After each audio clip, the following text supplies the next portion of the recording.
2, 1, go.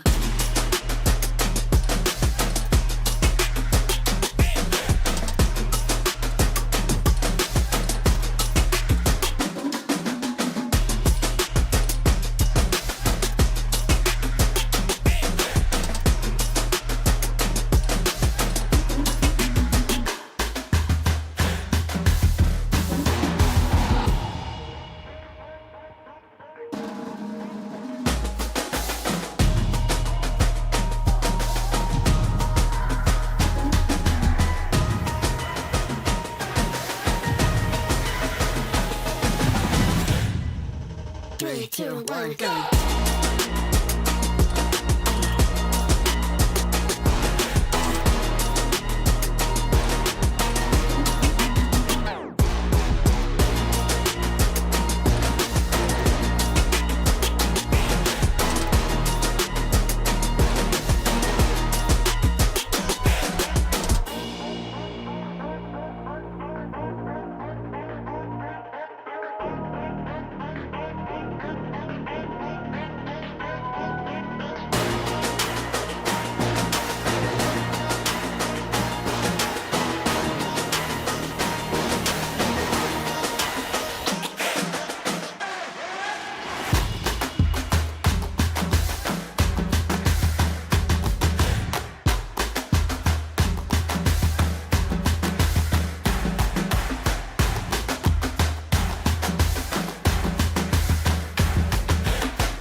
Three, two, one, go.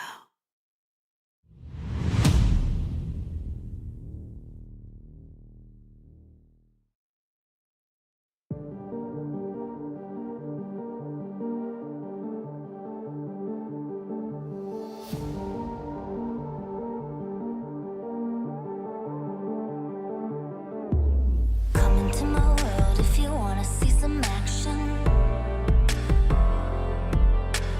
Enter my zone, shut down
fly.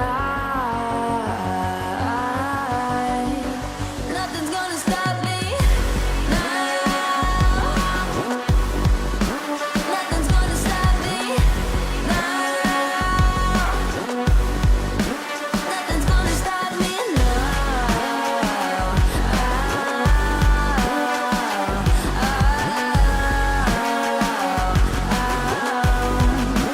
Nothing's gonna stop me. No one will ever get left behind. A million more before I've tried. Won't let it break me till it's over. Won't let it shake me, no.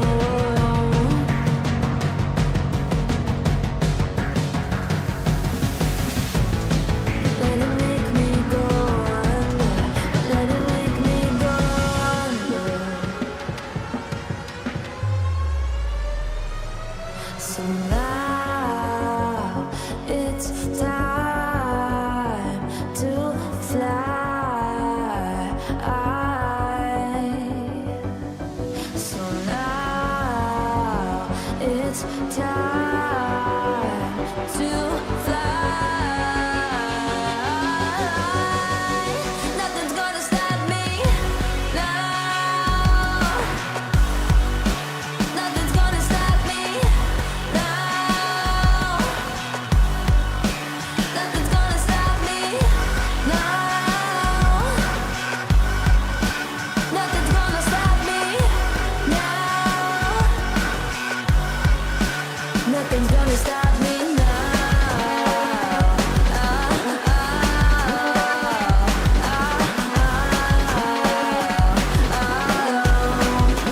Nothing's gonna stop me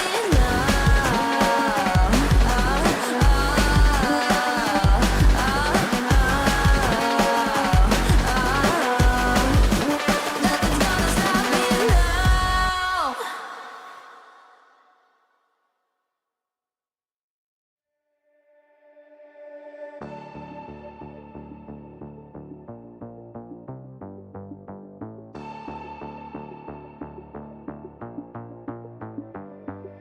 Why, one by one, you always come back like a curse? Lurking in the dark, your soul is blind. You lie, time and time again, and I am not your fool. Not this time, 'cause I'm the wiser of us two. I'm the one of light, the antithesis of you.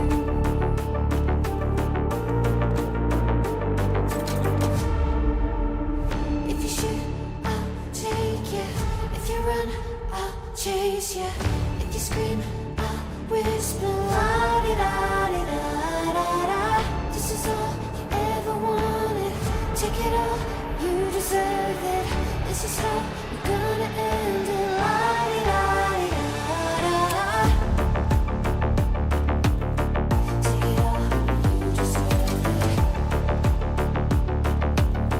Take it all, you deserve it. Giving back the freedom you want to destroy. And my power's way too strong for you, so try. 'Cause you can't dominate and nor will you survive.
A very warm welcome, everybody. We are on the road to the Esports World Cup here for the Dota 2 section of things, and we are covering the Western European side of things. Things have already kicked off, right? We just saw OG take a bit of a nail-biter, a bit more than necessary up against Z10. But here with myself and Trent, we'll be taking you through the other matches, starting off with a very, very exciting one now. Western Europe, you know, the big boys, a lot of them have already made it through thanks to those EPT points, right? It's, you know, top 8, a whole bunch of them already there. That kind of clears the way for this last remaining slot to be taken by one of our remaining 7 teams, Trent. That's right, yes. Western Europe is the cool place to be in the many qualifiers that are happening right now. So you guys have come to the right spot. This is where everyone wants to be. This is where Passionate Mouse want to be. And they've got their first matchup here in the bracket to try and join into that next round with the competitors of OG versus Zero Tenacity. If you guys didn't see the end of that one, definitely recommend it. Especially that game 2, obviously, was where most of the action went down. But for us, we'll have this matchup here, and then we'll have the matchup of Navi Junior versus One Win, who are also playing right now, and the winner of that will play the winner of this. Yeah. There you go. Science. 2 days of this closed qualifiers here for Western Europe. Of course, this is a double elimination, so we didn't see the lower bracket there. That's for later on, but as we can see, the schedule for this particular stream is going to start us off with Passion UA versus Mouse, like we said, and the winner of the 2 matches in the lower portion of the bracket. You get the idea. But Passion UA versus Mouse, I think, you know, if you just look at the names on each side, maybe you might be thinking, okay, you know, Mouse, definitely a lot more players that I recognize. Surely it should be them who are favored. Maybe so, but I actually think these 2 teams are a bit more evenly matched. We saw Mouse, of course, debut their new lineup, headed, of course, by Celery, former Gaming Gladiators, at Fissure, but it didn't, I don't know, it didn't really look super convincing yet. Of course, these things take time. I'm willing to give it time, but is it soon enough, right? It was only a couple of weeks since they first kind of all got together. Is it going to be enough to take on Passion UA? I think some of these players on Passion UA actually have been playing in qualifiers together for a little while longer now.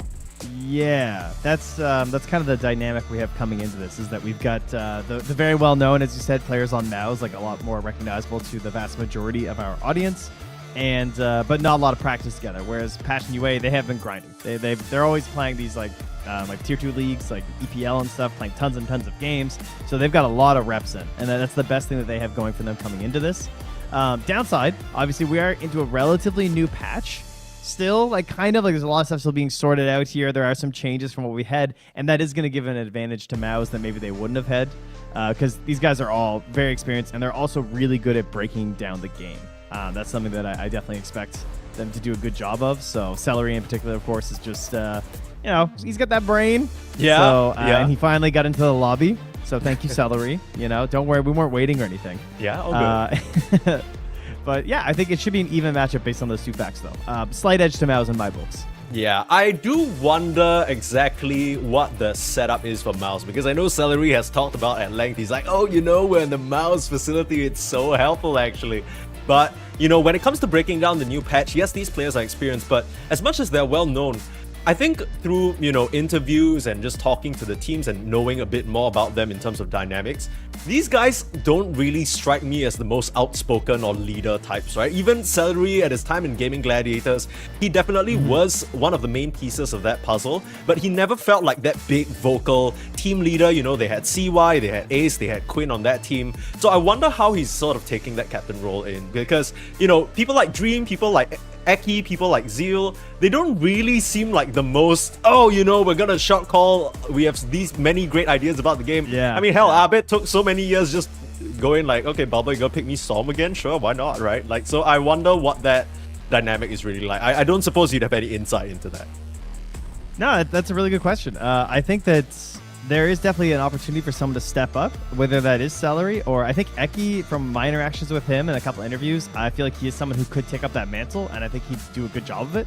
So I don't know, maybe that's a great point though. You know, if they start succeeding, I would be curious to see who is taking up the mantle, especially when it comes to things like drafting, which I believe we have for you. Ho-ho. Yeah, I'm gonna pop that on the screen right there. That's what everybody's here for. Figure out exactly which one of these prize heroes in the new patch we're gonna see. I think the bans, at least for, of course, if in case you are under a rock, there's 1,000,001 qualifiers happening right now. Between this, TI, all the different regions firing off at the same time. I think though, apart from that Chen ban, which I think is just respect for Celery, there isn't anything too surprising for me. Starting things off with a Jakiro definitely feels a bit more out of left field. I know this was a very popular pick back when the Icebreaker was pre-nerf, but that coming out as a priority in overall first pick for Mao is definitely a bit of a head scratcher for me. Yeah, that's a little surprising compared to most teams. A lot of teams right now would instead probably ignore or maybe even ban the Jakiro in favor of taking the Shadow Shaman first overall. Has been a go-to. Like, if you have first overall pick, I'm surprised to see them banning the Shadow Shaman because that's looked pretty solid to me as an opener. Just like leaves you very open in terms of what you want to do because you can play 5 or 4. The Hexes looked great, obviously, all the time, plus Chicken Fingers. It's just a lot of good control. Unfortunately, most people are seemingly off the Giant Ward. As fun as it was, I feel like most people are still falling back to the Chicken Fingers for the pure consistency of the Hex. It's just so nice. I think a lot of facets these days have gone back to the... I guess facets haven't been around long enough for that to be an old school discussion, but it's always, okay, which facet is going to give me impact immediately in the lane from the very jump versus which one do I need to level my ultimate for, right? And I think the Shadow Shaman facets are a great example of that. Oh, Passion UA already being very quick with what I can only assume are core picks, mostly because we haven't really seen these heroes flex anywhere else. Lina likely to be the safe lane, I want to say. That seems to be the role more preferred for her. Pango still a bit of a flex, but Passion UA grabbing these up so early, just seeing a Jakiro. You worried at all that they're just going to get countered very early on? 5 seconds remaining. I mean, Pango is a hero who I've been waiting for because he keeps getting banned. This hero, we can't kill him, no matter what we do. This hero is just too powerful in competitive Dota. Yeah, I think he's banned in the second phase like every single draft that I watch, and every time I watch, I'm just going, let's see a good Pango game. I think he's reached a point right now where, although he is somewhat counterable, he's one of the few heroes that can still flex between the off lane and the mid lane and feel good about it. And so when you have this final pick in the draft like Passion do right now, I really like getting it up early.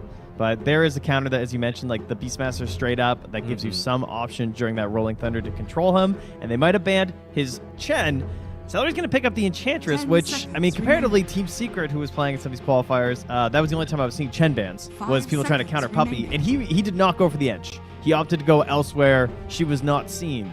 So I am surprised to see Celery busted out right now. Yeah, I did see like one other Ench. It must have been in an Eastern European qualifier or something like that, but went for an Ags Rush. I'm not really sure what's going on with this hero. Feels like it's been a long while since we've seen her.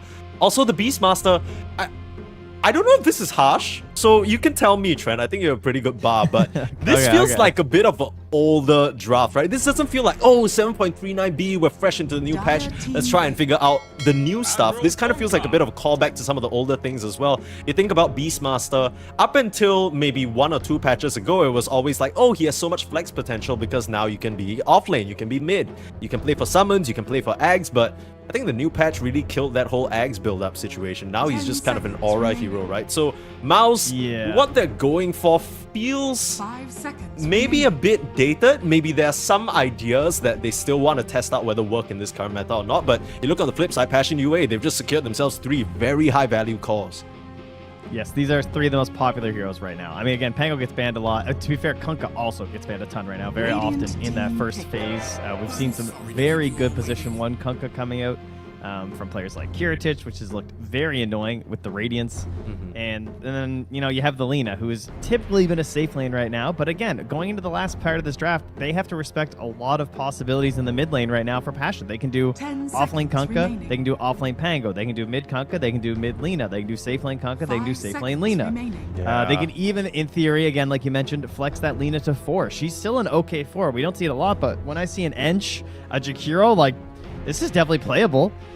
If you wanted to get something that sets up for a decent team fight or something, a support Lina could certainly work if you wanted it to. So I really like how they're prepared right now from Passion. And now Mao's, this is a stressful double pick for me in terms of how do you like fully solidify your game.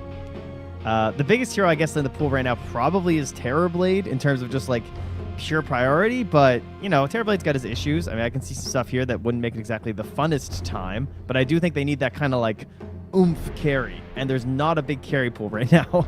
Yeah, it feels like this is the type of draft, funnily enough, that Mouse, they are trying to build Radiant components team around a Terrorblade-esque type carry, right? Now they have the Puck, that's an Arbet classic, probably gonna ban a couple of mid-lane matchups that don't feel the best into it and just wait until... I mean, it's not even like you have the overall counterpick, you already know what your core matchups are gonna be. Puck into Kanka, Puck into Pango should be a 50-50, I want to say, just because of how experienced Arbet is. We talk a lot already about Mouse, but don't these Passion UA guys, they've been around forever. I feel like I've seen the lane crystallize throughout years at this point, and I think Cubify as well, he most recently was on Navi for a very short period of time, was with them in Bangkok, if I'm not mistaken. So these guys aren't no pushovers either. Yeah, and it looks like, I mean, I'm looking through some of their games they've been playing as well in these qualifiers. They've busted out the ABBA carry, they've busted out the gyro, that's still in, so maybe they're happy to go for the Puck just because Cut, aka Dream, aka Kami, has plenty of heroes that he's ready to go for right now. Yeah, I wonder what inspires these name changes, because that clearly is a Timbersaw shout-out, right? At least in my mind. So I don't know what kind of negative experiences he's had with trees or anything of the like, but hopefully he's okay. Hopefully he has enough of that dog in him to carry this game, because right now it feels like one of those games that, you know, you're gonna get your Beastmaster with some auras, you're gonna get your Entra for Solar Crest, something like that, a couple of defensive items of Jakiro. You still need someone that's gonna pack that punch, that's gonna get you through the rest of the game, take down these buildings. I wonder what that hero's gonna be. Yeah, kind of suspicious that the Terrorblade is making it so far into this part of the draft. Maybe Passion UA just feeling confident that the Terrorblade isn't gonna be a problem for their tri-core.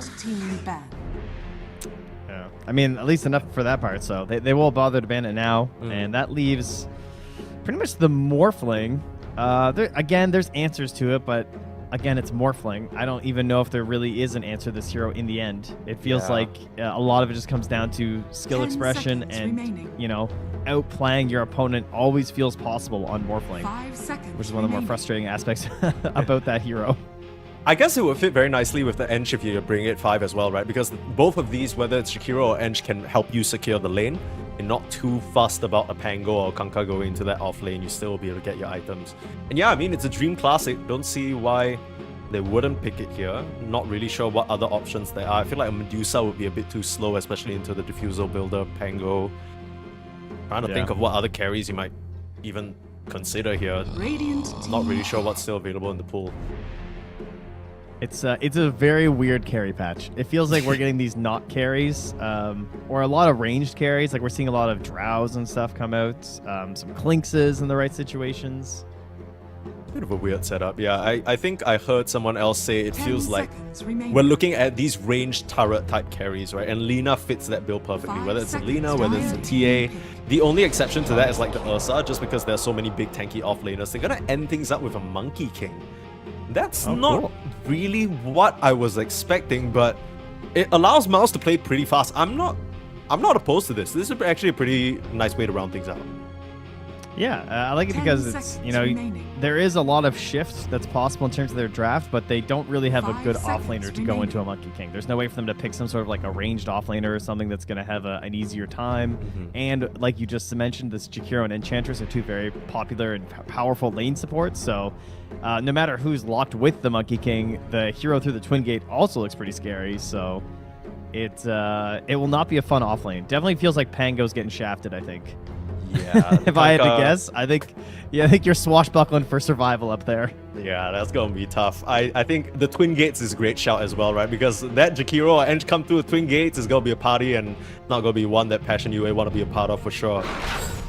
Ending things off with a Lion, so maybe a bit of extra initiation potential. If that Pango's not gonna have the best time, we need a little bit of backup in that regard. That's gonna go to Cubify, so likely a position 4. Like you mentioned, it'll be that Pango in the off lane. To close things out here, any particular draft that you're liking a bit more? To be honest, I was a little worried for Mouse up until that last pick, but with the Monkey King and now, of course, that new facet changing of the guard, it feels like Passion need to have their chain stuns perfect. If not, at any moment he just swaps out, things are gonna get chaotic. Yeah, I'm also slightly worried about the way they rounded up the lane with the Lina as well. I was kind of hoping for like a melee support or something, and to maybe just, you know, get some stuns into like a Tusk, which was banned out obviously for good reason.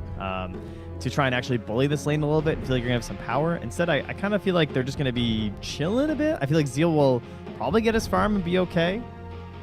So for me, I think Mouse has the slight edge. But, you know, QB5 picked the Lion, and so he's ready to game. This is a gamer's hero. True. And if you make your rotations and you hit these early game Earth spikes, then you can turn a game in your favor. Yeah, I wonder whether the Lion is a good enough, like, get away from me type hero though, because the way Miles have rounded this up, you know they're going to try and play fast, you know they're going to be running at you. It feels like these stuns are going to have to come in really clutch, right? The stun from the Lion and I think the whip from the Ringmaster, these are your only tools to really break up these early aggressive moves. You got the Monkey King jumping through the trees and trying to come at you. I do worry. I completely understand what you're saying though, because I feel like every single time I see a Beastmaster these days, I'm just like, damn, do you have enough ball coverage? Do you have any way to stop the summons from getting on top of you? And Ringmaster doesn't really... I know his skill is called Tame the Beasts, but it's... maybe you deal with one ball at max, the Hawk still dive bombs into you. It's a little bit uncomfortable. I think at least for me, I like the way Miles ended up this draft. I'm going to have to favor them, but I still think that what I said at the start, you know, can't really write off Passion UA. I'm excited to see them play because I want to see what they can bring to the table. Yeah, I mean, if you get a little bit too ahead of yourself on a puck, you get hexed one time, it's very easy to die to a Lion. So, as Abed, I mean, the game hadn't even loaded in yet, and there's an orb flying towards that mid lane. He's zoomed his way. Did also go for the curveball facet, which I love. Very fun. I find myself. I mean, it's definitely the funkier of the two facets, right? I think I'm not really a mid lane player myself, so I struggle to really understand in what cases you get the curveball facet over the jostling rift. Because I remember for a long period of time, everyone was like, oh, the curveball's just a meme, you know? You always go for jostling. Yeah. Is there some sort of clear rationale, you think, or is it just a vibes thing? The best one that was explained to me was Nisha would use it versus Sniper, because if you're trying to use your orb to get a last hit on the range creep, you want to actually keep the orb for also being able to use it for survival as well. Because if you orb and then you get shrapnelled, then you're just dead. So if you do the curved orb, curve it back into the river, you can get far enough away and secure the CS. You can just jaunt to the ball and then you don't get shrapnelled to death. Okay. So depending on who you're laning in the mid lane, you can use that curve to then avoid things like, you know, I guess in this case, Like if LSA, it was like Tidebringers or something, but in this case, like LSAs and Dragon Slaves and stuff, yeah. Sure. Okay. Alright, we'll hopefully see that come into play here. I mean, Abed's the expert. He'll know best. You know, I bet he's played this matchup a whole bunch of times. Ball going to lead the hunting party for maybe securing one extra bounty rune for themselves here. It's gonna end up being a 3-for-1 exchange. So Passion UA not wanting the smoke, just gonna back up early on. These early lanes look pretty scary for Miles though, as in scary for their opponents. I think one misstep from any of the supports, you might just get run down. Yeah, I think this is the second time I've seen Eki play Jakiro, because I'm pretty sure he played it the other day as well in their opens. To make it to this slot, he was also playing a little of this off-lane Jakiro, so... Or, well, you know, position forward Jakiro in the off-lane. But I guess that's why they prioritize it, because they're so willing to flex it to the 5 and 4. It's basically the same reasoning that I gave for the Shadow Shaman, but Eki just feels like, hey, this is a strong hero. He likes the Twin Terror facet. Gives you a lot of this damage in the laning stage. And, I mean, you're driving a bus when you play this hero, but you know, casting your spells can pretty much give anyone a good off-lane. Yeah, that's true. It's one of those, I think there's no core player who goes, damn, why do I have a Jakiro in my lane? Like, nobody has ever said that in the history of Dota. No, You got no. Dual Breath, you got Ice Path, you're chilling. I think that's exactly what Zeo wants to get off to a good start on that Beastmaster. I think even back in his days in Southeast Asia and China especially, he was always known as a very, very solid summons player. I think there were some moments in Yakult's Brothers in those earlier iterations, and even in some other stacks where he wasn't really given that same pool of heroes to play around with, and as a result, he didn't really look the best, right? There was a lot of, I guess, negative attention towards him.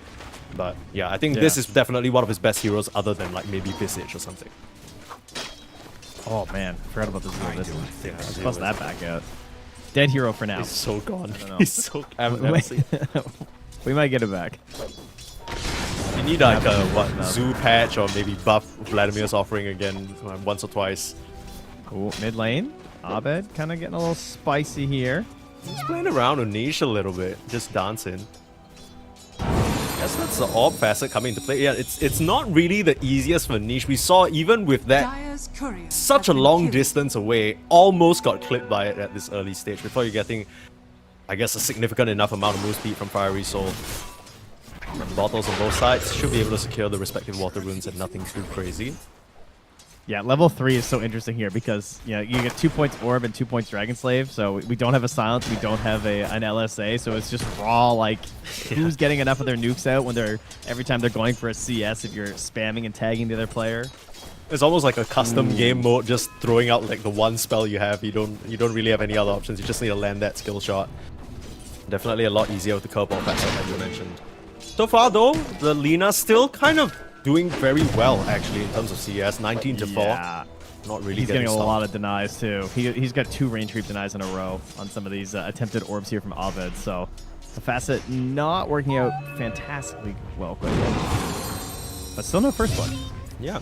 Just kind of chilling, just really playing around and beating into niche, even using the Fortify. Wow, this is really aggressive stuff. I guess just understands that his opponent is completely bone dry on mana, so doesn't really have any options. Using that puckish to his advantage.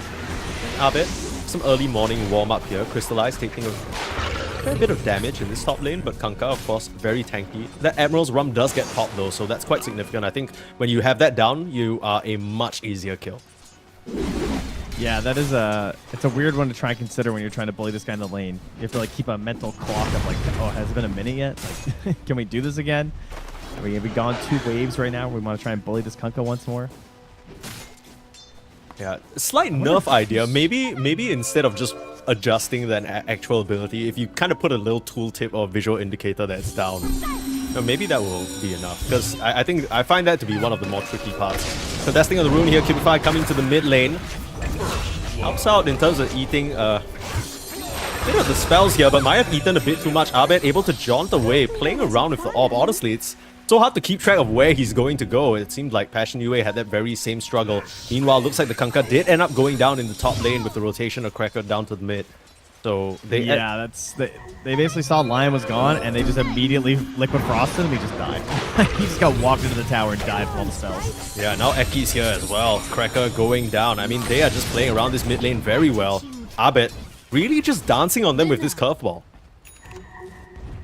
Yeah, that was a fast collapse though. Just immediately losing your 2 heroes from the top lane like that. And you know, this Kunkka, he's pretty greedy in the 1, at least in the earlier parts of the game. He really wants to get that gold going as fast as he can. Try and build into that Radiance, try to be a threat across this map. So, not the hero you want to be losing. As Eki makes another stack there in the Ancients. Just keeping it going here. Celery, I mean, this was the classic game-in shenanigans, right? You get early levels on the ends, just bring the creeps to the mid lane. 2 supports diving a Lina at this early stage in the game. Lives on a sliver of HP, but that is enough. I mean, Qualifier does get a cheeky little snipe onto Celery, who overextended for sure. But this is still putting on a lot of pressure on the tower and completely denying the Lina of all this EXP. That's kind of a big deal. Yeah, it really is. I mean, might as well be dead. You know? True. You're still missing out on a lot of stuff right now. And while this is happening, Monkey King is just mad chilling in the bottom lane. Top of the board right now in terms of net worth as well as last hits. Just free farming. He hasn't really And done... they're double stacking it again? What are we... My goodness, this is going to be a big Beastmaster zone, I'll tell you that much. Zeal's got a piggy bank here. Yeah, they're kind of going crazy. They're setting him up for success, that's for sure. I mean, Mouse, it's clear they have an identity, right? It's clear they have some sort of game plan for who they want to focus on. Early game rotations all towards these runes. 6 minute, gonna back Abed that in this rune. See what he can do with it. Crystallizing Cracker up here in this top lane, trying to slow down the Beastmaster. Eki's here though. Do they have the damage? Zeal.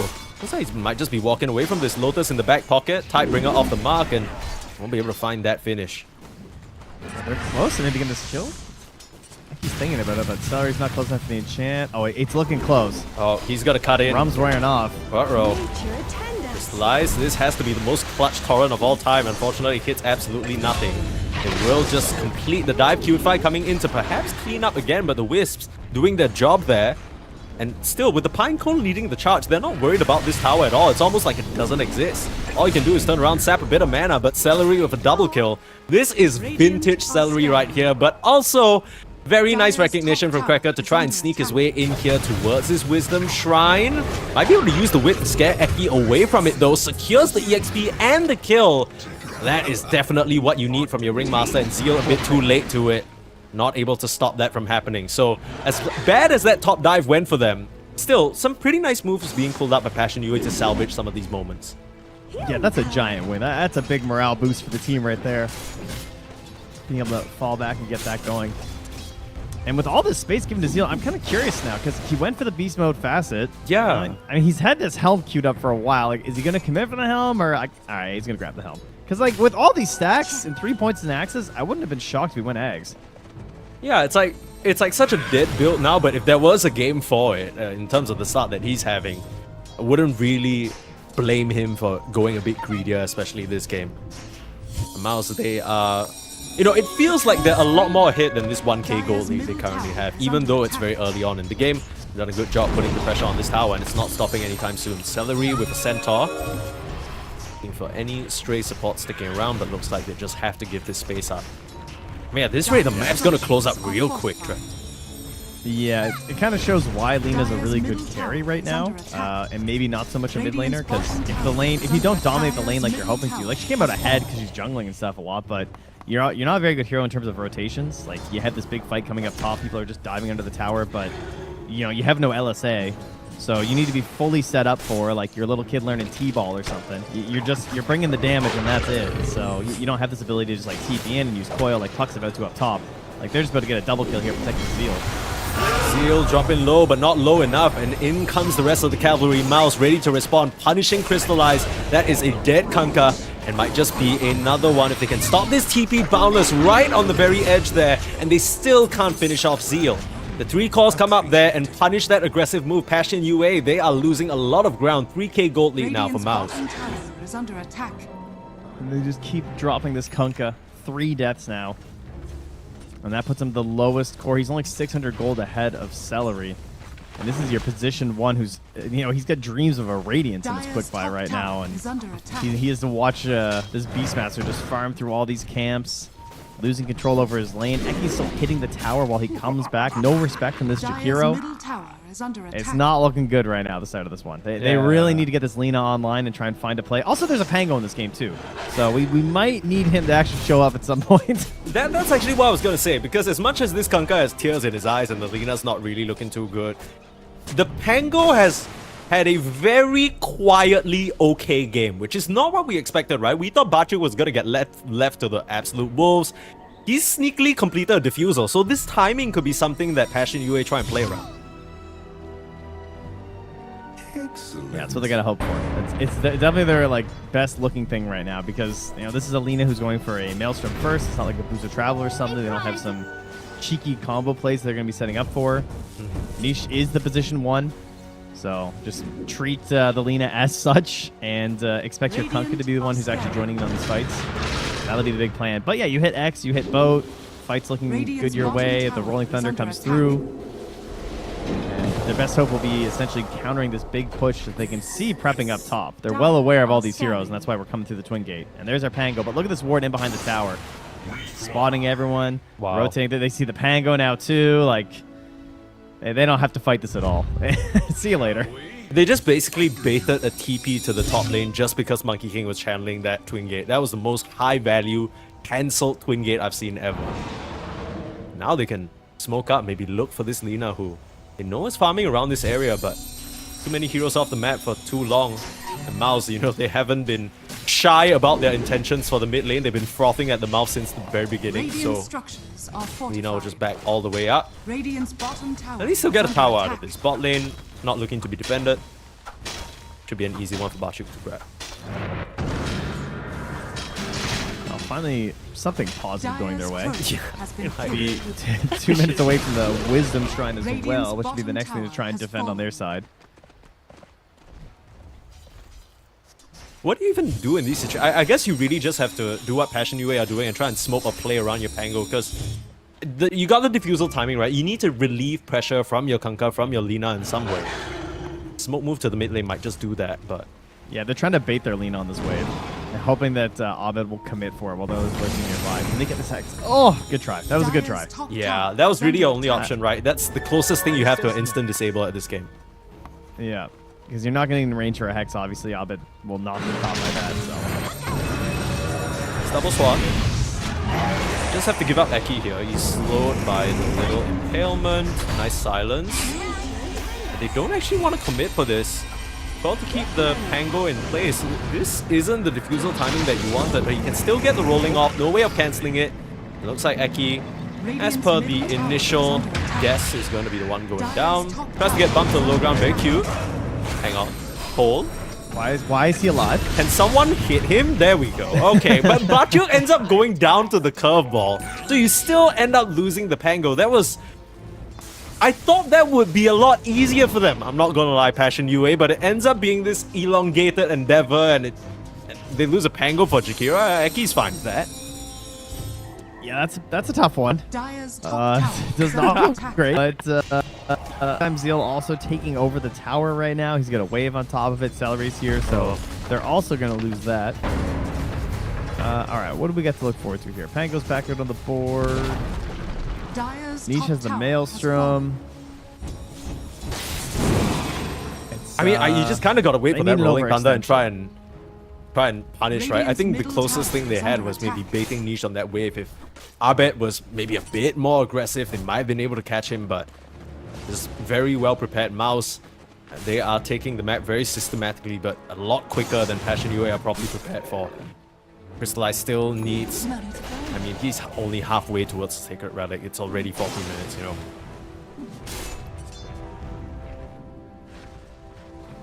Yeah, meanwhile, there's a Relic coming out to Dream right now. So, yeah, his Radiance is just 900 gold away. The Monkey King. Coil dropped. Okay. It's Abed here, though. I say that. In comes a Macro Pyre from the skies, it feels like. Niche dropping very low, should be able to survive, but the last hit of Liquefier finds him. They punish the Jakiro for it, but a beautiful Wukong's command in the middle of everybody takes down both supports with ease. And Crystallize just has to run for the hills. It's 14-minute timing. They want to try and defend this Wisdom Shrine, but in comes Cut. Says, hey, you wanted some EXP? You might find the painful part. My staff instead. Batyuk coming in, but he is going to go down as well. A triple kill. What a beautiful setup from the Monkey King. Just right place, right time, finds the perfect ultimate, and even denies them of that objective. And yeah, Mouse, they are just swarming.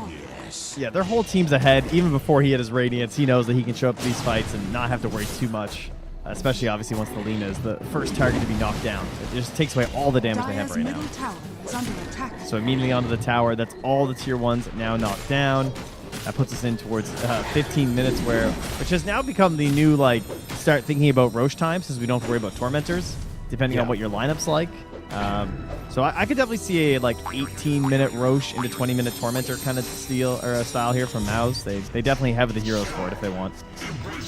This is kind of scary news, right? Because if you're any other team in this tournament right now and you watch this game from Mouse, these aren't the quote-unquote meta heroes like we said, right? This is just them playing pace. This is callback to old school gaming gladiators in their year of absolute dominance. Just complete attention to the mid lane. You put Quinn/Abed on this Park, on this Storm, on someone that can take control of the tempo. You got Ace/Zeal on that off-lane farming, greedy off-laner that can get an aura, get this Overlord complete at 15 minutes. Take down a tier 2 tower, why not?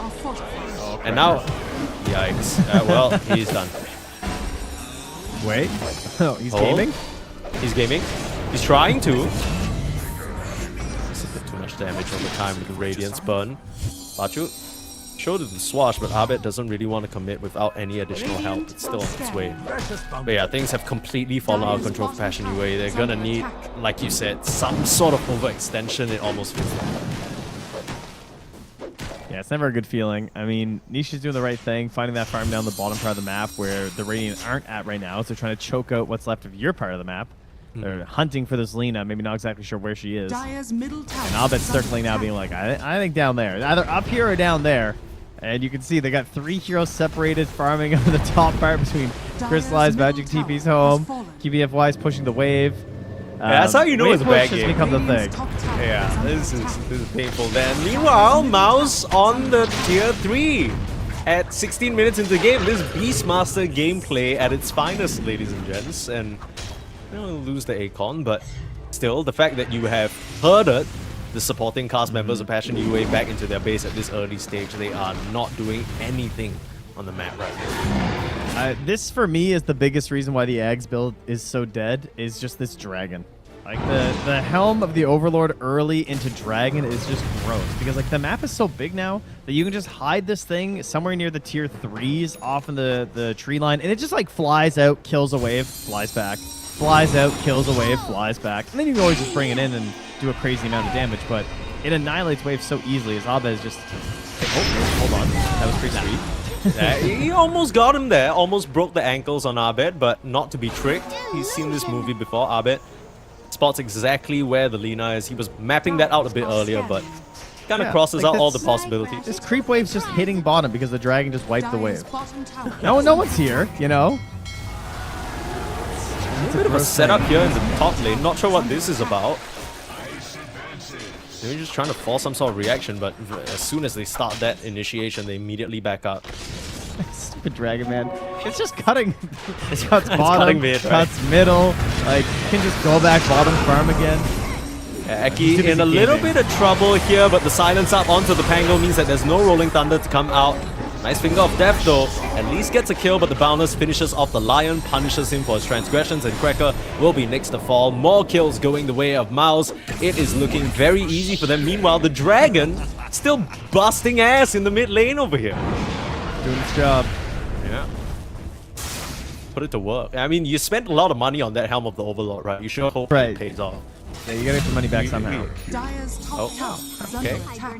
That's a solo kill. Yeah, he was farming, it looks like.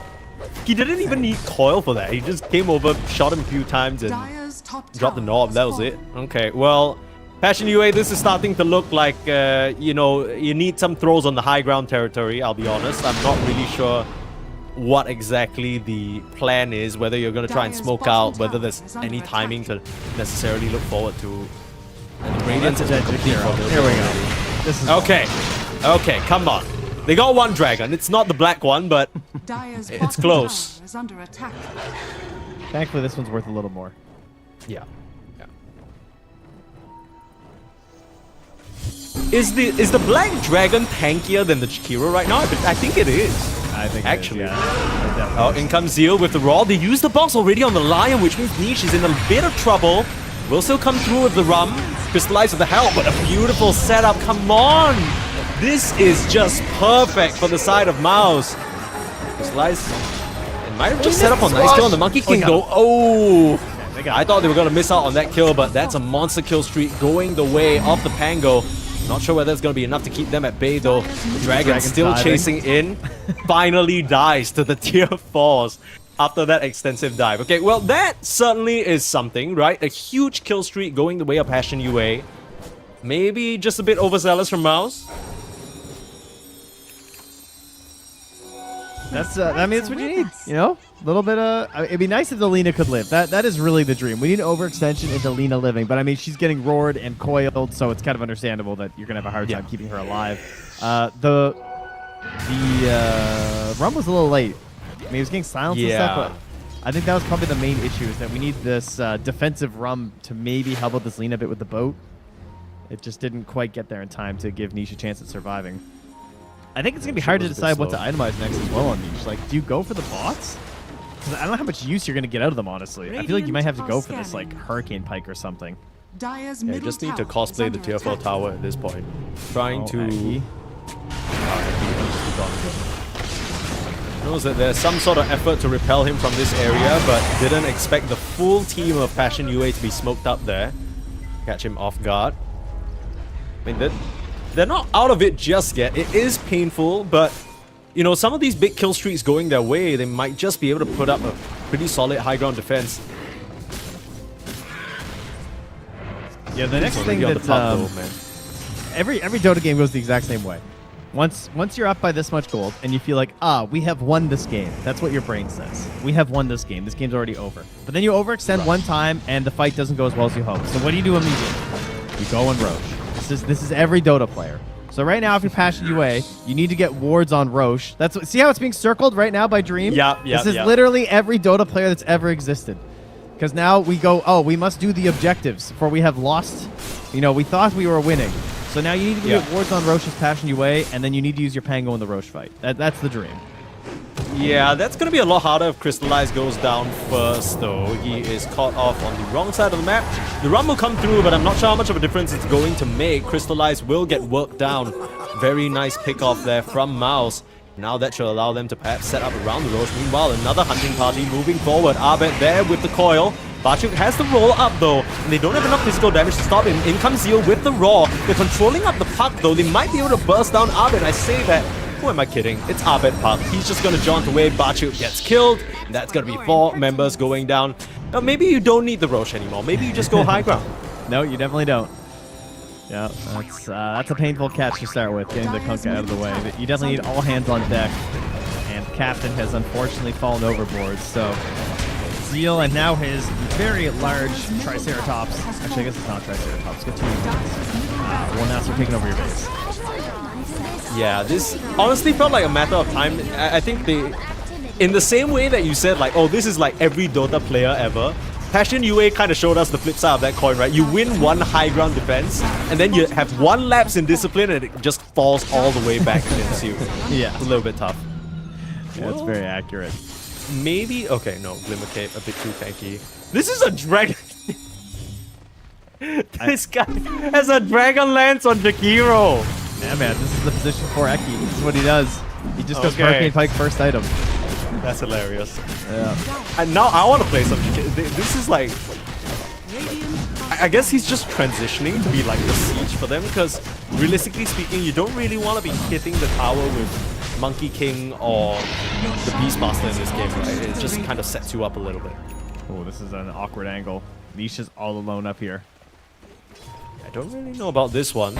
Zeal just gonna blink forward. He knows he's not under any threat whatsoever, and that means Passion UA's formation is broken. But the Luna come out. Niche is just completely caught off, like you said, all alone with no help. Not really sure what Passion UA were thinking there, but Cracker, he's gonna be thinking about what he's gonna do. Maybe twiddle his thumbs while he's dead, because his fate is sealed. 36 seconds without him. You have a buyback on Lina, but you can just kind of walk back up, take the rest of the racks here. That was a desperation play. They were set up in a weird spot. You're just hoping that maybe you can make something work, but then the Roche goes down. And they have the Aegis all of a sudden, and you don't have TP on your Lina. It was still on cooldown for her, so it gets stuck in an awkward spot. And just dies.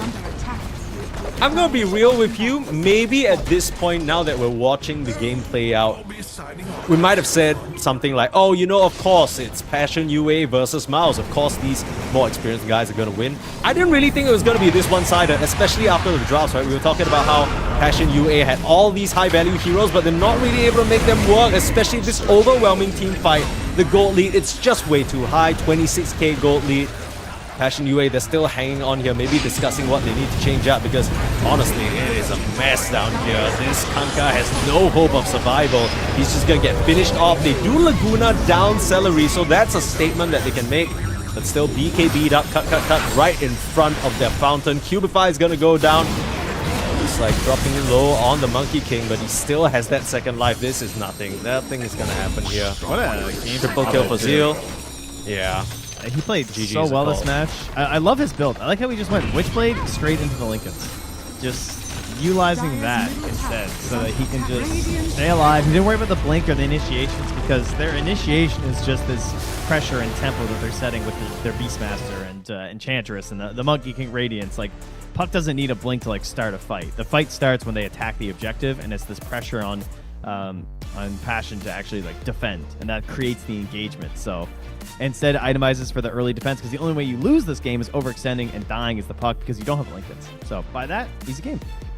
Yeah, the only times we saw Mouse, maybe a little bit shaky is when they got initiated on first, caught off guard, right? But every single time they were able to just kind of position themselves in a very aggressive manner, and it was on Passion UA to try and find these creative angles. Yeah, like I was saying near the end of that game, I honestly didn't expect it to be this one-sided. A lot of respect for the guys in Passion UA. They've been around for a while, but clearly, maybe there's something that needs to change. Maybe I put you in the coaching seat. You just got what feels like one of the better try calls in this entire patch, I guess the main concern would be with the way they rounded things out. I remember you saying you weren't too happy about maybe that Lion last pick or Ringmaster last pick. It didn't really feel convincing, at least for me. What do you think they need to change up here? I think it's the Kunkka. If you're trying to do the Kunkka position 1 into the Radiance and stuff, it's gonna be hard with a Lina mid unless Lina like dominates the lane. That's gonna be pretty hard versus Abed. I like the Lina 1 more than I like the Lina mid, unless you have some hero that you can like really bully, and they were in a spot where they're not gonna have a hero to bully because it's Abed on a puck, right? So Yeah. I think that's where a lot of the problems kind of stem from, and then. This idea of you have to try and fight with Pango Kunkka, I think they probably just needed to try and make plays with level 6 Pango. Like, things were falling apart pretty early. I'm not sure if waiting for Diffusal Blade was going to be enough for them in this one. But on top of it, like, drafts aside, they got outplayed. Like, this is a really, really fast draft for MOUZ. It's really hard to play against for sure. And maybe we're just going to have to hope that they don't find quite as many high-tempo heroes in the next one. If you're Passion, you might have to try and watch out for that, you know? Yeah, I think this is one of those, you just identify 1 or 2 problems that you felt like really were a major point, and then you just ban them and you just hope that throws MOUZ off to a different strategy that feels a bit more comfortable. We'll find out whether Passion UA are able to bounce back in game number 2, or whether, as most people probably expect, it's going to be a MOUZ sweep 2-0. We'll be back after a short break. Don't go anywhere.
something in his eyes. There's a storm within, but it's written in the skies. Let it break me till it's over. Won't let it shake me, no.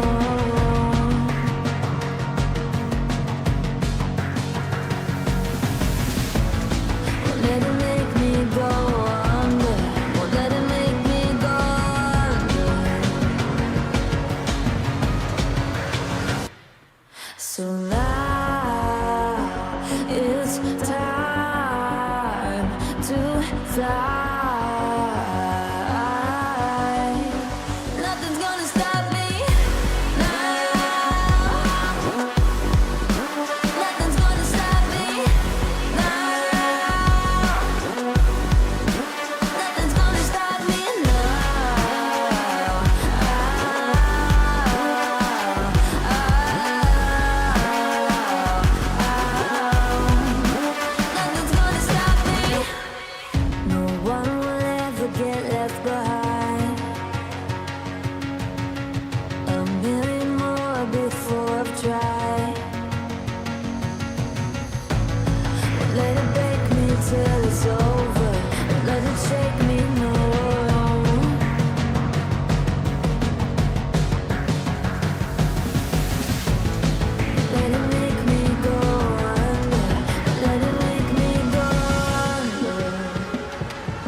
So now it's time to fly.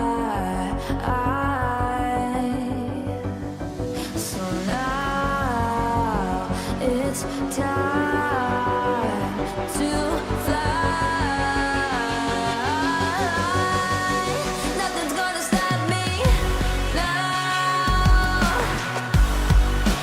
Nothing's gonna stop me now. Nothing's gonna stop me now. Nothing's gonna stop me now. Nothing's gonna stop me now.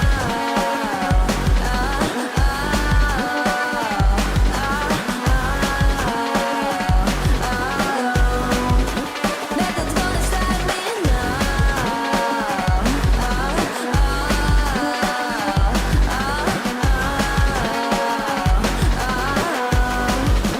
Nothing's gonna stop me now.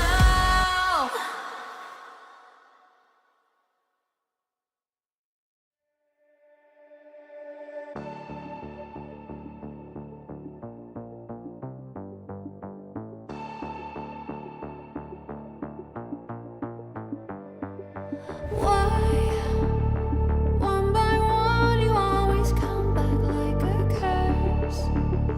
Lurking in the dark, your soul is blind. You lie, time and time again, and I am not your fool. Not this time, 'cause I'm the wiser of us two. I'm the one of like the antithesis of you.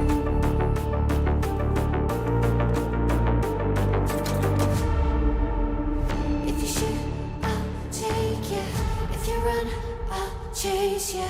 If you scream, I'll whisper. La-di-da-di-da-da-da. This is all you ever wanted. Take it all, you deserve it. This is how we're gonna end it. La-di-da-di-da-da. Take it all, you deserve it. Take it all, you deserve it.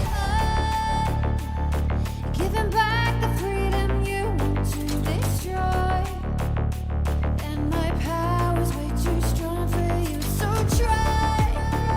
'Cause you can't dominate and nor will you survive. And not this time, 'cause I'm the wiser of us two.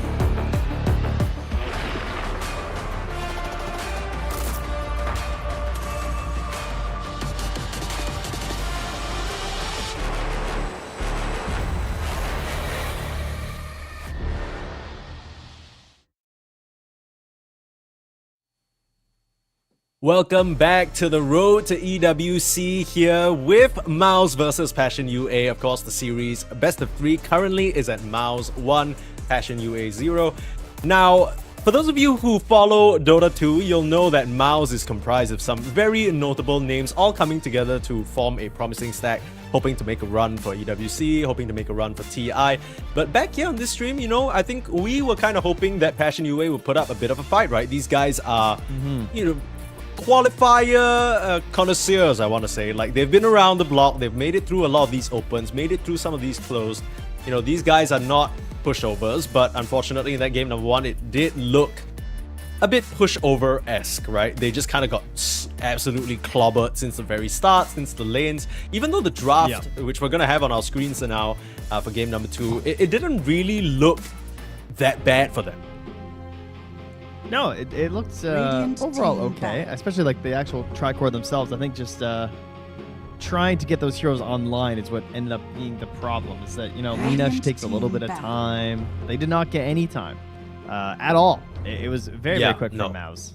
So it's one thing to have the heroes that you know are going to be kind of fast, but then to also start hitting really quick timings like triple bounties and then kills in the lane it all snowballs very, very quickly and out of control really, really quickly. Yeah, I still am quite interested to know what the idea is here behind this Shadow Shaman ban though, because it's just kind of obstructing that for themselves. I guess in this particular game, Passion UA do have first pick, so if you don't grab it, they're gonna snatch it away from you. Maybe just something that Celery and Eki don't want to play themselves. Still will go for the Kunkka on Passion UA as a starting point instead of the Lina, so maybe wanting to leave that for a later phase in the draft. I like that adjustment already, just because Kunkka, you know, all 3 roles, that should be fine for him.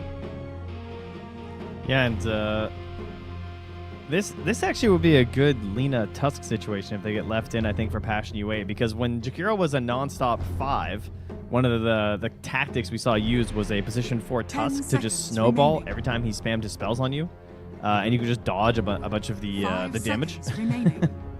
You would just like stay invulnerable. Yeah, but like in theory, in the game, it sounds like it would be scary though, right? Because if you snowball, that's like the most obvious ice path setup ever. Yeah, but he doesn't have it in lane because he doesn't want to take a point in ice path. Yeah, I guess so. It's really annoying. And then you also snowball onto the Jakiro, and the 2 of you can kill him.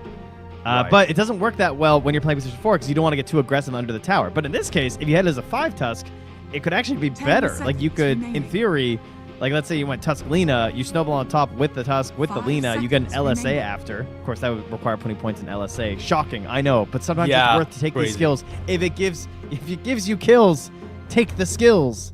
Wow. Yeah, if it makes it so get a that bumper you sticker. don't lose in 23 minutes in the game, it might be worth looking into. But Mouse, they're gonna pivot away mostly because they were forced to. Banning out the Chen, now banning out the Ench. They go for the Io. God, that's like the monkey paw curled. Haha, no Chen or Ench, thank goodness. And then the Isle pops up and you're just like, what have we done? This wasn't worth it at all. AA's a meta hero now, so that's gone as well. And now you start going through your Rolodex of like, what were we supposed to do versus Io like 10 years ago when other teams actually picked it? It's been a little while. I mean, Nigma's been picking it quite a bit. We saw GH who tweeted out like, please fix the bug. I'm guessing it's fixed because I've seen a lot of teams picking up Io. What the was bug the being bug? that you could just see tether anywhere on the map. Like if 2 heroes were tethered, I don't know if it was like non-stop, but it would keep popping up where you could just like see the tether moving in Fog of War, which is obviously a massive disadvantage. Yeah, that's not very good. Now, what is this? Dark Willow Silencer coming out. That's likely the support duo.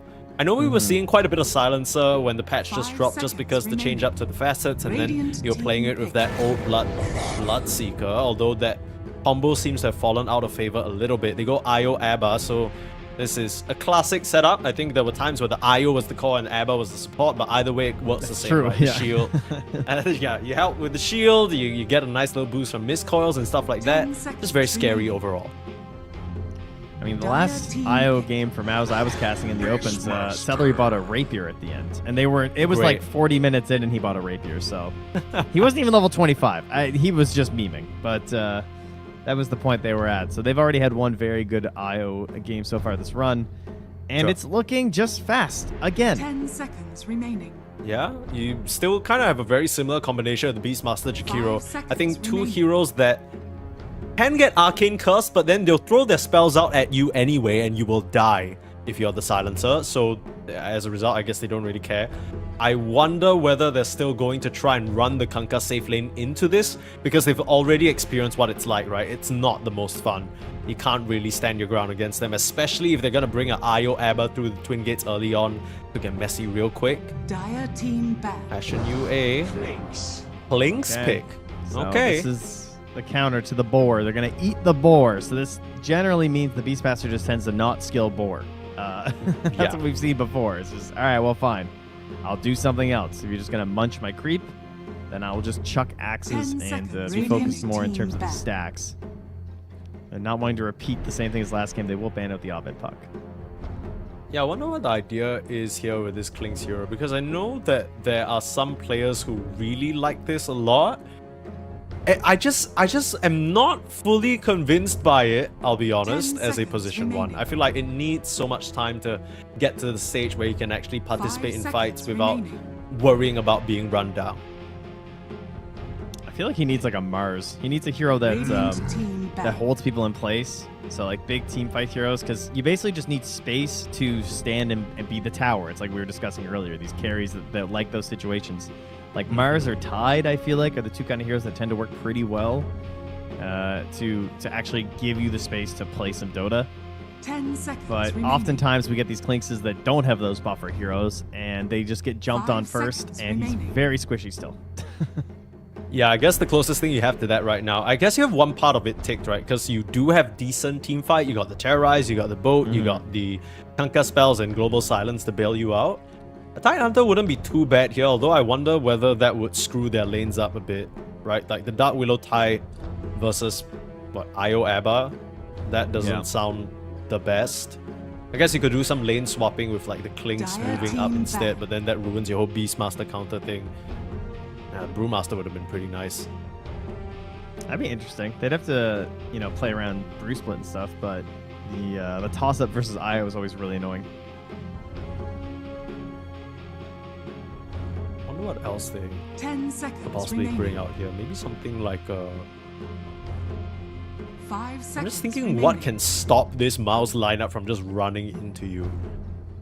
Right? Like you, because that's what they're setting up for. Like it's the same thing happening. Like you know what's coming. So you need some sort of, I wanted to say maybe Underlord could be pretty nice, but I'm worried that doesn't give them enough beef or distraction. Like you can just kind of look past him a little bit if he doesn't have those auras or spells up. Yeah, the early timing can still be a bit worrisome, but I think it's the right idea. Anything that can try and like reduce the damage early. I do think I like Tide. I'm down with the Tide. I think he's pretty Dire safe. team pick. That would probably be my go-to. Radiant I think the lane will be team all right. He can deal with stacks. Timber. Okay, Timber's a little bit more aggressive. I like it though. Gives us some pure damage. Try and just be reliable and get the kill. You know what the damage is gonna do. Look at the HP bar. You know if you're gonna kill somebody. It's always nice. I mean, this is gonna be a pretty nice Timber game, right? They 10 literally have no seconds stunts other remaining. than Ice Path and Roar. And if you're Ice Pathing and Roaring the Timber Saw, then that means your 5 Klinks is seconds just gonna go ham. remaining. So, I kind of like this because I guess that makes the Kanka a bit more of a setup hero compared to a damage threat. I know we've seen a lot of Kankas opt for that Radiance into maybe some sort of right click down the line, but yeah, this game, those pressures are alleviated from him. But Timbersaw not really a hero we see that often these days. Wonder whether it's going to go mid or off lane. Yeah, making a slight comeback. And that's definitely part of it, is the ability to flex it here depending on what Abed goes for. Abed, this is, I mean, some more catch would be kind of nice, but much like last game, they could play a, just attacking the tower style again, forcing the initiations out of passion. You have to be a little bit wary about Global Silence. If you pick like a Storm Spirit, then you're always going to be thinking like, is Global down? Is Global down? And Yeah. I kind of think he's probably still going to pick it, I'll be honest. But you have to worry about like Global Silence, and then maybe Klinks rushes the Orchid like we see sometimes when it's a really good Orchid game, and you might be in a weird spot. But you can also think that like every mid hero I'm going to pick is going to be screwed by Global Silence and Orchid, so, Yeah, I would have really liked the Ember. I really like the Ember Band just because I think it's so great into the Kanka, and this is an excellent Mage Slayer game, right? Like you cut down Yes. everybody's spell damage. It's so significant, especially for the Timber who wants to be bursting heroes down. Yeah, I was trying to think about Mage Slayer hero, but they're all kind of dead. Because like Pango's gone, Monkey King's gone, and the mid tide just never caught on. Yeah, unlucky. Well, who else even Unlucky. buys Mage Slayers? I don't even... That's pretty much it. Choose your hero. Get the Slardar. Yeah. Okay. Oh yeah, he picked this yesterday as well. He's a Slardar gamer, so I am a mid Slardar believer, especially versus Ember. We're seeing it a lot versus Ember. It's a bit of a go-to, but any of these melee heroes, the Slardars are coming out, and he's annoying. Again, I do think that Minus Armor is still broken versus Tormentors and versus Roche, so grabbing it is always super helpful. His Shard is amazing. I think his Shard is just disgusting on Slardar, and you can definitely snowball a game with it. I think it gives them so many nice tools, right? Just, we were talking about slight lack of stuns. Now you're going to have one on what feels like a 10-second cooldown, especially once you have that maxed out. You get the shard as 10 well. That's going to help you reveal the Klinks. You're not too worried about having to send your Io or Jakiro into the firing line just to get a dust in or shit like that. pretty solid into the Timbersaw, pretty solid into the Kanka, regardless of which one they put into the mid lane. And even if the Dark Willow's hiding in Shadow Realm, you can just kind of still AoE stun her, right? So overall, Yeah. I like this pick a lot. I think it allows them to play fast, although I am a bit worried though, because now I'm looking at the Mouse heroes. This Timbersaw needs to die, right? Like if he's allowed to play the fights, the amount of damage he's gonna do to these 3 beefy boys, he's gonna cut them down to size for sure. I don't even think the IO heal is gonna be enough. I'm almost positive that he was also playing it versus a A Timbersaw slash Clinks. Kanka. I think For it was, real? Okay. Yeah, it Time to was. find It was out. versus Team Hakoda. So basically, there was an Right. open qualifier to get into this. They had to play against Team Hakoda, aka Yellow Submarine, and this Right. exact same thing happened in the draft, where they picked Beastmaster, enemy went Clinks, and then he got a last pick Slardar. And the Clinks had one of the worst Clinks games I've ever seen. It was just Oh, no. he couldn't play the game. Like ever. He just gets stunned one time, he just dies. You get the shard online later as well, just dies. It was a bad time. I'm seeing it now. I see what you mean. He was laning up against an Ember, and that wasn't really very fun for the Ember as well. But we'll see how it plays out. Maybe Passion UA can put a different twist onto things. We're certainly hoping for that to be the case, because game 1, you know, is if you're a Mouse fan, you're gonna be whooping and hollering in joy. But if you're a fan of good Dota, there was good Dota being played, but not necessarily the entertaining kind, the kind where they lose in 20-something minutes, and that's that. But Mouse, they get their hands on very similar components to what have been part of their winning recipe so far. Kind of on Passion UA to see whether they can break that trend. I'm not really convinced by what I see just yet, though. If I had to think of heroes to stop the bleeding early on, Clinks and Timber not really high up on my list. I don't know about you. Yeah, you know, it's gonna look very similar to last game. It's pretty much the exact same situation where there's a good chance Mouse get ahead a little bit. They start looking a little scary, and you have to pick that perfect moment where you try and intercept this snowball before it becomes too big. But when you're also at a high enough level that you can actually fight some of these early game heroes, and that's why these kind of drafts are so successful, because they just, even if they're not meta at the time, they still just have these small windows, and if you miss it, suddenly it feels like, okay, well, we missed the early game window. Now we have to try and wait for like 50 minutes and hope we survive until then. Yeah, you gotta make sure your discipline's on check. You gotta do everything right, play it safe, walk the map, keep vision control of the limited areas you still have. But I mean, this isn't a new concept, right? I think we were talking about it in Game 1 draft as well. As much as they are playing, I would say, slightly off-meta heroes like this Io, like this Ench, this is a concept that's been in Dota for so long. I mean, you'd think that people have some sort of an idea about what concept they need to employ to beat it. I think part of the problem is that it's been in there for so long because there's not one answer is the main issue to this. There's no one hero you can pick that just like kills Zoo. I guess unless you're a really good Winter Wyvern player, maybe. But that's, you know, it takes a whole effort. And so as they start building these pieces together, the problem is that a lot of these heroes are also just good in a vacuum outside of being a very quick tempo lineup. It's like, oh, they picked Beastmaster. Well, it doesn't mean they're 100%ing all in. Oh, they picked Jakiro. Well, they're not all in on towers. Then the Io and the Abba come out and you're like, uh-oh. That happened quick. Suddenly my opponents are very, very fast, and I don't have the tools to deal with that. Do you think they are better equipped though this game, Passion UA, to potentially deal with what they see across the board? Because I look at the draft and I could not tell you. I actually have no idea. I'd say slightly better equipped, just because I think the role setup is better to have the Kunk in the mid lane and this Clinks in the top lane. But a lot of it, again, it comes down to it's skill-based. These are skill-based counters. Like, you have to hit these big Timbersaw counters, and you need to hit your spells on Dark Willow. You need to get early XP on the supports. That was a problem last game. I think that should probably be a priority for them this time, as much as they can. See how that plays out. Batu and Cubify, this offlane duo. A lot of heavy lifting to do if they are to take us to a game number 3 here. Yeah, I Talk think about it's skill pretty expression. I think it's pretty much all Timber. Like, if I had to pick one hero that has the most pressure this game, it's Batu. But, you know, the guy's a, master tier Timber player? That's a good sign. Okay. Up against level 30 Beastmaster. Offlane for offlane here. Let's see who's going to take the upper hand.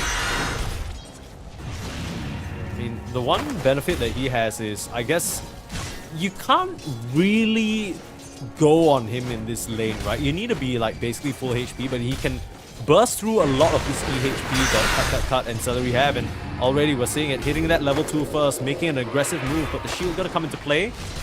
Qualifier, has he overextended just a little bit here? Working their way around the brambles. Spirits won't connect onto him. Oh, gotcha. Oh, gotcha. Oh, it killed him? Yeah, okay, so that's not supposed to be how it plays out. Maybe the pressure just got to him a little bit. I don't know. The spirits, honestly, like the level 2 spirits coming out, he connected on them all and hit both of them most of the times. Yeah, that was kind of crazy. Oh my goodness, that's oof, jeez. No shield proc on that one, I guess, to the block either. I cannot believe that kill from the IO. 35 damage on the right click, unreal. Yeah, that's tough. IO auto attacks, not really something that I respect. I'll be honest with you. I probably would have ended up in the same. Nor should you. You see that? No. You see that little ball come out, you're just like, yeah, whatever. As if, and then suddenly Batuk's dead. It's not the best look, but hopefully he's still able to salvage. Maybe just an early slip up there. First blood going the way of Miles. Probably very happy about that situation. Nothing you can do to really stop the Timber from doing what he's doing here, though, which is just pull the wave, because the IO doesn't want to be separated, right, from the ABBA. Yeah, they'll be chilling. Well, Game face is on. Try and recover here, you know? Yeah, they gotta square up. They gotta make sure they ain't messing around too much here in this bot lane. 1 or 2 more kills over to the IO ABBA, and they really are gonna start to take over. I think the entire thing only started because Qualifier was trying to get sneaky with it. Yep. Going forward now. Yeah, you gotta be careful about that tether slow. You caught it in the middle. I mean, you're playing against a very skilled IO player, right? He might not have the Dota Plus levels because he might not be subscribed, but this is one of his Siggies. Yeah, unfortunately so for his opponents. Haven't really looked much at top lane, but so far, I mean, Beastmaster's doing great. He's kept the axes again, skipping out on the summons, but no summons required. Like, between the axes flying at Crystallize as well as the Jakiro spells, it's not like this has turned into just a winning matchup because he's forced them not to take boars. Yeah. And I think the constant harass coming out, the Klings, all he really has in that regard is the magic stick to keep him pepped up, but not really a hero of a lot of sustain. Eki looking for the dive on the Cracker. Last few auto attacks. That's that Twin Terror coming to play. Dual Breath. He's done. Can't get the last word out in time. Even if he did, still had a Lotus and a Fairy Fire to work with. So Eki, again, showing the power of this hero on the position 4. I mean, he's trying to get something on the Crystallize here, but he's getting a little bit low, and yeah, Tarball almost sent him back. I thought they were going to go risky. for like some sort of glyph dive then. Yeah, he might have been considering some stuff. But yeah, this is a bad setup, because now they just grab the wave, they pull it back to the tower, and now Crystallize is just stuck in the middle of nowhere with no creeps, has to try and get a pull off, which at least they're able to do. And Okay, meanwhile, though, well, Eki's taking the chance to just stack and go poke mid a little bit here by the looks of it. This is literally the exact same timing that he took in game number 1. He came down here as well, knowing that Zeal can just make it work with the axes. Worst case scenario. Qualifier with early rotation up here in the top lane, though, maybe trying to catch the Beastmaster by surprise. A nice ward right outside his tower. Trying for the setup there with the Brambles. Connects the first one, that's important, and grabs the second. Qualifier able to secure that kill. That is huge. Yeah, that second point into the Shadow Realm is a great nuke early on when you make these rotations like that. So downside, you just have to hit the Bramble, but don't miss, and life is good. Yeah. He wanders Dota's an and easy steals the game bounty when room. you just land all your spells, no biggie. It's actually true. It's very accurate.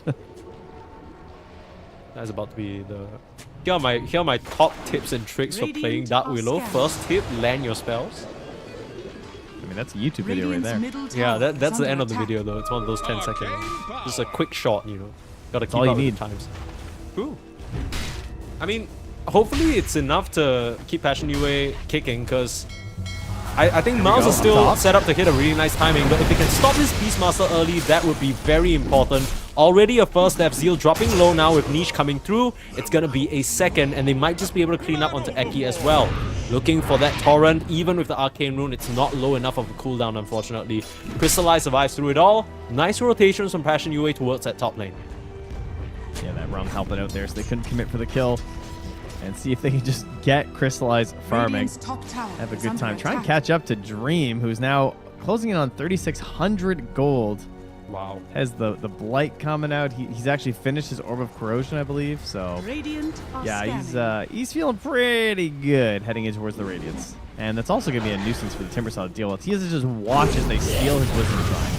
Radiant's top tower Yeah, is under attack. He's trying to stay up there. There's some TPs coming in. I'm not sure whether you can actually contest in this area though. Celery gonna come in with some spirits. Just gonna have to be a trade, but they do get the kill into the Jakiro. So at Passion UA, I like this adjustment gameplay wise, right? They understand that the Beastmaster was a large enabler in terms of the tempo that Miles were playing at, and they shut him down. They take down the Jakiro multiple times as well. So okay. Starting things off on a good around foot here. Yeah, that's why they're throwing the balls around. They knew he was moving through the area. Celery 3 points here, as you can see, farming it up. That's something that was lost for a long time in the IOs. People just kind of refusing to take the balls. But as you can see, you can definitely get a couple items picked up with them. It's kind of important. I think with IO, a lot of the times, maybe if you're just autopiloting, you always think about, okay, I just tether to my strongest ally and then hope they carry me. No, just make your own fortune, you know, farm up. Go crazy. Go stupid. Yeah, Get some Dream gold doesn't for need yourself, your help. King. Yeah, He can always he's just, like- completely fine. Yeah, you can TP out if needed too. There's no concern there. Once this Timber actually hits 6. So what's the game plan here for Passion? They had some nice rotations up to the top lane.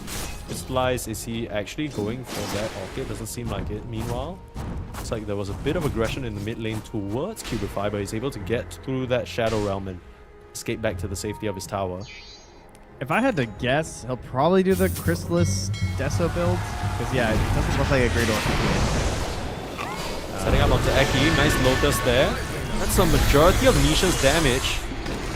Now the AD room. Abed's going to start pumping out a lot, but Barchuk here to deliver the firepower, and Slada might be in trouble this time round. Turns around with a huge crush though, getting niche, but Barchuk still should be able to finish off the job. Kakakak comes in and makes it difficult with a shield. Now looking for the chase down onto that Timbersaw. He's able to slip away into the trees. His enemies turn to his friends here in this case. And a bit of a messy one. They end up trading 2 for 1. A lot better of a result than Passion, than Mouse probably wanted. Yeah, I mean, I think that's a pretty scary fight to go into before your supports are 6 on the Dire, right? I mean, IO, pretty effective early on, even without 6, just because of the ability to buff up your carry. And then Jakiro, of course, one of the better supports before level 6. Meanwhile, you've got Willow, who's like, you get one Brambles. You better hope you hit it, because it's a 22-second cooldown. But does hit 6 from it, so QBFI is now way more terrifying. And it's confident enough to just kind of move into Radiant territory, get some vision. Is down bottom. They're definitely thinking about Batu here, but I mean, you don't have any stuns, right? We don't have any Ice Path yet, so there's no setup to actually threaten this Timbersaw. He's going to try and put some pressure on the tower. Of course, they changed that Abaddon because of Avernus effect that it allows your allies to also go sicko mode on the tower, thank goodness, but still, you know, he's still a siege engine by himself, so he's going to get this one done, open up at least that part of the map for his team. Meanwhile, looks like a mirror movement from Passion UA on the top side of the map, using that crystallized things as a sieging force. Not sure whether they'll be able to finish this one off here, but looks like Miles are not interested in defending at all. Radiant's top tower has fallen. Okay. I mean, game is definitely looking better than last for Passion. You know, Kunkka's going for this early items, going for that early Blade Mail. We're finding a lot of mid heroes right now going Blade Mails. The Embers, the Kunkkas. Get some good value out of there. And gonna start things off on the Celery. It's a good target to start things off on, but you do have a shield backing him up. Kunkka dropping very low. Doesn't have a level in that ultimate and ends up just getting sniped down. They find 2. And that only started because Mouse, they were trying somehow to farm a 4-stack Ancients with their Abaddon. They end up dropping way too low. Yeah, that's not ideal. I mean, I've seen games where QBFY gets the Dark Willow banned in the next match, and this might be one of them because it's a hard hero to make work, like rotating top, hitting the brambles, and then getting these early levels. And now you gotta be thinking about this the whole time for the rest of this game. Then the Shard gets really annoying once you start putting points to the Curse Crown as well. Yeah. It's one of those weird, I think, disables that on paper, yes, you can ABBA shield off the Curse Crown, but then after you shield off the Curse Crown, you put the Brambles down, and then even if you shield one Bramble, then a few spawn around you if you don't shield, it's like, it doesn't really help out your situation. You're still stuck in place, right? Yeah, the fact that it triggers on Dispel is so sick. It's like, it's kind of crazy, honestly. Probably shouldn't. But you know what? It's fine. We take those. If you're playing Willow, sure. You're happy. True. Radiant's middle tower is under attack. We talked about it already. We kind of need to see this Timber and the Dark Willow in particular pop off this game, right? And the early laning stage wasn't ideal. Of course, it was quite a difficult matchup, but still a lot of room for skill expression, especially in these mid-game skirmishes. You're able to find some of these heroes. Willow, I think, one of the position 4 heroes that allows you to maybe find some of these solo kills that other position 4s just simply cannot. And Abed soon is sneaky little blink hiding here. He's like, can these creep waves just die so I can go smoke, please? Like, I got supports waiting. They're getting impatient. All right, here we go. Thank you for my blink. Smoke us up. Let's play the game with Dota 2. Very well, cool. And then you also see this. You're like, okay, well, we can wait for this. I mean, that's don't mind us while we all come during this XP feast. Zeal, really, guys? I was kind of doing something here. Abed's like, no, I was just around the corner, you know, I thought you could use some help. I'm just, you know, you got like you were struggling. Yeah, you look like you were having a rough time up there against the Clinks, you know, I'm just trying to help a brother out. But I want to point out this ward in the triangle. Very, very cool placement from Passion UA. Just, I'm not really sure how they found that location. Maybe involved cutting down the tree of some sort. In comes smoke from Passion UA looking for Zeal. He's going to need the help now, but this time round they desert him. That's cruel, fellas. That's going to be the Beastmaster down, and that was a smoke move from Mouse that just gets cut short by losing their Beastmaster. Losing a lot of ground in this top lane. Might still try and go on to Crystallize. They're not expecting this blink. They did see it under a ward though, so it's a bit weird that this still is allowed to happen. Maybe overestimating their ability to stick around. Passion UA, not prepared for that jump at all. Yeah, I feel like they were maybe waiting for like a global or something. I'm not sure what the plan was, but they did not use it. Yeah. Maybe they just thought that Mouse were not going to fight without their Beastmaster, but they make a slight error in judgment on that one. I think still very burstable at this stage in the game. I'm surprised that Dream bailed on that Shrine down bottom. I mean, he was correct to. They were bringing a number of heroes, so just have to go back to farming the jungle. Kind of slowed down a bit on Dream. I'm, again, kind of surprised as well. I feel like he was kind of zooming, but getting closer to the Radiance, just as the Talisman to go now.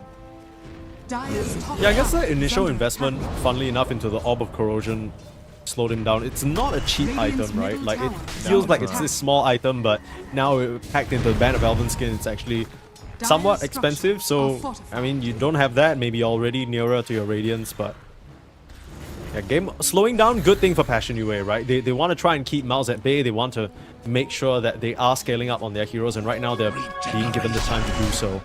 Definitely bodes well, especially if you look at the net worth chart. Top of the net worth by 300 apiece over their respective counterparts are the Kunkka as well as the Klings. So probably a lot happier about this position in the game. Yeah, I think for them the goal would just be like thinking about that Tormentor fight. Would be my idea for them. Just, I think you can win it. Like, I mean, it's gonna be kind of scary because the Radiance is gonna be there, but I'd be thinking like, all right, what items do we need? Do we actually want to win that fight? Like, how early are we going to need BKBs? Niche is going for the Radiance next, it looks like, on this Kunkka, so nothing defensive for a while. Yeah, this feels like the premium Kunkka build-up though, right? Like, in any given Kunkka game, if you can get these items and not be punished so hard for it, then that's ideal. And then you can sort of branch out from there depending on what you need. You want something like BKB, maybe need a little bit more armor this game. It's up to you. I don't like it, man. I don't know. I'm not. This ain't it to me. I don't Okay. like the Radiance. What would you like? I would rather think about like BKB and just like. I guess BKB just feels so bad. Yeah. To be honest, that's really the issue. Because my head wants me to get BKB Shard and just like control for the Clinks. Oh, speaking of control, nice move. Easy. Yeah, Cubify almost went down to those twin terror attacks there. Eki definitely packing a punch. I think right But click yeah, Jakiro. I just want him to cast his spells. I see the value of the Radiance for sure. It's very annoying for Slider to play against. It's really good versus Beastmaster. I get it. But I just hope we don't get to a situation where Klinks doesn't get to play the game because he doesn't have enough control from his mix-up. That would be my thought. Yeah, I kind of get what you're saying. It's like this game, the Kunkka really has one job, and that's control, right? Because the Timber's bringing the damage, the Klinks is bringing the damage. They just need people to hold them in place. I know what you're saying. I thought for a moment there that they were going to try setting up onto Celery or something and sort like Mouse to snip out that move.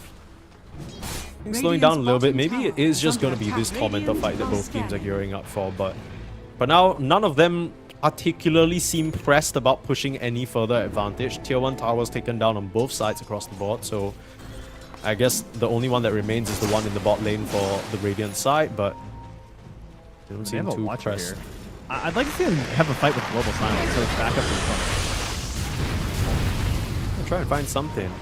So far, the attempts at initiation have been a bit awkward. Abed maybe was looking for a crush there. Guesses wrong on the location though. A bit too quick.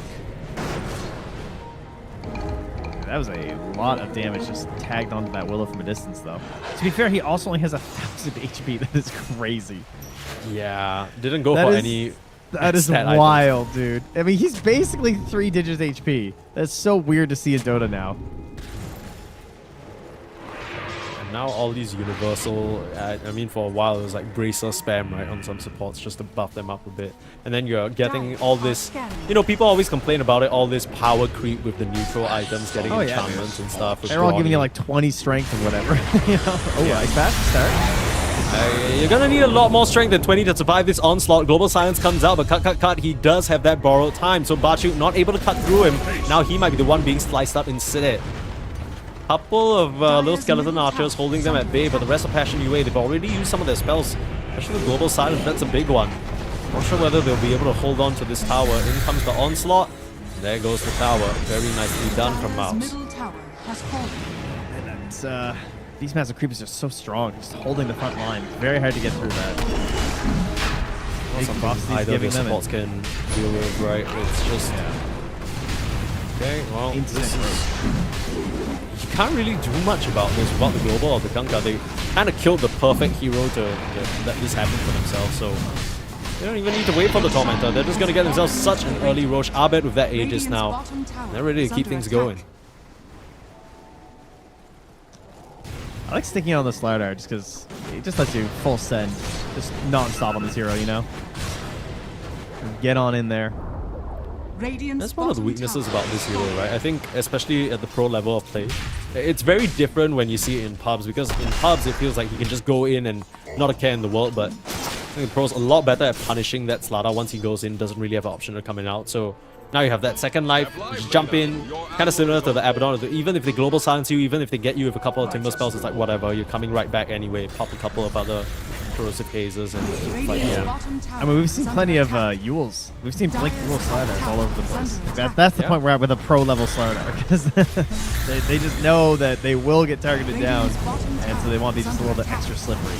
Dire's Abed, though, able to top skip tower over is under attack. that Yules and go straight for the Dire's BKB. structures are fortified. Very, very nice this game into the Kunkka Dark Below control. Passion UA still doing a pretty good job in terms of trading objectives though. Every single time Maus are set up around a tower, it feels like on the opposite side of the map, the Klinks is going to town. As that Desolator complete, unfortunately. Not enough action to power it up with some charges though. You'd love to get that bad boy stacked. We also have a Timbersaw building an Eggs with no sign of a Dispel being considered here by the rating, like maybe a Yules or something on Eki, or Radiant's bottom tower so is that under could be attack. nice if he finishes that. Yeah, I mean, the closest person to building a Yules would probably, funnily enough, be the Slardar, just because we know what build Yeah. Eki's going for, right? So that's going to present a serious problem, because yes, there's an overwhelming amount of physical damage on the side of Mouse, but that's exactly what reactive armor is meant to safeguard you against. So let's see whether it ends up helping Passion UA out in this regard. For now, it's a 3k, 2k, 3k gold lead-ish for Mouse. not quite as far ahead as they were in that game number 1, which is a good sign for people who want a game number 3, but it still feels like Maos are the ones in complete control of this game for now. He did find a lot of gold in the past couple minutes, though. He's already 1,000 gold after his Radiance pickup, so game is definitely looking better for him. But yeah, I think it should be Abed. I think Yule should be his next item. I don't really think he needs anything else. With the way that it's going to shut down the Timber Saw, it just seems mega value. Of course, you've got other benefits versus Global versus Dark Willow can be nice. And Crystallize leading the charge. He's Zeal. Oh, good Brambles. Oh, that's a beautiful catch. Abed, though, looking to turn things around. Zeal will go down first, but not before he gets the Raw off, and looks like Crystallize is the price to pay. Bachuk, though, getting bursted down. He can't even come in with the Saw because he's going to be cut down again. Abed there with the BKB timing is able to turn around on that fight. A nice TP out from the Silencer ensures his survival, but now Niche, he's left behind. That Radiance isn't going to help him in this situation. I don't think the BKB would have either, to be fair, but that is tough. It looked so good for a moment, starting things out onto Zeal, but it took them a bit too long to bring him down. And because of that, Mao's able to get a nice little counter initiation, and they're back on track. Yeah, he got desecrated. You don't see that one very often anymore by the Primal Beast's Prowler. Yeah. Dire's Maybe we middle can see a tower is replay under of that attack. fight, because I think there were a couple of initial moments where it looked like, oh, what a beautiful Brambles, right? What a beautiful setup. But I think Abed, he just got that BKB delivered. That was kind of unfortunate timing for Passion. Yeah, that's a tough time. It is indeed, but you know, they kind of found some space on the map. I would think it might give you a little bit of hope at the very least. You were fighting into the Aegis. There was still a minute left. You know, you see that you can get the damage if your Clinks can survive. Dire's middle tower has fallen. Here would be nice with a save, maybe, you know? Yeah, that's I the think that thing, would right? help You him a pick a lot. Clinks. It's kind of one of the hallmarks of this. Yeah, I thought I Nice. heard a. Very Alright, it cool. works. Good checking.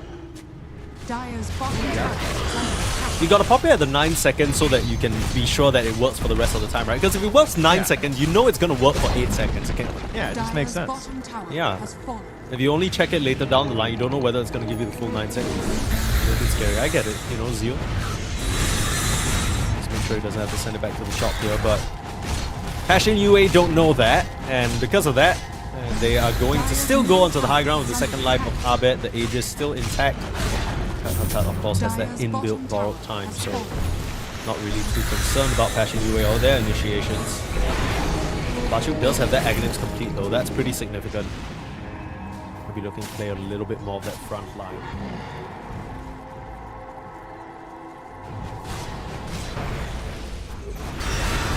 Bit of a setup onto Eki, who was sealing the tower. Eki, I mean, he was 6 of their 9 kills last game, so he's just keeping it going. He's doing a bit of feeding. Yeah. He's got to do it for the... Oh, that was a Willow. Phasing for now, buyback on Eki. They want to try and seal the deal in this fight. Abed charging forward here, but his Aegis has already run out, so he needs to be a bit more careful in this situation. I want to say... I understand why Eki bought back there, but it low-key allows Passion UA to potentially have a way back into this game. Just because now if they take a team fight with this global silence, they kill a couple of heroes, no Aegis Slaughter, no buyback Jakiro, they could find a lot on the map. They're going to start things out onto Zeal. Bachuk leading a charge like that, forcing out the BKB and the TP, and I think Maos realized that this is not a situation they want any part of. I don't think Eki is going to find himself having much of a choice though. X marks back in place. That's going to be, unfortunately, a die back for the Jakiro as the rest of Maos just scatter to the winds. Okay. Finding a little bit of life here on Passion. Unfortunately, there's no objective to go and grab right now. It's just a little disappointing for them. No Tormentor and no Roach, but it's out on the map. It's items, and what items can help them out here? We're working on some crits for the Clinks here. Radiant's A middle blink for the tower is Timber. under Ooh, that would be attack. really nice. Oh, I think the completed SNY on the Kunkka as well. I mean, he has the more important component of that in the Sand, right? So that little slow resistance coming in. Dire are scanning. Pretty solid. With the Jakiro shenanigans here. There's a dodge away from the mouse. This is how I start trouble. Okay, well, I mean, this is not nearly the pace that we saw Mouse at the previous game. So definitely being slowed down a bit. I think part of it is the IO as well, just because it's a lot more of a partner hero, I want to say, than like the Eng that can kind of try and set up her own plays with creeps and stuff like that. Yeah. Radiant's bottom tower is under attack. But yeah, maybe we're just at that stage in the game where Passion Yue might be able to scale up and put up a good fight. Because, I mean, the Klings, he's getting himself towards a Lincoln Sphere next. That could be pretty nice for, you know, resisting the Raw or maybe even shrugging off a Corrosive Haze. And part of what's helping him is that a lot of these Klings games, you'll see them just get, like, hunted down and targeted. But like if they go for a Roar play or something, they always have the global to cover the relocate, so they can't just guarantee kill him every time he spawns on the map. That being said, I would like more Ob Sentry combos if they have that one to try and find him. As Eki starts a bit here onto Krekker. Oh, he's just baiting he though. Look at does this not wraparound. have friends. He is so dead. I mean, he doesn't have friends for a while longer, but his friends are going to be on their way very shortly. Nice little TP out, but the Raw connects onto the way bigger target. That's what he was playing for. He was hoping they come through a little bit sooner.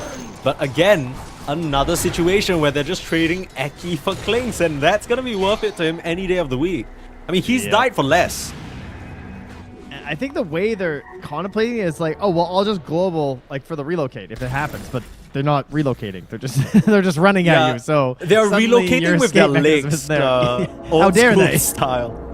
Yeah, you can't really silence their legs because they're moving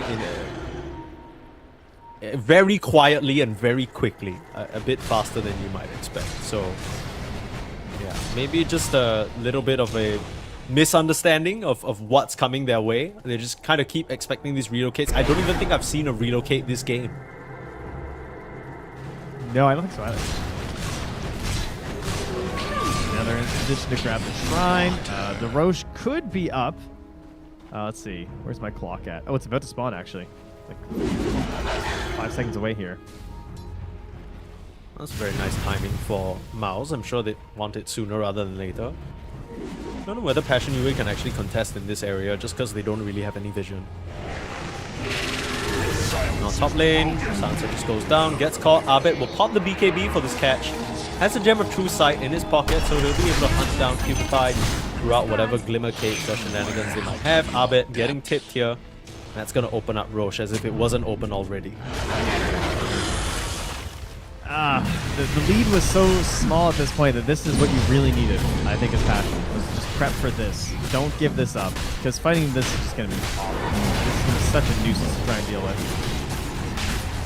Yeah, I feel like actually, now that you mention it, it's like, it feels like that's Passion's, I guess, slight Achilles heel in this series. As much as they were getting run over in game number 1, I think there was a lot more they could have done to try and set up for these fights that you know are coming, because the one thing about these fast tempo lineups is they want to play on the clock and they want to play to get these objectives early. I feel like it's not a mystery that they want to go for Roche with a Slardar lineup, right? So them not having...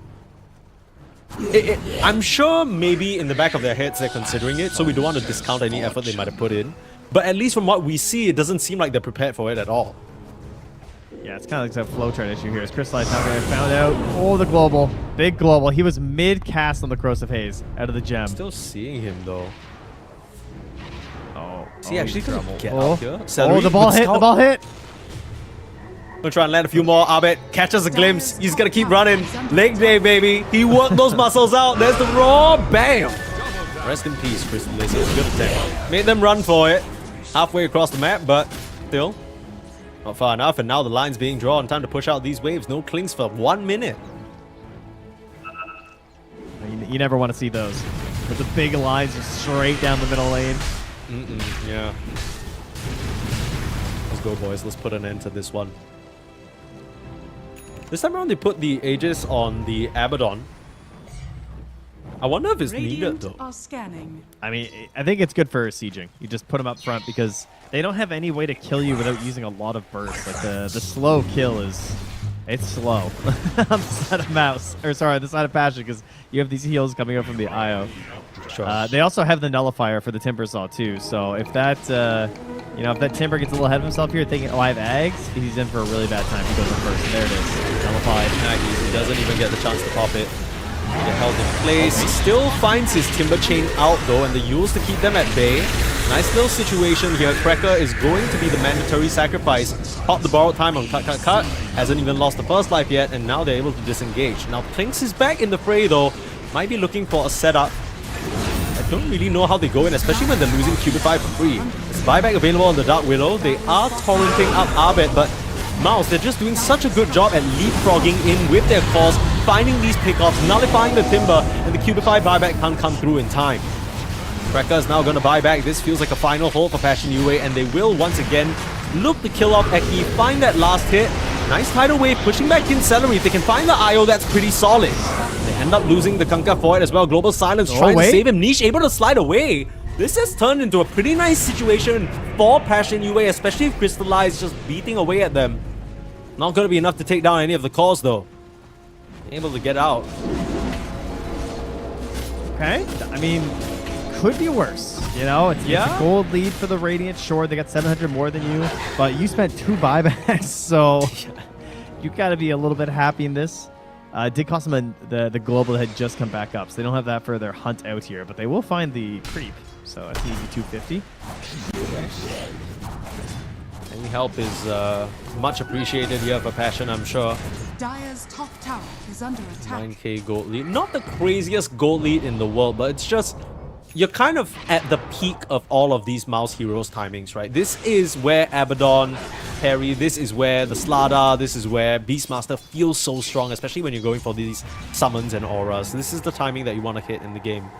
They're right back at it, at your doorstep. 1 more minute on this Aegis. Cut wants to put it to use. Fight here on Passion. She's gonna TP in. For Shiva's prop, pushing him around a little bit. Nice little 4-star back down to the low ground to safety. Keep this one going.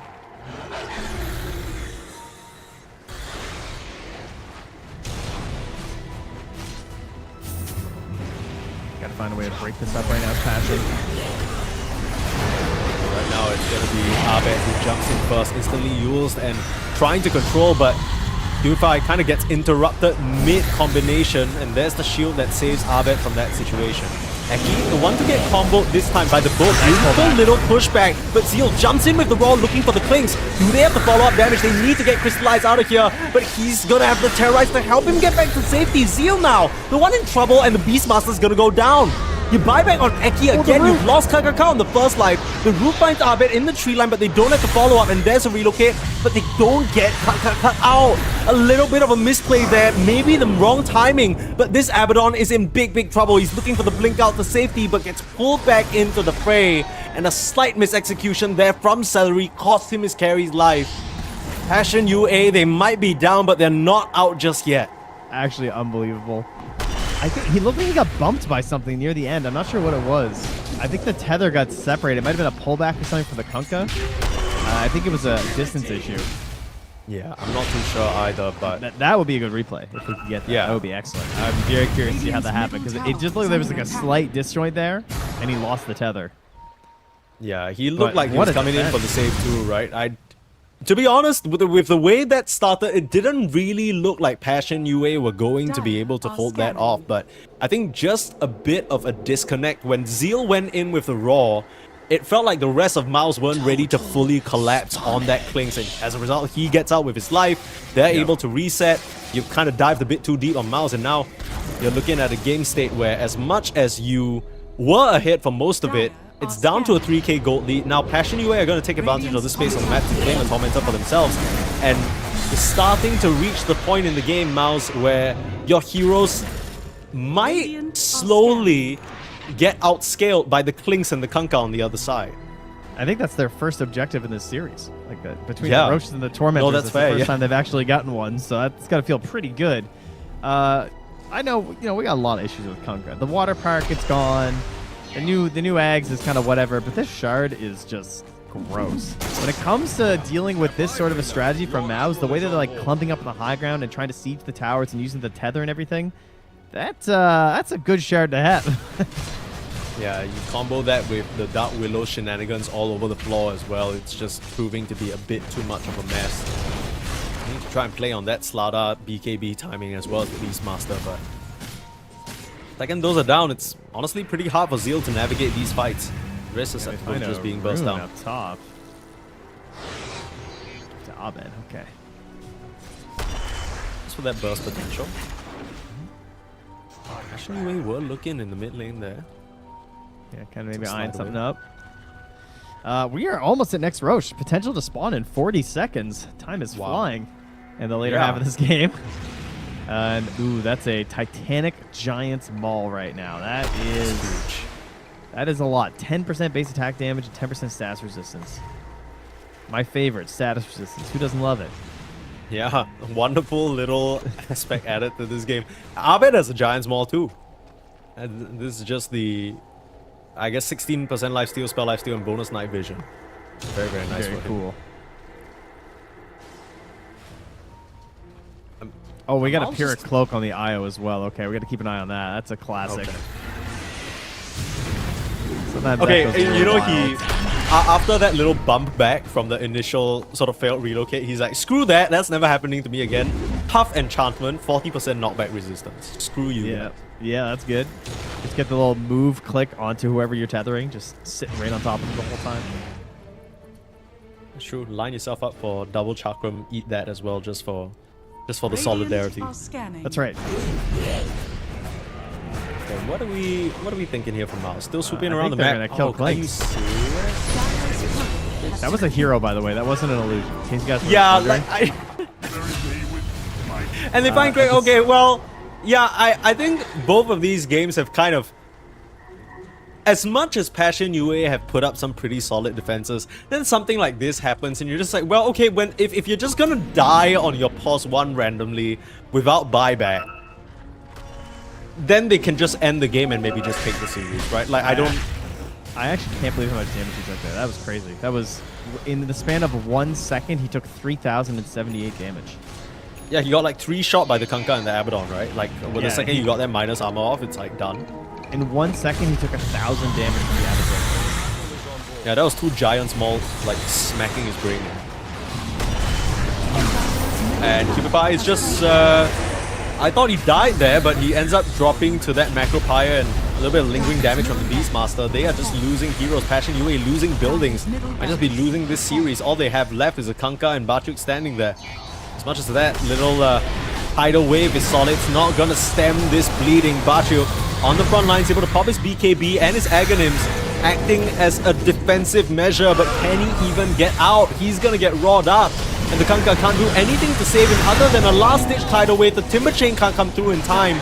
And now your staggered respawns. Is this really what you want? You have a Global Silence and Plains ready to fight. They'll try and burst down Zeal, but an easy 4-star away, and now the Kanka's in trouble. Global Silence gonna come out to try and keep them at bay, but Abed, he doesn't even care. He's focusing on the objectives right now. Everyone on Mouse still looking very healthy despite Crystallized beating into them for such a long period of time. Now he might be the one going down. They have that vision of him. Abed coming through for the crush. Niche is dead. Has a buyback on the Kanka. Might just have to pop in. Not sure what else you're waiting for. Maybe for the end of this series. Niche has to save this Klinks. It's the last resort, but they lose him in the end. Tidal Wave brings some into the fountain, but that's exactly where they want to be because this series is done 2-0 for Mouse in very, very dominant fashion. Radiant Actually, so close to something at the end there for Passion, and then just eliminated. Yeah. Pretty much the same story as last game, losing the potential hero to maybe salvage this game and have that damage just in an instant out on the map and exploding out of the upper bracket here. So their run's not over yet. They'll head down to the lower bracket here, but Mao's 2 games back-to-back, pretty similar strategies, extremely well executed. Yeah, just clean stuff. It's what you like to see, especially, I think, for a team starting out, you know, their first debut matches. I think Celery was talking about it on his social media as well. He said, not really where we want to be just yet, but we're working on it, and this is the result of their work, right? They're looking a lot cleaner. They're looking a lot more together in terms of the game plans that they're executing. It's clear that I've never been a pro player, I've never been on that side of things, so I don't know how it necessarily works, but it feels almost like there are protocols set in place, right? These rotations at certain timings, coming through the twin gates, playing for objectives, these are all things that feel like probably timings and specific movements that these teams practice, and Mouse, they have it down. Both games looked very similar, very nicely done for them. They'll continue on in the upper bracket, and yeah, very well deserved. We'll take a look at the bracket again just to see where we're at the moment. I know the other game, if I'm not mistaken, is still going on between Na'Vi Junior as well as One Win. Na'Vi Junior are 1 game up, but as we can see from the first series of the day, OG were able to 2-1-0 Tenacity, like we mentioned, and Passion UA unfortunately will be dropping to the lower bracket to face off against their opponent. We'll be able to see who that is in a short bit, whether they are the bye team or whether they... I guess it'll be the loser of One Win versus Na'Vi Junior for them. Yeah, I was anticipating One Win coming out ahead in that series. I'm surprised to see Na'Vi Junior take it. I mean, not surprised he didn't take a game, but definitely was favoring One Win as of late. So we'll see if they can keep that going. Yeah, things are getting a bit tense here as Avilas gonna go up against OG. Avilas, of course, getting some of... I don't even know whether you call it an upgrade, right? They're just switching out some of their key players here after a couple of successful previous runs. I'm not really sure what that's about because I didn't really think... Stormer's Vengeance. Yeah, Coming back Stormer's at Vengeance. He's gonna come back at them. That'll be a fun little match to watch. But yeah, Mouse, they'll be waiting for their next opponents here between One Win and Na'Vi Junior, of course. This one might be a 3-game series because with the way that's looking on the stream right now, it seems like One Win are the ones with an advantage in game number 2. Of course, a bit too early to call still, but yeah, I mean, so far, of course, we're still fresh into this particular section of the closed qualifiers, so we will have a bit more before we really develop some sort of identity. But is there anything that you're noticing so far? I guess it's a bit hard to say because Mouse just won those games in such a specific fashion. Yeah, I mean, it shows that the speed is definitely there. Whether there's a Tormentor available at 15 minutes or not, it doesn't really matter. You can still play really fast Dota, and you could just focus on Roche instead and just focus on taking over the map and cutting off that farming as much as you can. In the past, the answer to this has just been creep cutting, and so maybe we might see just more supports that are faster at cutting waves or better at hiding to cut these waves to try and prevent these situations from happening. But overall, Mao's just showing that there is some scary fast Dota to be played. Yeah, so as with that being said, unfortunately, one thing that won't be fast is this break. As you know, close qualifiers, we want to make sure that teams are well prepared and ready to play when they are. So we're going to be going for a bit of a longer break. Like we said, I think you saw the schedule a bit earlier on that we will... These games start at specific times. So for us right now, it's going to be, if I'm not mistaken, let me just check here, how long more until our next game? I believe it's going to be 1.5 hours, maybe 2 hours at least. Maybe Okay, 2 yeah, hours, we're at 2 hours, right? Okay, 2 hours so and 12 2 minutes. hours and 12 minutes to be. There you go. He's done the math. Beautiful. But yeah, back on this stream, it will be the winner of I think Mao. I guess now it's Mao's versus Na'Vi Junior / One Win. Whoever that will be back here on this stream in 2 hours and 10 or so minutes. So be back here, but for now you can watch the rest of the action unfold on EWC_Platinum if you want to catch Na'Vi Junior versus One Win. But we'll see you back here after a longer break. Ta-ta.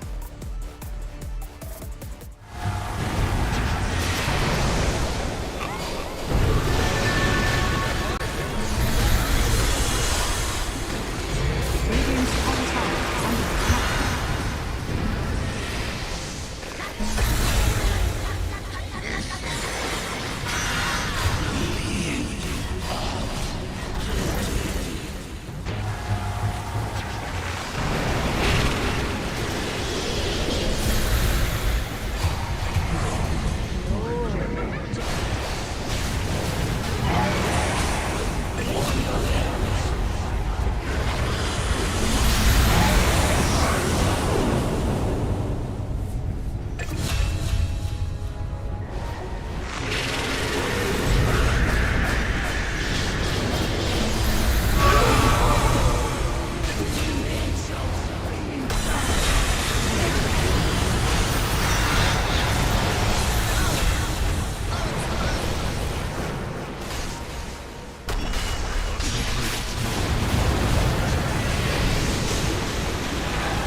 one, go.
2, 1, go.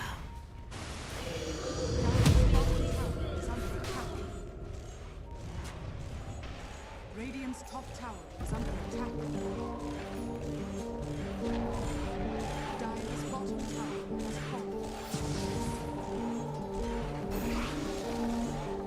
Dire's structures are fortified. Come to my world if you wanna see some action. Enter my zone, shut down the competition. Dire's middle tower Stand up from the crowd, yeah, I'm the main attraction. Come to my world if you're ready for some action. Are you ready?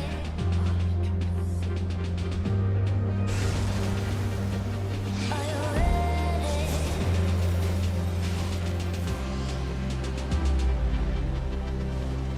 I came here to win.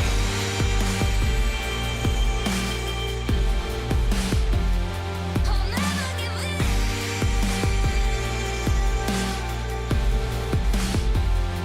Make my one woman on me. Only one woman on me.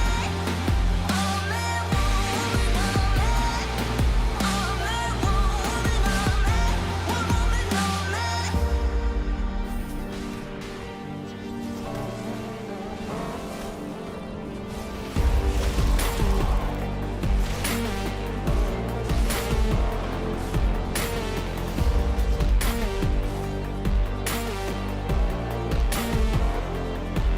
Are you ready?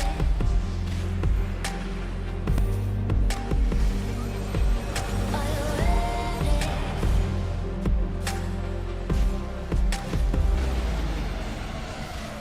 I came here to win.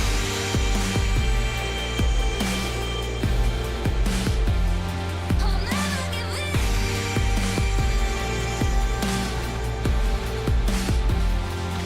Make my one woman on me. Only one woman on me. Only one woman on me. Only one woman on me. One woman on me.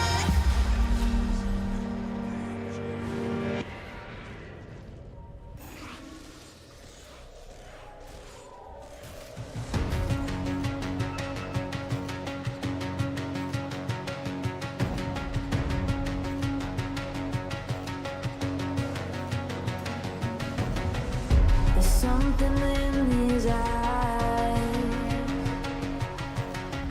There's a storm within, but it's written in the skies. Let it break me till it's over.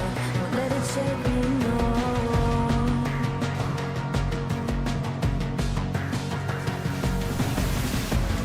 Won't let it make me go under. Won't let it make me go under. So now it's time to die.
So now it's time to fly.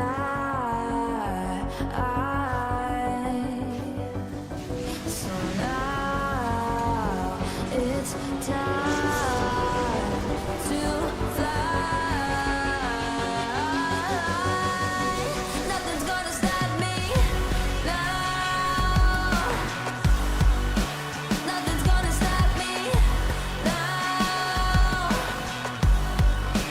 Nothing's gonna stop me now.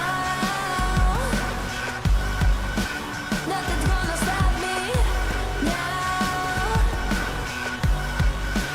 Nothing's gonna stop me now.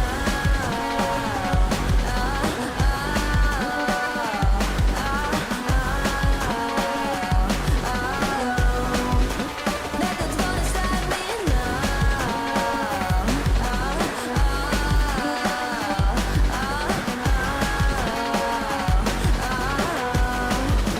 Nothing's gonna stop me now.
2, 1, go.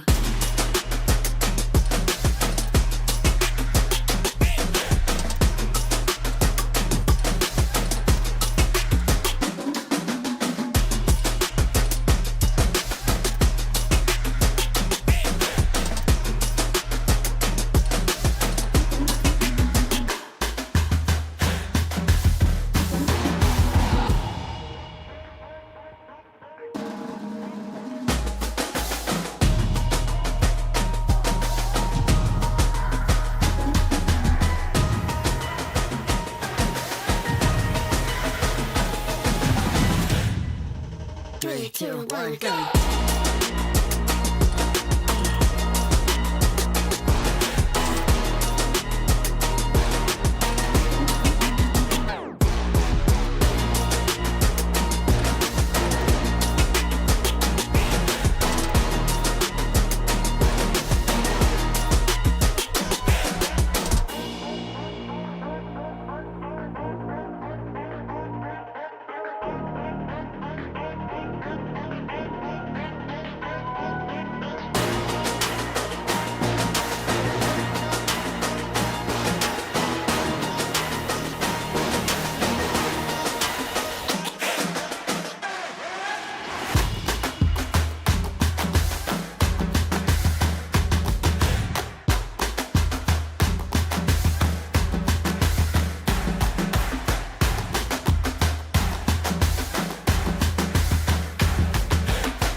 Three, two, one, go.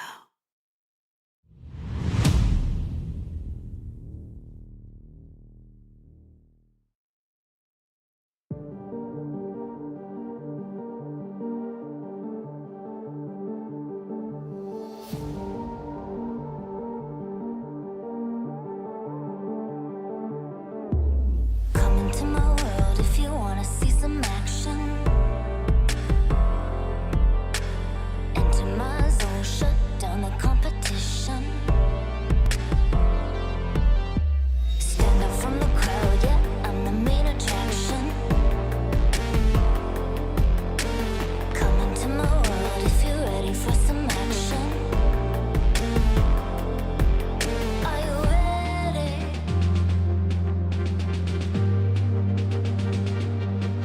Are you ready?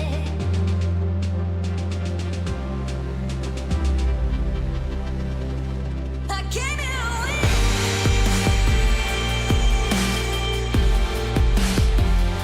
I'll never give in.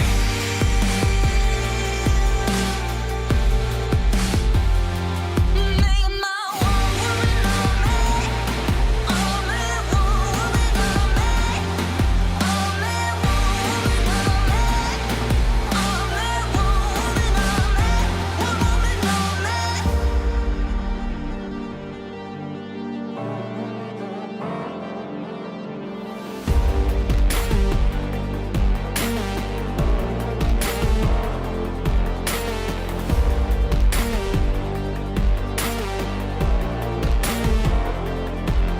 Are you ready?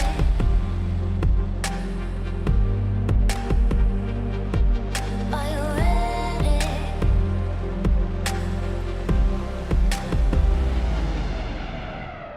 I came here to win.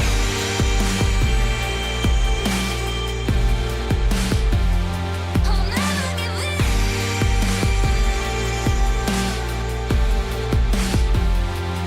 Make my one woman on me.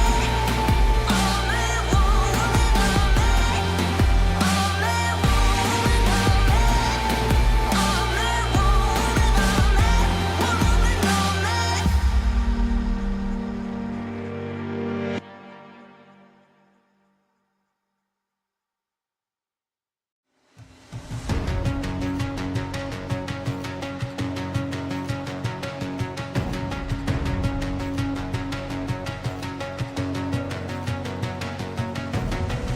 There's something in his eyes. There's a storm within, but it's written in the skies. Let it break me till it's over. Don't let it shake me, no.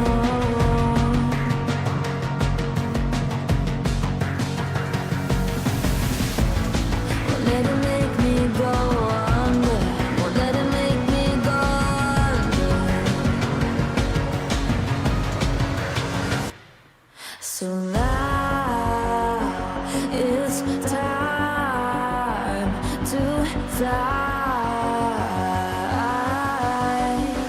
Nothing's gonna stop me now.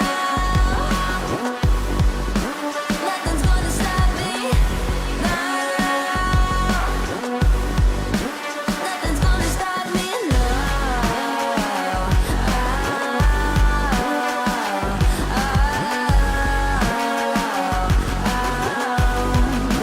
Nothing's gonna stop me.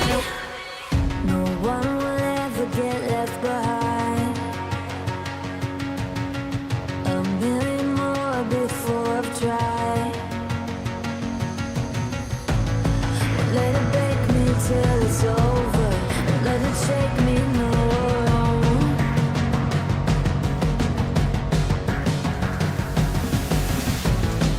Let it make me go under. Let it make me go under. So now it's time to fly.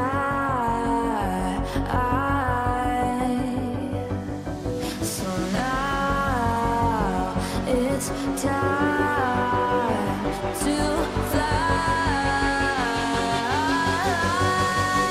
Nothing's gonna stop me now.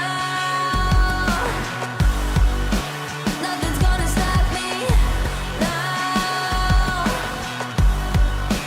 Nothing's gonna stop me now. Nothing's gonna stop me now. Nothing's gonna stop me now.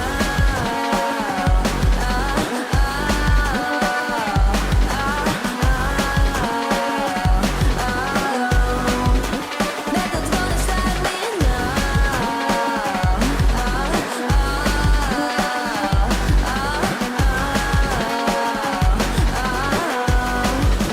Nothing's gonna stop me now.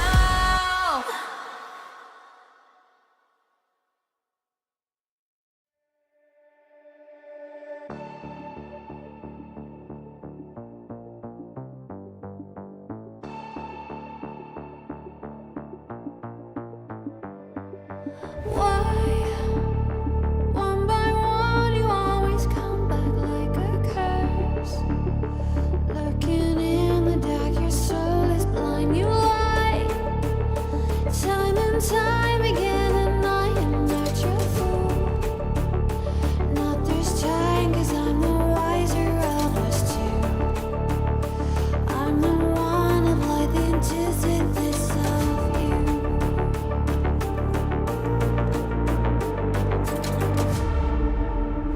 If you shoot, I'll take you. If you run, I'll chase you. If you scream, I'll whisper. La-di-da-di-da-da-da.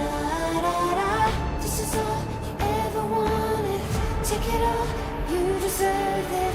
This is how we're gonna end it. La-di-da-di-da-da.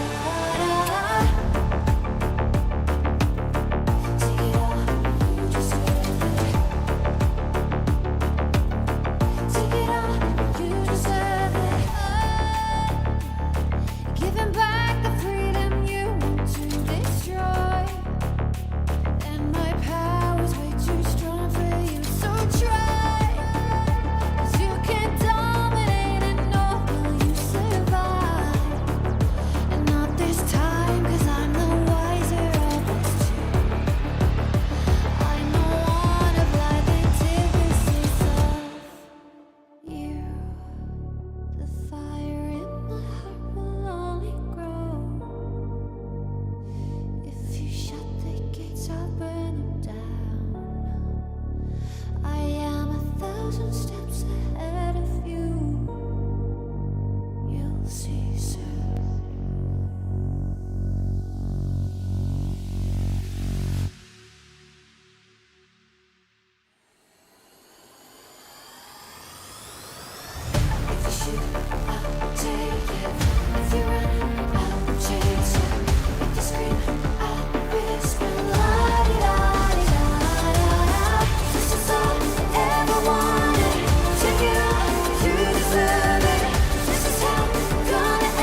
3, 2, 1, go.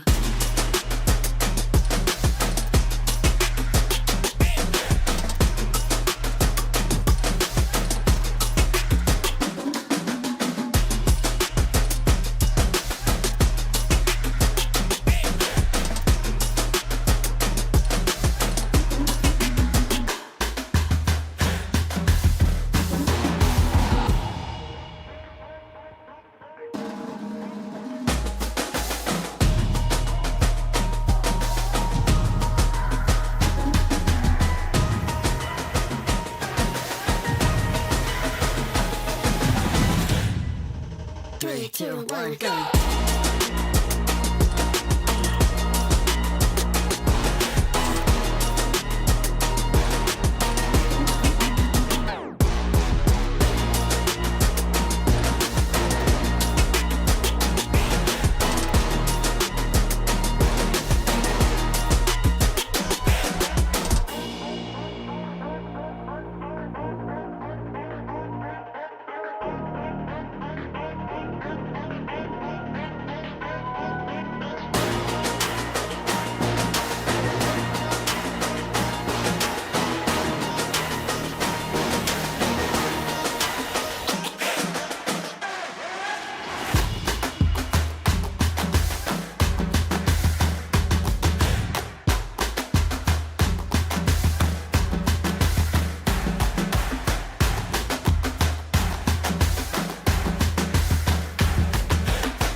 Three, two, one, go.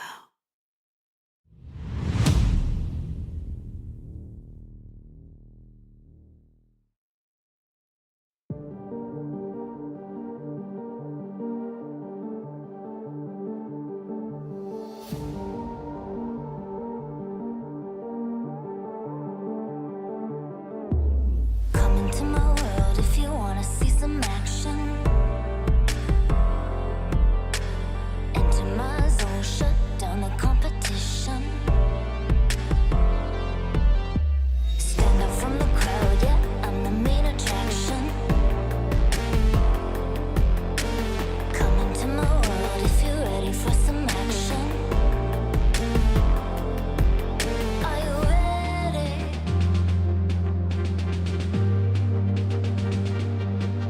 Are you ready?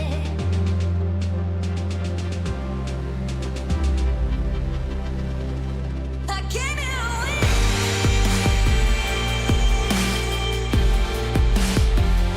I'll never give in.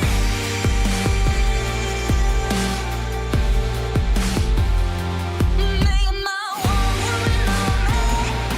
Only one woman on me. Only one woman on me. Only one woman on me. One woman on me.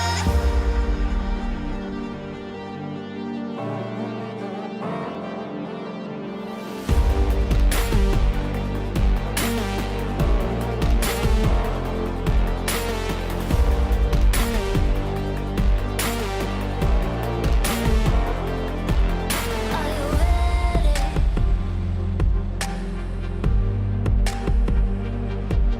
Are you ready?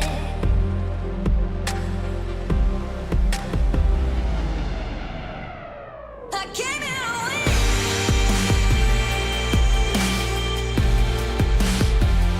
I'll never give in.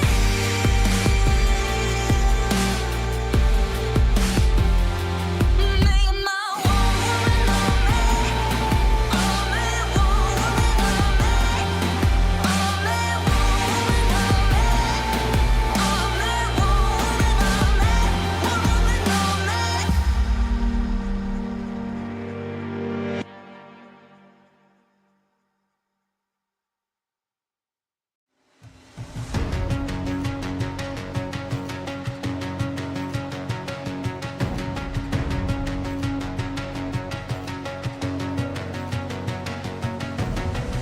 There's something in his eyes. There's a storm within, but it's written in the skies. Let it break me till it's over. Let it shake me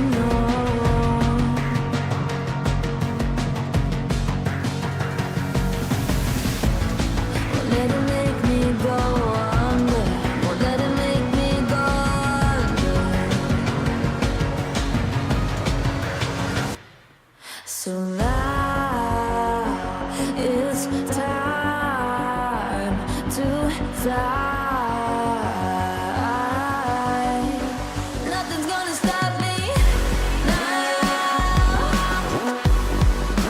Nothing's gonna stop me now.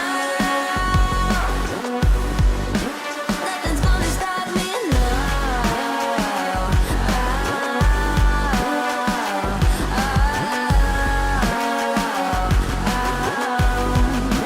Nothing's gonna stop me. No one will ever get left behind. A million more before I've tried.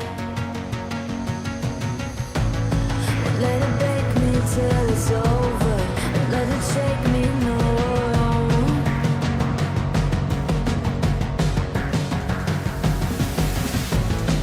Let it make me go under. Let it make me go under.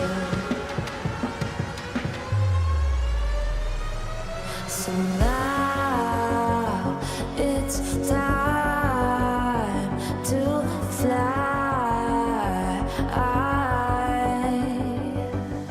So now it's time to fly. Nothing's gonna stop me now. Nothing's gonna stop me now. Nothing's gonna stop me now. Nothing's gonna stop me now. Nothing's gonna stop me now.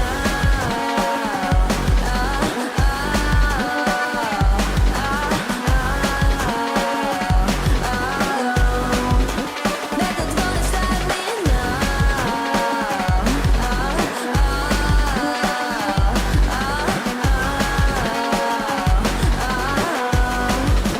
Nothing's gonna stop me now.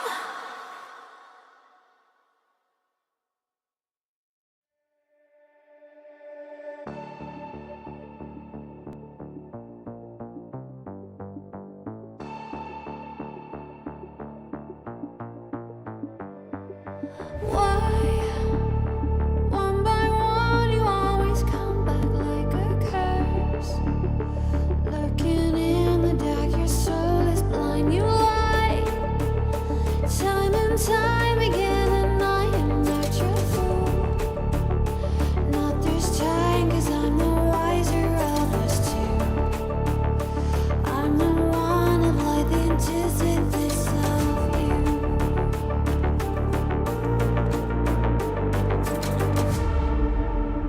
If you shoot, I'll take you.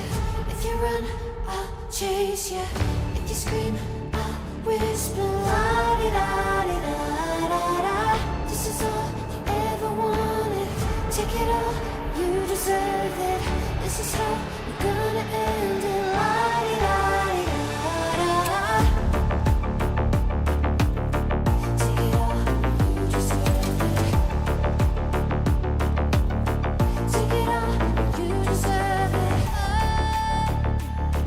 Giving back the freedom you want to destroy. And my power's way too strong for you, so try. 'Cause you can't dominate and know will you survive.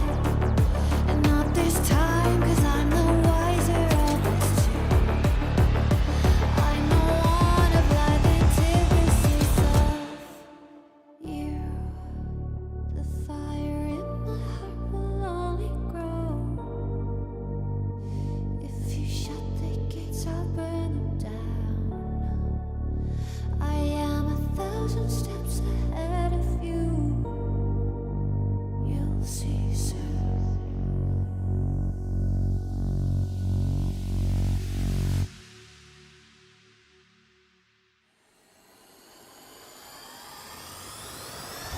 If you shoot, I'll take you. If you run, I'll chase you. If you scream, I'll whisper. La-di-da-di-da-da-da.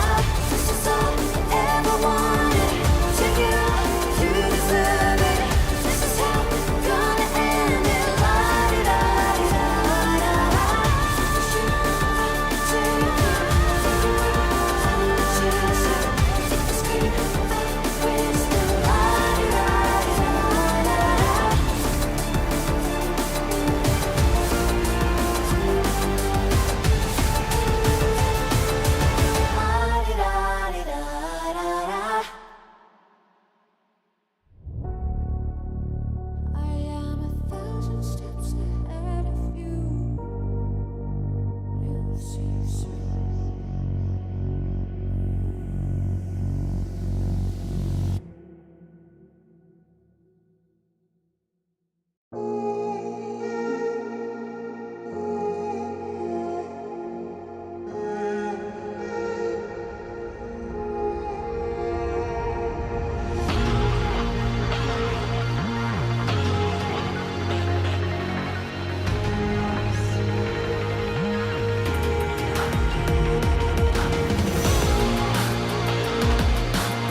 2, 1, go.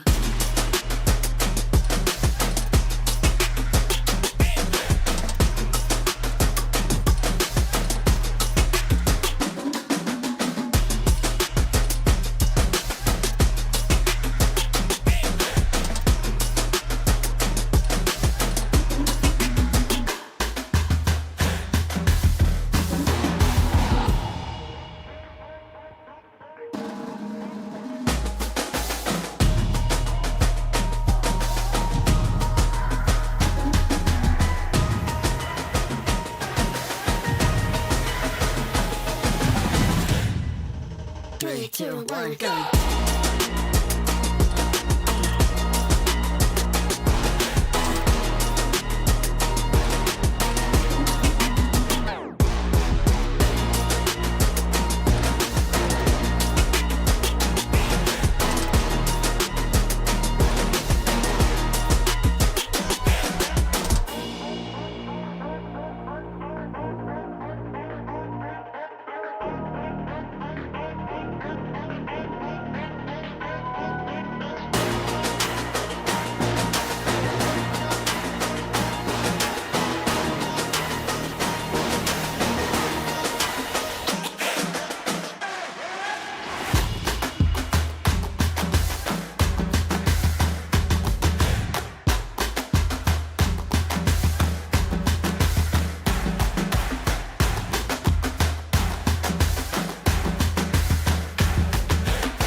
Three, two, one, go.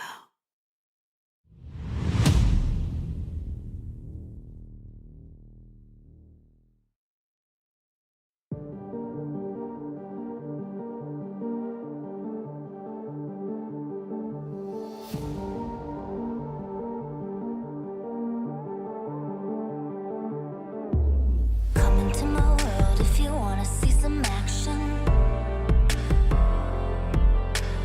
Enter my zone, shut down the competition.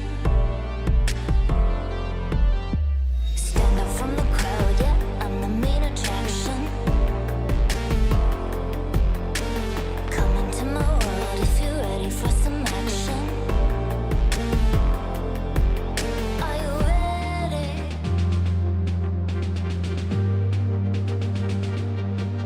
Are you ready?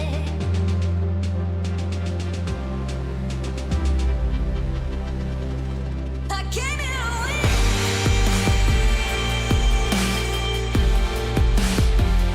I'll never give in.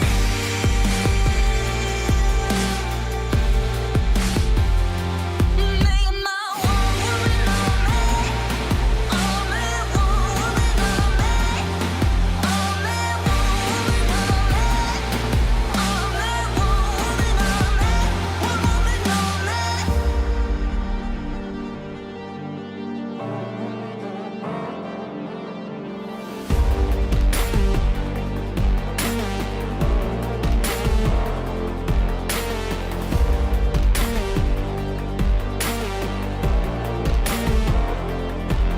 Are you ready?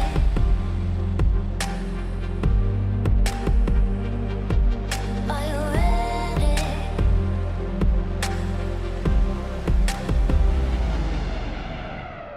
I came here to win.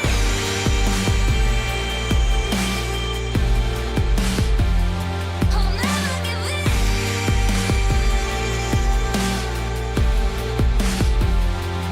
Make my one woman on me. Only one woman on me. Only one woman on me. Only one woman on me. One woman on me.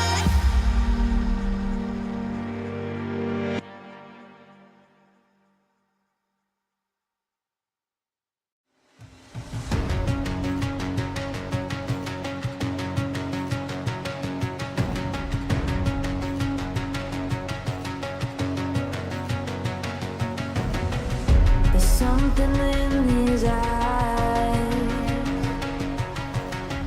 There's a storm within, but it's written in the skies. Don't let it break me till it's over. Don't let it shake me, no.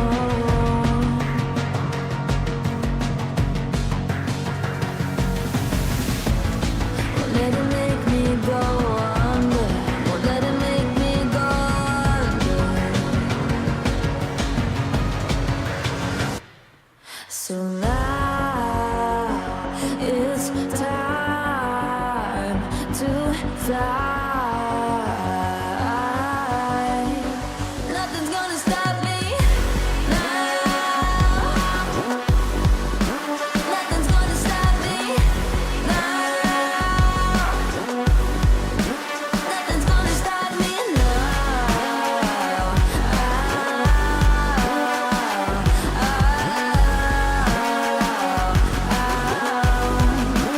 Nothing's gonna stop me. No one will ever get left behind. A million more before I've tried. Won't let it break me till it's over. Won't let it shake me, no.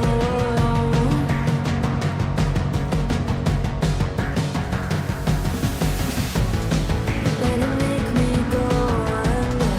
Let it make me go under. So now it's time to fly. So now it's time to fly. Nothing's gonna stop me now. Nothing's gonna stop me now. Nothing's gonna stop me now. Nothing's gonna stop me now. Nothing's gonna stop me now.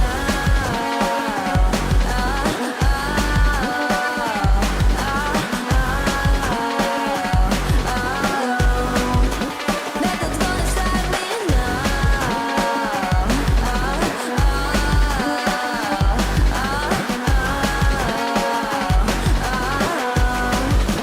Nothing's gonna stop me now.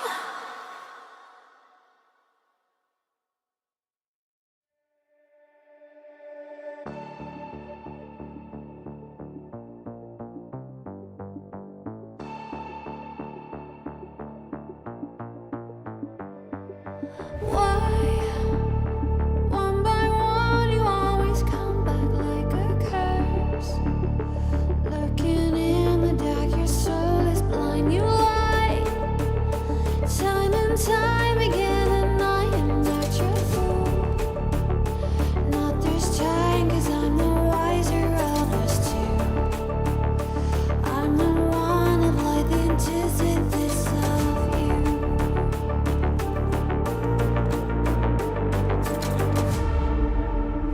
If you shoot, I'll take you. If you run, I'll chase you. If you scream, I'll whisper. La-di-da-di-da-da-da. This is all you ever wanted. Take it all, you deserve it. This is how we're gonna end it. La-di-da-di-da-da. Take it all, you deserve it. Take it all, you deserve it. Giving back the freedom you want to destroy.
A warm welcome back, folks. They are back on the road to EWC here in the Western European region with myself, Sneeze, and Trent bringing you the action. We are on the B stream for Western Europe, and that means we got plenty more action. We'll be following Maus. We already saw them 2-0 their opponents just now in a very dominant fashion. Passion UA unfortunately dropping to the lower bracket to start us off. But a stronger opponent lies ahead in Navi Junior, who also were able to 2-0 their opponents in one win, reversing the score. We'll take a look at the brackets to see how things have shaken out so far. Of course, we start out Dave OG taking a 2-1 pretty tight series, so they'll be facing up against Avilas on the A stream. That should be a very fun one to watch. Stormer versus his former team, Fly versus OG. You know, we love that juice, but you want to stay here because we got that juice on this stream with Navi Junior. These young guns able to turn the tides on a series that I think just 4 days ago they were 2-0 by one win, so clearly a bit of a different beast coming into today. It's gonna hop directly into draft because we have that already. But yeah, I mean, Trent, just now we saw Maus look amazing. They were still playing this super fast tempo that feels like it was from a couple of patches ago. 5 seconds. Yeah, I gotta say, I'm a little happy that Navi Junior won that last series because I kind of feel like they have the better matchup versus Maus. I don't know why. I know what you're saying. Compared to one win, I feel like they'll match up better versus them. I think just because like some of the minds on this one in terms of like Zayat and stuff, I feel like he'll have a better read on situations of what to do. He's been around some of these players a little bit more, and I don't know. It'll be really interesting to see because Navi Junior is a very fun team to watch. They've got a lot of young players, extremely young players. Zayat is the old man on this team, captaining things around. He's the grandpa, dude. Yeah, and he's like 25 or something, and he's like like we got like 16-year-olds and like 17-year-olds on this team. They're truly junior, and they've been a real pleasure to watch. So I want to see them take down some of these old men on Maus, you know. Yeah, I think whenever you think about these younger players, you have some sort of idea that forms in your mind about being a bit more rough around the edges, right? Maybe their strategies are a bit more individualistic. They want to play for a certain, you know, personal flair. But I think what's been really fun about Navi Junior is they've come together as a team and there's some pretty strong identities. I think even in their series against One Win, I didn't get to see the games obviously, but just kind of seeing the draft that they've put together, it comes together in a very cohesive way. So when I first heard that Days, of course, their previous position 4 was stepping away, it's like, oh, you know, they need to bring Zayak in, whether he's going to fit that vibe or not. Turns out it's completely fine, right? The team, if anything, looks stronger now. Yeah, 100%. They've been great, and I had a chance to talk to him just about the team and stuff, and it's the most, you know, he said that previously he'd done like a decent amount of leadership stuff on his other teams, but now it is more so in his hands than before, and he recognized that was going to be the case, and it's just been, you know, he's been enjoying it, so it's very cool to see. In the lobby chat, I will say, Navi Junior, I believe Niku said, by the way, we first banned Bat, good luck Eki. Lies. Obviously, they did not. The bat was left in, but if you guys were watching earlier, you know that Eki's already happy because he's probably going to be playing this Jakiro again. Yeah, very, very nasty stuff. He plays that, you know, kind of pseudo core Jakiro. You hate to see it if it's in your pubs, but if Eki's running it, I think you can give it a pass, especially if how well he's been doing. Going for that twin terror facet and really putting the hurt on whoever he faces up against. This is already a bit of a different look compared to what we saw Maus face off against, right? Starting things off with the Dark Seer. Maus, of course, we know that they aren't too big of a fan of the Shadow Shaman, opting to ban that out regardless of whether they have overall first pick or not. They don't really want to grab it on their own supports. But Darkseer could set up for a very nice type of draft where you're playing around enabling maybe an Ember Spirit coming out in your mid lane. I think earlier today we already saw Niku bring out something like a Death Prophet. It looked amazing. So definitely a bit more of a team-centric offlaner, building those auras, maybe empowering perhaps an Ember or melee position 1 of some sort for Got the Juice coming out. Yeah, and this has been here. The other teams have been banning first phase, including One. They took care of that Darkseer straight away when they were up against Navi Junior. But Navi Junior, they wanted to open up for it. That's why you see that early Ursa ban, because he's kind of agreed upon as being the best way currently to deal with the Darkseer in the lane, just because of how prevalent the creep pulling has become. Everyone is really good at pulling creeps and not laning honestly, and so you got to find these answers that can somehow stop Darkseer, and like dispelling the Ion Shell doesn't seem to be a real answer anymore with the Oracle. I've seen it tried a couple times. doesn't Yeah. really work. You know, it's You- low you need a bit more cooldown. oomph than that, right? Like it can't Yeah. just be the Oracle. There has to be some sort of position 1 component that comes in after you dispel all that 10 stuff, and then seconds you can remaining. kill him as well. You can't just leave him. He's just gonna, wait 10 seconds, pop another ion 5 shell on, and seconds what now? remaining. Mao's choosing to go back to the strategy that worked for them. If it ain't broke, don't fix it. Going for the IO. Seeing the Ench being banned. It's interesting that they skipped over the Chen. We know that was banned out by their opponents in the previous run. Yeah, and as a way to maybe mitigate this, they did ban out the gyrocopter on the side of Navi Jr., but they're still just saying, yeah, we'll just take it and then maybe go Abba, so who cares, right? Yeah. They spent quite a bit of reserve time on it, actually. I think Navi Jr. trying to figure out how they were going to go into this second phase. 40 seconds left already. Zyke, maybe... I mean, of course, Maus don't really have a large pool of matches to pull from, right? They did play in the open qualifier, so that's something to refer to. But I wonder whether Navi Jr. It could be one of two things, right? Either they knew this was coming, but they have a lot more options than they expected, or it's the opposite. So I wonder which one they're dealing with right now. They go for the AA, so denying some of the healing from the IO. 10 seconds remaining. This I did see the last time with their IO strat was the AA versus, 5 and it did work seconds as well remaining. as you'd expect. It's, obviously it is a great way to shut down the Dire target being team healed. It allows you, with the combination of burst, there's your tiny, to get kills. Dire The goal team being, you see the main target, you don't care about this whole IO thing, and you Radiant just dump all your team spells, finish him off, hopefully before the relocate comes in. It won't be the Abba this time. We're going back to another popular answer here with the IO. That's the pairing of the Marcy. The position 1 here for Cut, aka Dream. Very scary. And another Axe, which I've been seeing quite a bit in these qualifiers lately. 10 Yeah, seconds it remaining. really just comes down to that whole Blade Mail kind of increase 5 in seconds stock value, remaining. right? Suddenly Axe just seems like such a better Radiant hero. team back.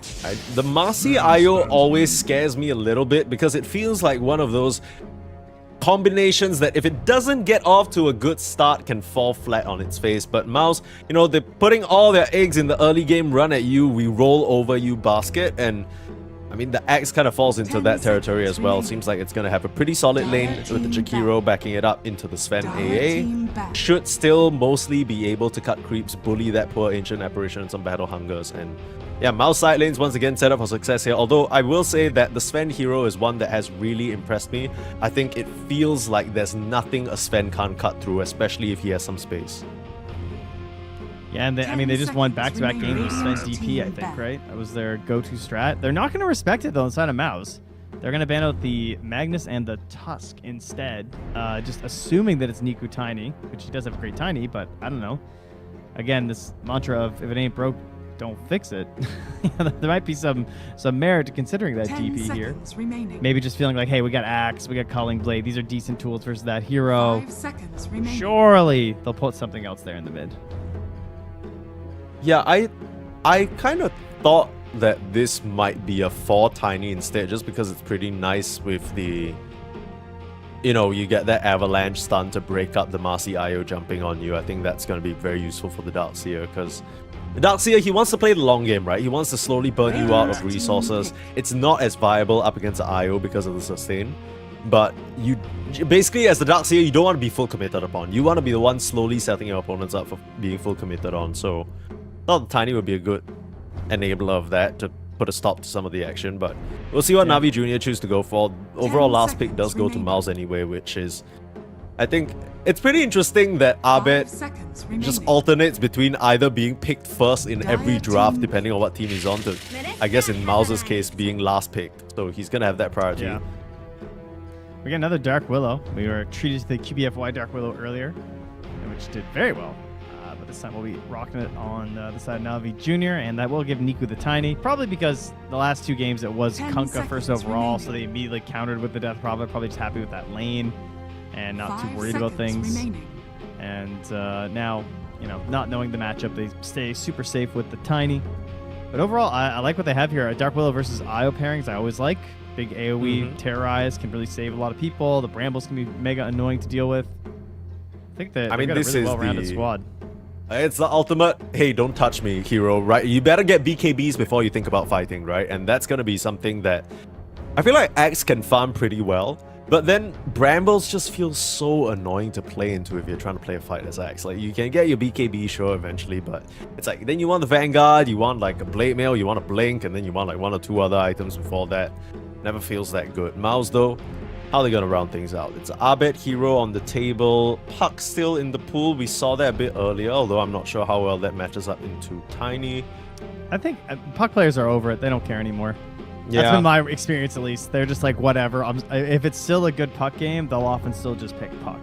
Yeah, like screw the seems to in-lane be the counters current like experience. DK, Tiny, who cares about that shit anymore, right? Like, we'll just clear wave. It's vibes. I mean, we saw Abed pull out a really cool and convincing performance, I want to say, up against Alina earlier today.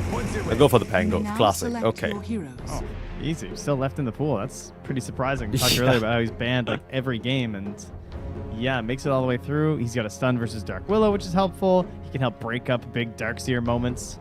But their vacuums are horrifying this game. If they hit a good vacuum, you guys are really looking pretty dead. Avalanche, Sven Stun, Terrorize, AA Ice Blast. Like, there's a long time for Riddies to set up some good ultis. The way you take a fight for Mouse is going to be very important. You really do not want to get caught in your opponent's vision, because if Navi Jr. get the jump on you, you could be losing a couple of heroes. Yeah, this feels like one of those games that Navi Jr. have to make sure they don't lose control of early 10 on, right? We've seconds seen what can happen when Mouse come out of these lanes smashing. Definitely something that's 5 possible with that seconds Marcy remaining. IO. In fact, it'll be what they're looking to try and do. They need to Yeah. try and get to that stage of the game where they can pull all their spells together and use them, right? Like, if you start to get picked off here, if you let this Marcy IO run rampant around the map and they're having these small little skirmishes, these pickoffs here, these pickoffs there, can very quickly get messy. But I believe in Navi Jr. I like what they have in terms of just if the 5 heroes run into each other, it feels very scary for Miles, especially prior to BKBs. Yeah, I'm really curious to see how Zeal's game goes, because the Axe has surprised me a couple times already in terms of just the pacing that the hero seems to be able to get now. One of the major flaws with the hero was the need to get Vanguard and use that to farm your Ancients to then get your Blink to get your Blade Mail, you know, like... Yeah. You kind of needed, like, Vanguard, Blade Mail, Blink. Vanguard, Blade Mail, Blink every single game. It felt like you couldn't do a lot, but... using some sustain heroes and some other tactics, I've seen teams dodge the Vanguard when they don't need it and just go straight Blade Mail Blink, and it's really up the tempo on the hero, which could be really helpful when we have someone like this Pangolier who wants to make a move in the earlier parts of the game, use that Rolling Thunder. Yeah, I think, I guess in a weird way, that whole pressure is alleviated. I think usually you want to give your carry a bit more space to farm, and that's where the Axe struggle comes in, right? Because if your carry is farming and Axe is farming, then who the hell is making the move with the mid laner? But in this case, you have a Marcy Io, so these guys are going to be very, very bloodthirsty. We'll see how it goes, though. I think Navi Jr., I know it's cliche to say, I know people always say this, but I think it's going to come down to some of these mid rotations, right? I think if Niku can try and find a way to impact the side lanes and put this Marcy IO or maybe even this Axe in a bit more of a backward footing, suddenly you can get to that stage where you're coming together, using your spells, and very, very scary. If not, Mouse, pretty scary as well if they can come together in these death squads and get things started. We'll see how it goes, though.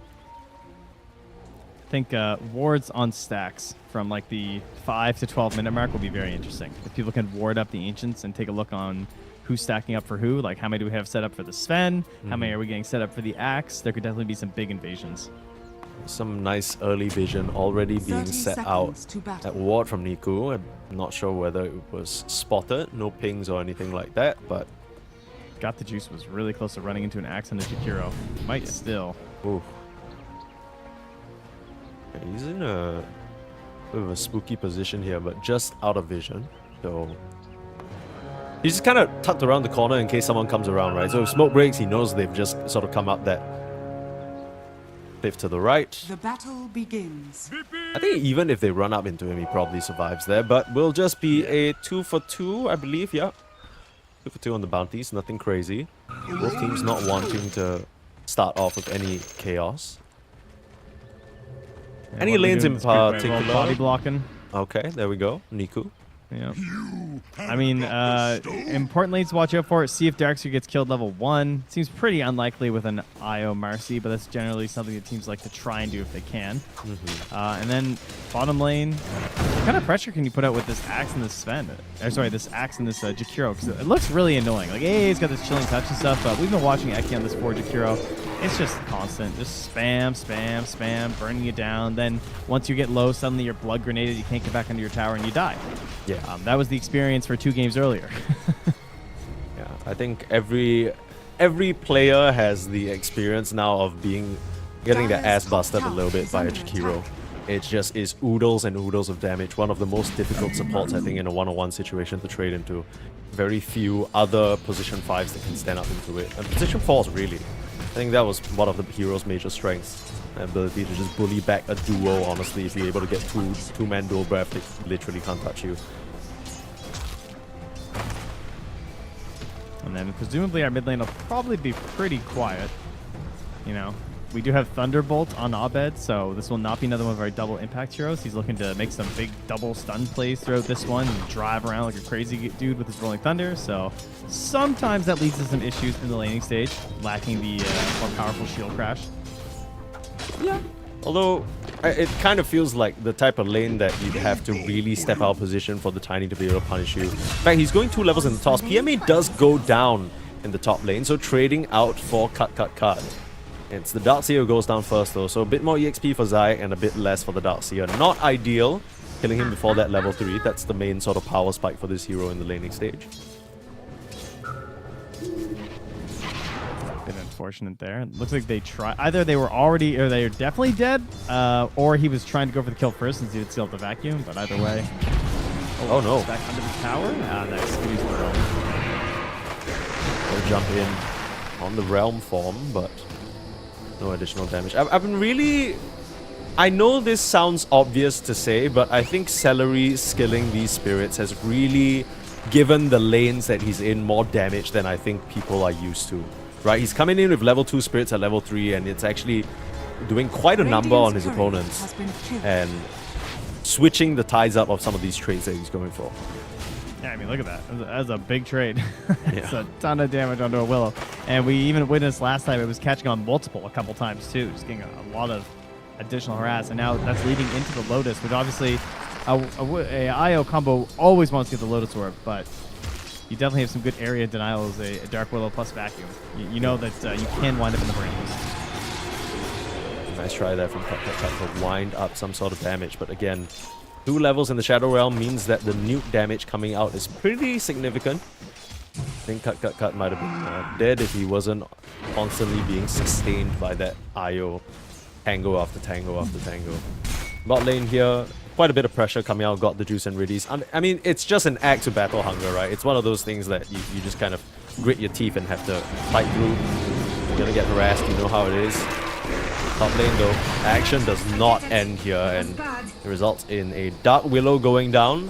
This kind of lane feels like it's like a matter of time, right? Cut is gonna find those opportunities. Yeah, they will have to be a little bit careful too, though. Again, like you said, the power spike of the level 2 Iron Shell. If you try and go into Dark Willow and she's Iron Shelled and there's level 2 Iron Shell on top of her and she Shadow Realms, you don't finish the kill, you might find yourself in trouble, but, you know, it's not going to be an issue quite yet because they still haven't made it there. And Scott Juice is going to tank a whole Battle Hunger here. Oh, pain. Yeah, this is actually kind of nasty. Cut though in the top lane. Caught out by the Brambles. Nicely done by PMA and Zayak to get their lick back. I was gonna say, I'm surprised that Zayak didn't pop that Lotus because he had quite a bit of time to, maybe not expecting the damage coming out from that duo. He still has that in the back pocket.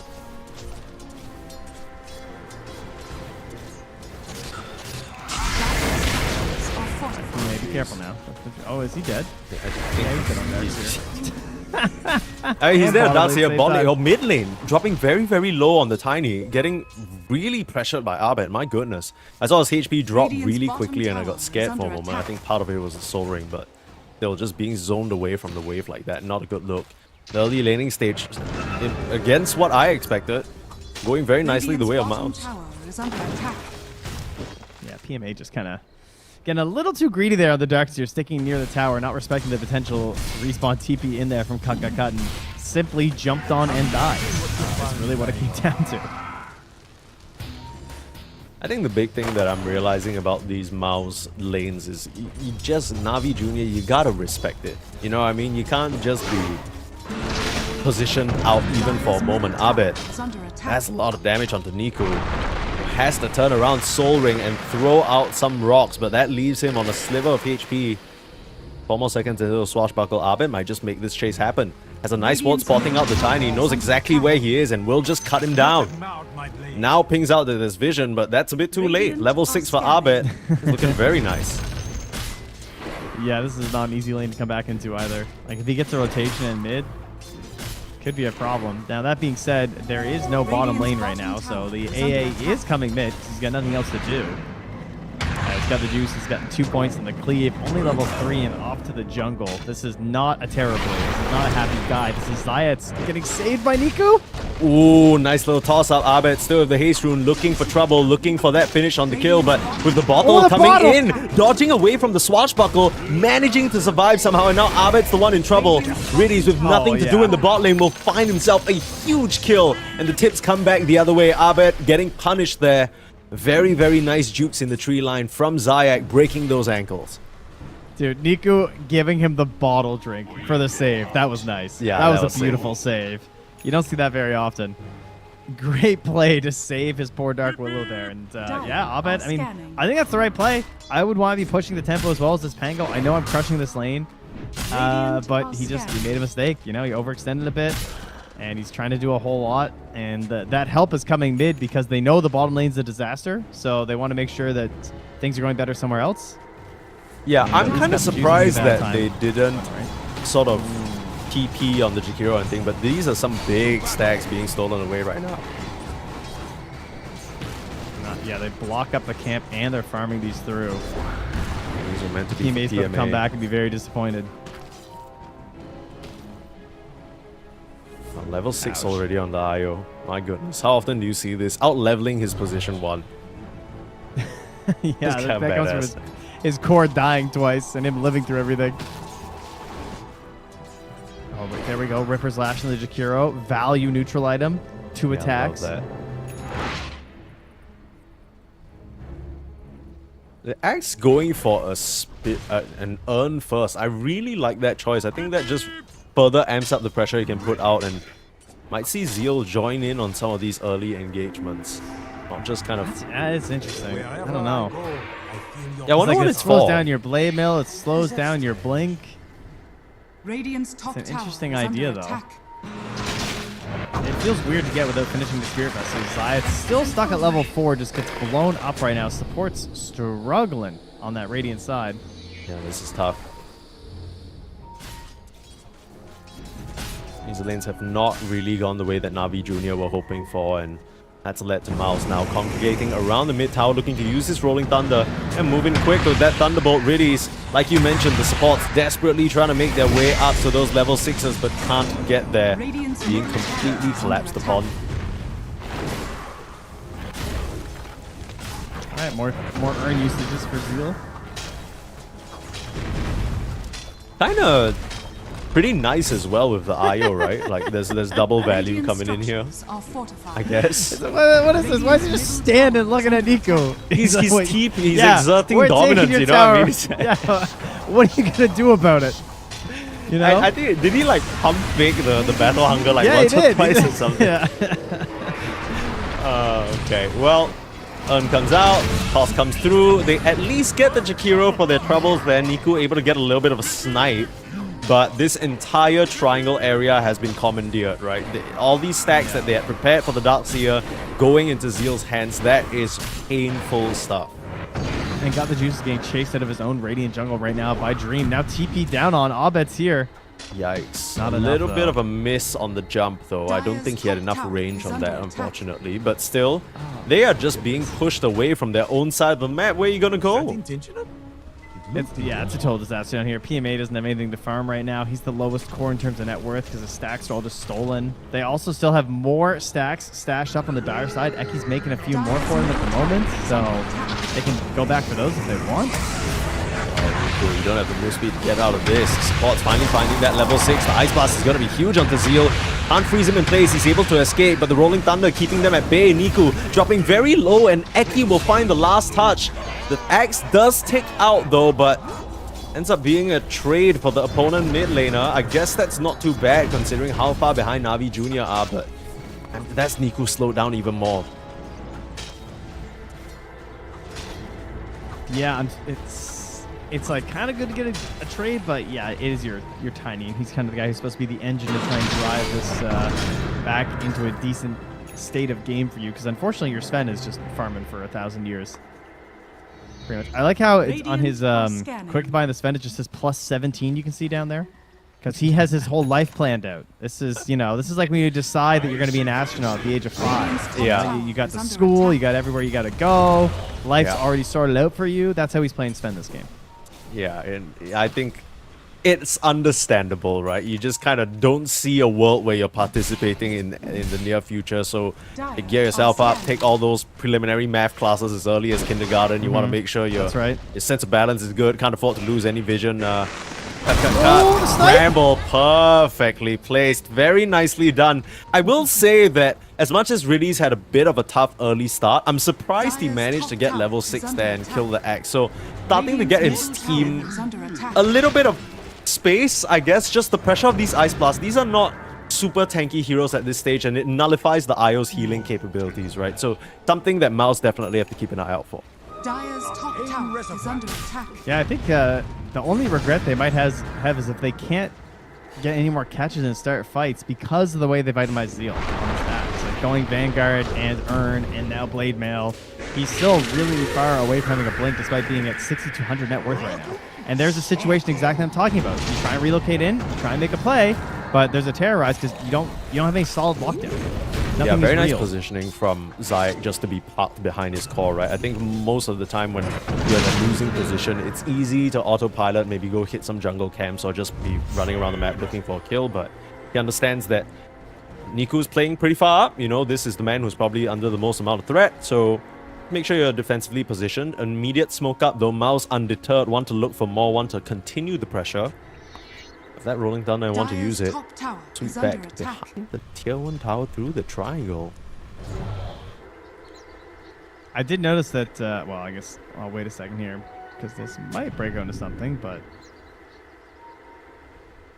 this is awkward. Teammates can do some serious work with his halberd. I think of the numbers, they're alright. Yeah, I wonder what Mouse were looking for. Maybe they expected somebody to be farming in the triangle. Use the Rolling Thunder now. Niku close in with the stun. Slightly off the mark though. Ice Blast missing as well means that Na'Vi Jr. no longer want to try and fight. Zeal doesn't have that blink like you mentioned, but finishing up the Blade Mail, so still a difficult target to just run straight on into. But I confirm they're ancients. That is one thing he can do with this item build. As I can sit in here, and I'm not going to die with the items that I currently have, and he's right about that. But I didn't get to see the Na'Vi Jr. versus 1-1 game. But I did look back and I noticed that by 23 minutes they had actually lost, I think, 4 towers, like all their tier 1s and a tier 2, and they'd only gotten 1 tower because they were up against like a Lycan and everything.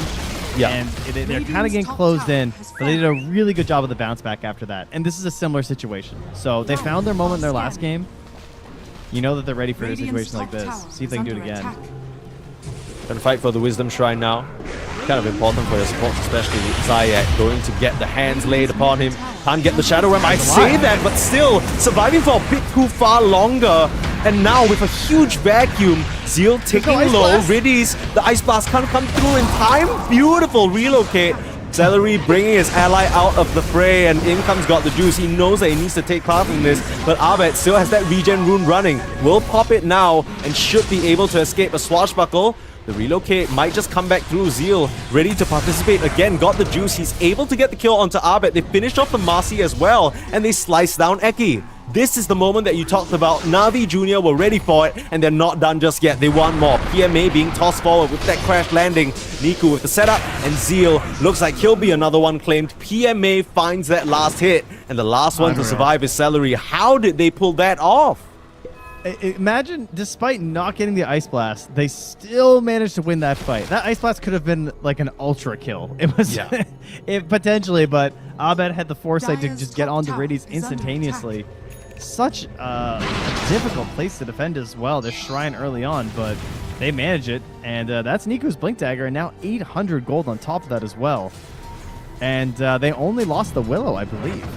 Yeah, we'll see a replay. You got a replay here, yeah. Beautiful. I mean, you lose this shrine, the game gets really hard. Somehow, I don't know how Zayas lived for that long and managed to get off a little bit of a bedroll. It was you said the halberd. PMA needed to pop it at the very right time, and he managed to disarm cut right as the finishing blows were about to come through. The second volley of this couldn't come through in time, and Zayak just comes down, drops a fat bedlam on them, and that certainly was something. Navi Jr., all the right moments coming together to help them out, and now it's a less than 1k gold lead despite that rough early start.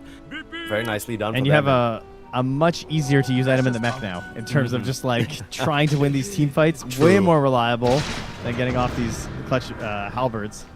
And you already said it. It's It's gonna run the PMA, but Dire's middle tower is PMA under is attack. He's not going to be concerned about this at all. But yeah, the Dark Seer, you already talked about it, right? These vacuums are going to be nasty, and that absolutely turns the tide of the game around. Dire's middle tower yeah, some is under spooky stuff. attack.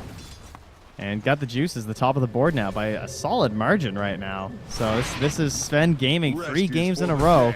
He just gets to play the dude who kills a lot of creeps and has a fun time.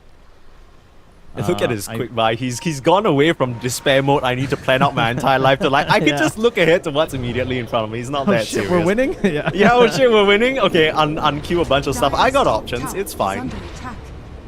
What does this move though? Are fortified. Look through the twin gate, looking for something.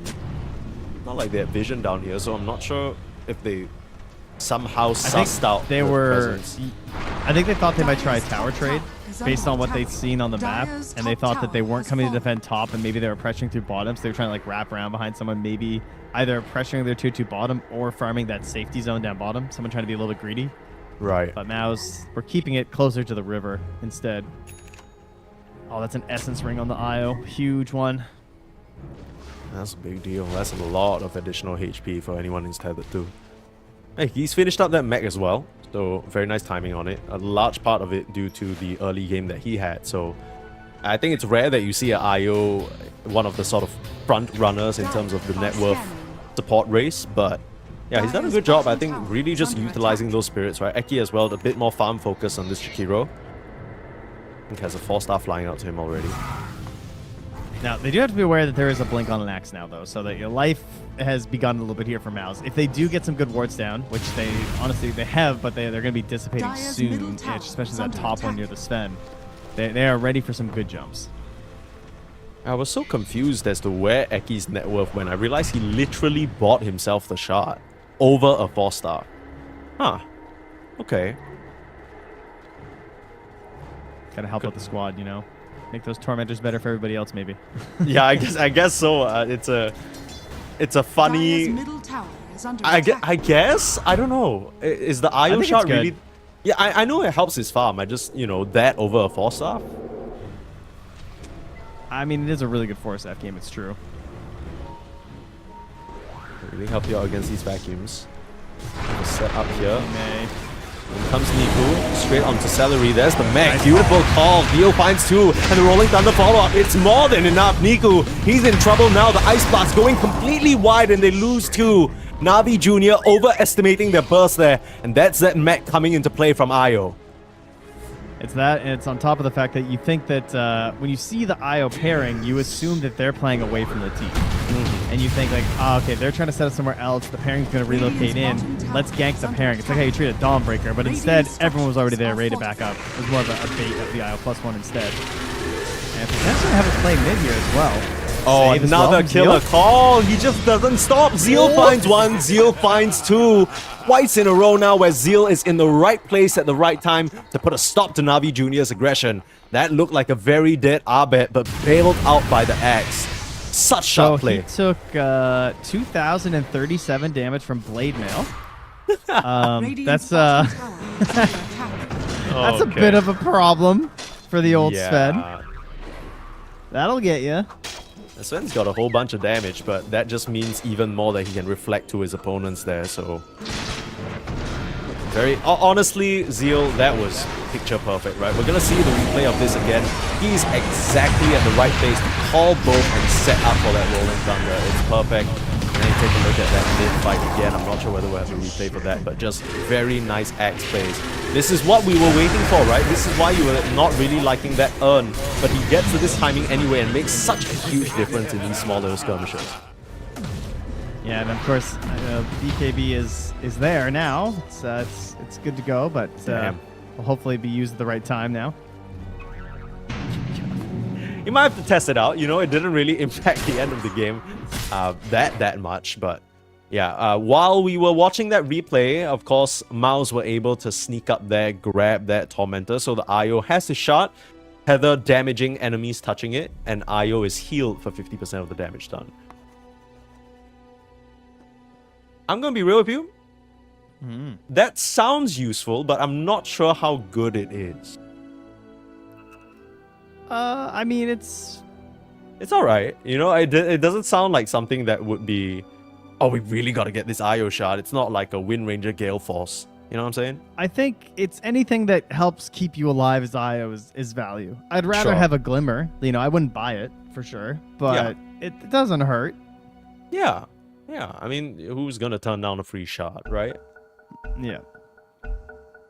I think it's just one of those abilities that feels like it's hard to see in action in a way, because you're not really clocking tether damage. Maybe we'll be proven wrong here. Maybe some people's HPs are just gonna melt like we see these neutral creeps and it's like, damn. No, I think you're mostly right. It's hard to see the impact, for sure. I think what's easy to see is the 6k gold lead though. Mouse, they've once again sort of found the components for their recipe for success here. It's just playing fast, playing high tempo, taking these skirmishes. They're less concerned about these big-ass team fights, but more concerned about these little engagements here and there, getting pickoffs, and serve them well. There was one or two decent attempts here from Navi Jr., but seems like Miles right place, right time every single time. Yes, they're very good at the consequential pickoffs. That happened both the games earlier this morning and as well as in their open qualifier game versus Hakoda's stack. It was just the same thing where game could be kind of even, could kind of look like there was a chance to their opponent, but they're very good at finding that exact hero that they need out on the map somewhere farming, because that is a key component of how Dota is played right now, is that people are out and they're farming in a place that's kind of dangerous. Yeah. And they play a little bit greedy on the fact that, hey, there's so many camps everywhere. There's ancient camps up top and down bottom. I want to get them all. And the goal is to do those things and not get caught. But Mao's has done a good job of warding and a lot of these paths, especially along the bottom of the map and the top of the map, trying to find when people are going for that extra camp, when they're going for that extra wave, and catch them when they're doing it. Yeah, I guess the vision is really the decision maker, because that allows you to quickly delegate, okay, who do we need for this pickoff? Does the IO need to come in? Who does the IO need to bring? Do we need the Jakiro or can we farm? Speaking of vision, this whole smoke is noticed right now by the Radiant. They know they're all there because this ward that's in behind, they're pinging, they're drawing, they're doodling on it. So Navi might set up to fight this. They want to camp this high ground. Zaitz is calling for it, and he's saying, guys, come fight here. Zayak might be called and dead right now. He's still staying alive for now, popping that BKB on Zeal, just making sure it works. It absolutely does, and it gets him that kill on the Dark Willow. So as much as Zayak was saying, hey guys, let's fight, I think once they saw that BKB pop, they're like, okay, not happening anymore. Into this Roche though, it feels like you can't really afford to give this one up for free. No, this is okay, because like there's no BKB on the Axe. I think you're alright with this as Zayats. I wish he had buyback, because this would be worth buying back and just contesting, because the Dark Willow is so important here. They have good vision as well from the cliff. They see down here a decent amount, and that's going to drive back Maus. So despite being 5 versus 4, they don't really feel like they can fight it straight up. They're going to try a wraparound play. That's going to have time for Zayats to get back. He can go tier 2. Yeah, he's TPing in the mid lane. Navi Jr., are you prepared for this? It is daytime, so they know no one's in the pit anymore. A bit of a rotational movement here. Mouse taking the position of Navi Jr. while Navi Jr. are trying a wraparound of their own. They only see an illusion. Tiny illusion. Yeah. They don't know what's up. They have to assume that there's some sort of smoke wraparound, but Zayak showing on the wave. He just came back into the fray and he might be going down again. Where's the rest of Navi Jr. though? Trying for that wraparound up to the high ground. Niku trying to focus down Abed first, tosses him into Got the Juice. They get the start off, but the heals come through and the call, it's perfect again from Seal. He doesn't need a BKB, he can land those, and PMA gets cut down. Can't even find the vacuum. It is beautiful. Zeal on his axe. is looking amazing. You just have to TP out on Niku. Na'Vi Jr. getting caught with their pants down. Zayak twice in a row being the one to be initiated on. And now they can get Roche for free on Mouse. Yeah, it looked like there was something going for Na'Vi because they had a toss. They were chucking the Pango over and going for the combo, but he tried to hold the BKB on Sven, and he wasn't able to find that right moment. It's just an ice path, you know? Ice path into call, into Marcy stun, no chance to play the game. Now they're even going to get Niku, who is coming in trying to be sneaky or something. Thanks to that lane I'm not ward, sure it's what he all was about the hunting for. vision. It's exactly what you said. The way that they've set these things up, Mouse, that lane ward, spotting the Tiny, coming back in for who knows what. It's going to be another Culling Blade onto him. We'll see that fight again. Like you said, the Sven just getting caught out by chain stun after chain stun. The whole time he had this BKB, right? Like he had that available, just no time to use it, and just losing so many bodies. The burst damage coming out from the Mouse side. It is way too much for Na'Vi Jr. to deal with at this point, and now it's 11k gold lead. Radiant's bottom tower is under And Dream attack. is just horrifying. Like, he's level 15 Marcy Radiant right now. structures are And looking in towards the Basher, has the finished S and Y with an IO in tow. Like, you are just going to have a very hard time killing this hero right now. Yeah, I wonder how different this could have been. And it's not to sort of point a finger or anything, but I'm just thinking some of those early deaths in the laning stage between the Darkseer and Zayak, right? Like, if you don't end up giving those over, if Celery isn't ridiculously over level on the IO, if he doesn't have mech in some of these situations, how different some of these early skirmishes would be, right? But because of this snowball effect now, Maus are so far in control, it feels impossible to get the Sven in a position where he's actually swiping away and doing damage. And Zayak might be another situation where he's just going down for free again. Well, the good news is that he's only used his BKB once since he keeps getting chains. So he still has an 8-second BKB for a fight. Yeah. So True silver linings. That's the positive, guys. Yeah, okay. That's step one. Step two, it's a Sven. He does have a lot of damage, and he's comboed with a Darkseer. And we've talked about before, they have Radiant's crazy middle wombo tower combo. is They have under AA attack. with the Shard.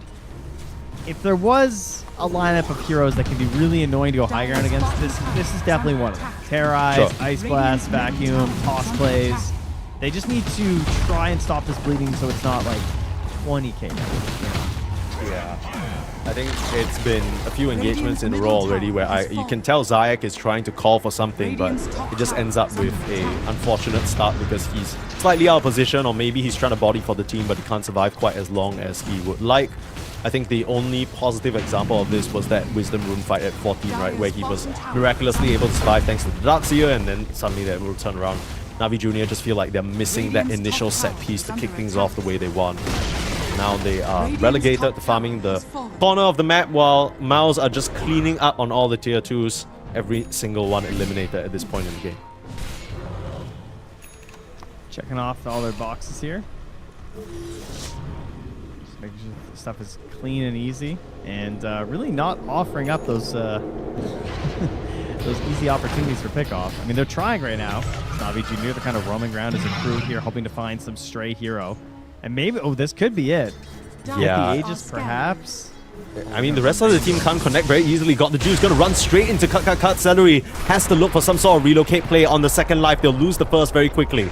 The rest of Maus are nowhere nearby, but here comes Celery trying to come in clutch. Saves the Marcy with ease. They did not know the IO was around, and they end up losing the big prize for it. Celery will have to wave goodbye, it seems like. Radiant are scanning.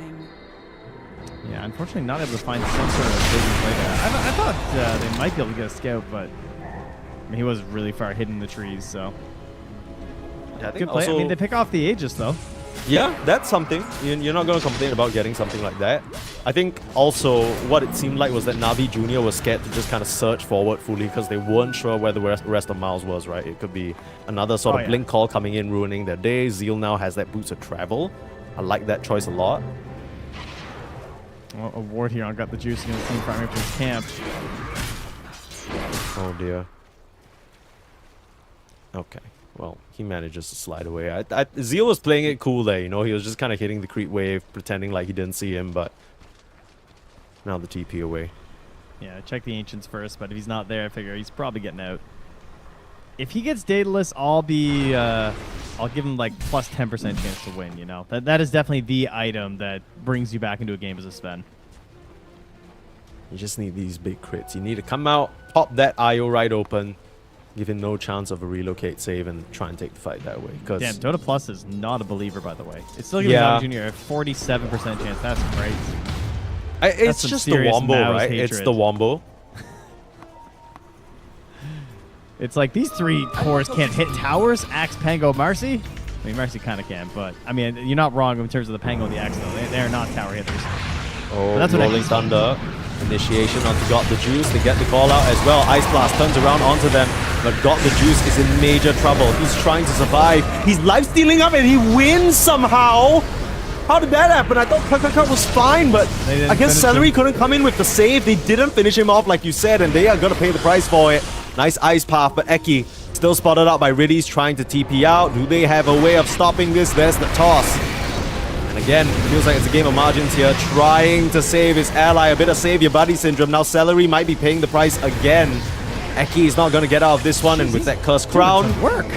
Yeah, the hero's actually turning around, getting Zayak here, but still will go down in the end. It's 4 for 2. I gladly trade both of your supports any day for that kind of engagement.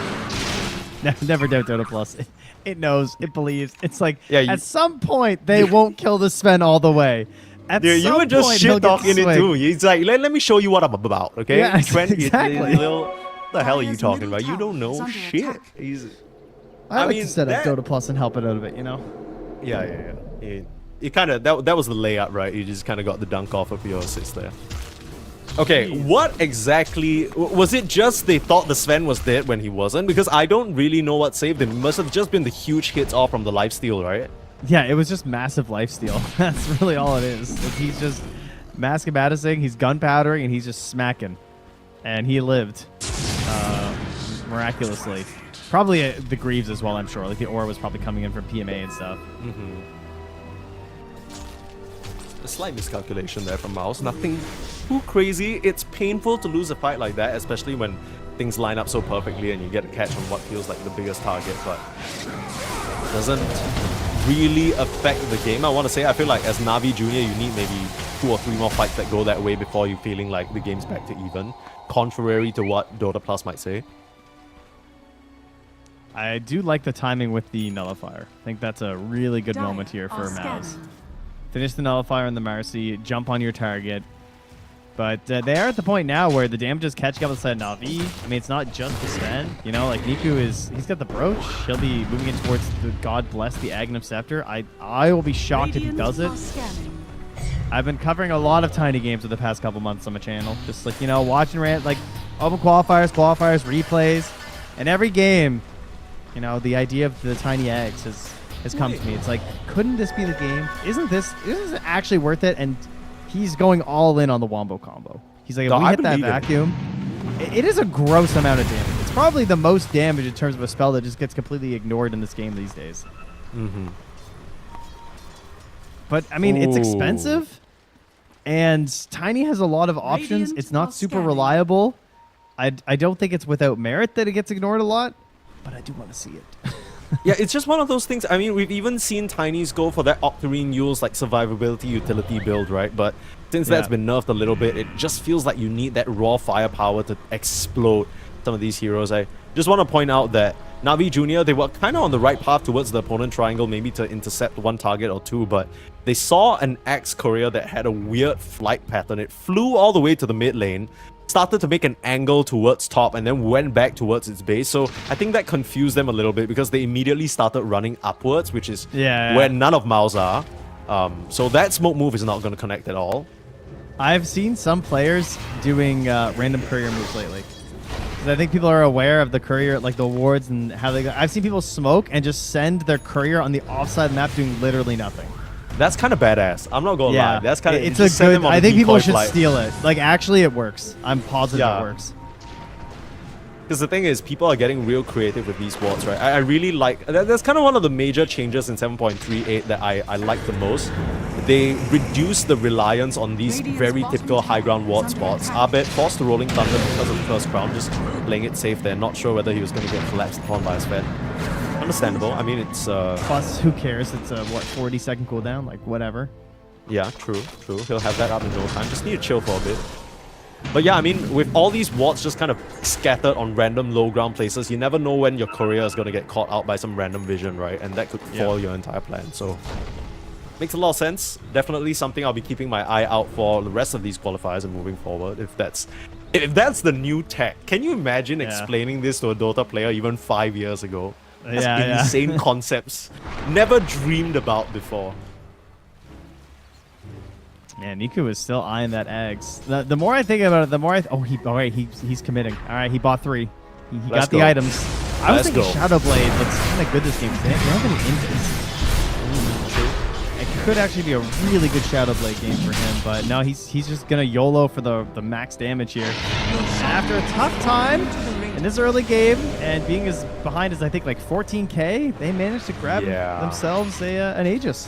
It was like 11k to 12, like it went up to 14 at one point, but yeah, somehow, I think it was just off of that Rolling Thunder cooldown, right? Because they just knew, okay, you guys aren't on this side of the map, we're just gonna full commit it, full send, and it's fine. They actually give Niku the Aegis, which I guess makes sense because of the typical Sven transformation hero type discussion, but... You might need it in a second here if he jumps into that wave, because... Oh my god, Zeal, that's a crazy jump, bro. That's a badass shit. Zeal's putting his balls on the table, I'll tell you that much. And it's worked out for him for most of this game. That's dope as hell. That's crazy. Yeah, but imagine if I got him, guys. That's what he's saying. Dire's bottom tower has fallen. This is the type of jump that happens, you miss it completely, and you're just like, oh, they must have had vision, guys. You know, there's no way. Yeah, enemy has ward here, yeah. Yeah, you immediately ping it out. Is under attack. Oh, retreat though from Mouse. Back to their side of the map, resetting the map positions. They're playing so scared and careful. Like, just trying to bait for so long that there's someone not at the tower and stuff, and seeing if they would maybe jump on top of Zeal.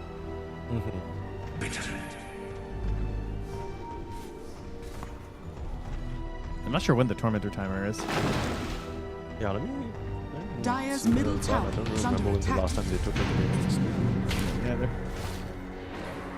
We'll get there eventually. I think Orm might be one of those objectives that's actually a bit scary to take at this point because it just singles you out in a specific location. I think that's what both teams have been trying to avoid, right? They've been trying to move around the map, dodge these ganks, dodge these smokes, find their own vision and try and catch the other enemy team, because this game, it's really come down to whether Zeal can find these calls or whether you can find that initial jump in on Mouse, or if not, it's Navi Jr. with some team whether or fight not Sven combo. presses BKB, you know? Yeah, that part's just a little important. Dire's middle tower is under Oh attack. man, Dire's middle what if they get a tower Pyrrhic has Cloak fallen. too? That could be bad. Oh yeah, Don't Blade have any Mail plus yet, Pyrrhic though. Cloak. Oh, World Staff for cut. Interesting. That's a good one. What's the like? What are you dodging? You reckon? Like the initial Sven jump, if you can react in time. Sven. Yeah, just like save someone from Sven.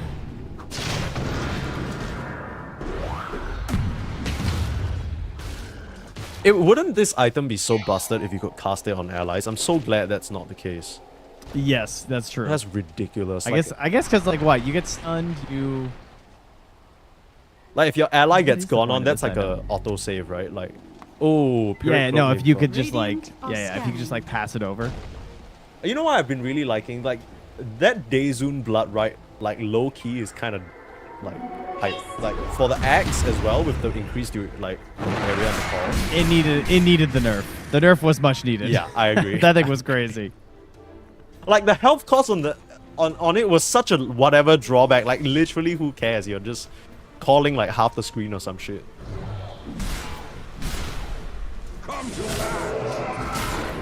There was a lot of fighting back and forth and fun little pickoffs and skirmishes, but both teams have fully retreated into scared mode, where they are just hiding in their respective corners around the map, sticking as 5 and not really breaking from formation.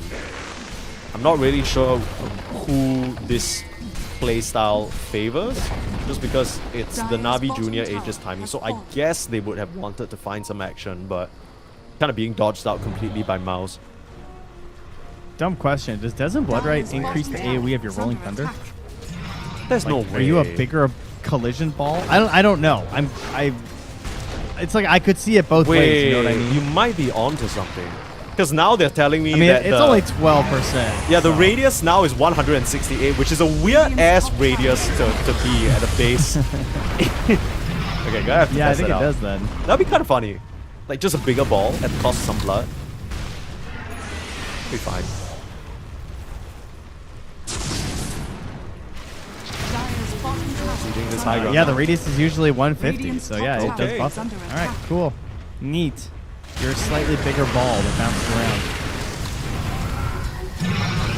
Dire's structures Dude, are Eki is just laying into this guy. My goodness.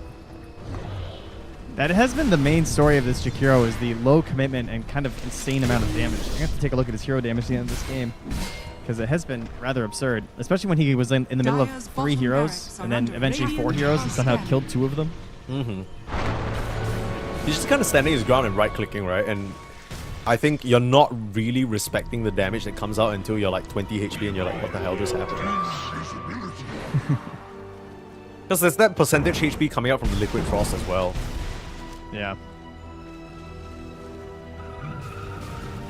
I mean, I think there was a decent moment for Maus that kind of got shut off here by losing that Aegis. But like when they first got that Nullifier, I was feeling pretty good. They do have an Abyssal Blade now, Kagakat, so he's got another decent itemization upgrade here. But I think Na'Vi Jr. are making the right plays, just delaying things, moving around the map. They're not trying to force anything too hard. Their scaling looks better. Like they don't really have anything that's too frightening in terms of scaling on the side of the Dire. Pengos can be kind of scary, you know. He's got his blink and he's got his Ags and he doesn't have his basher. He's going for an AC instead,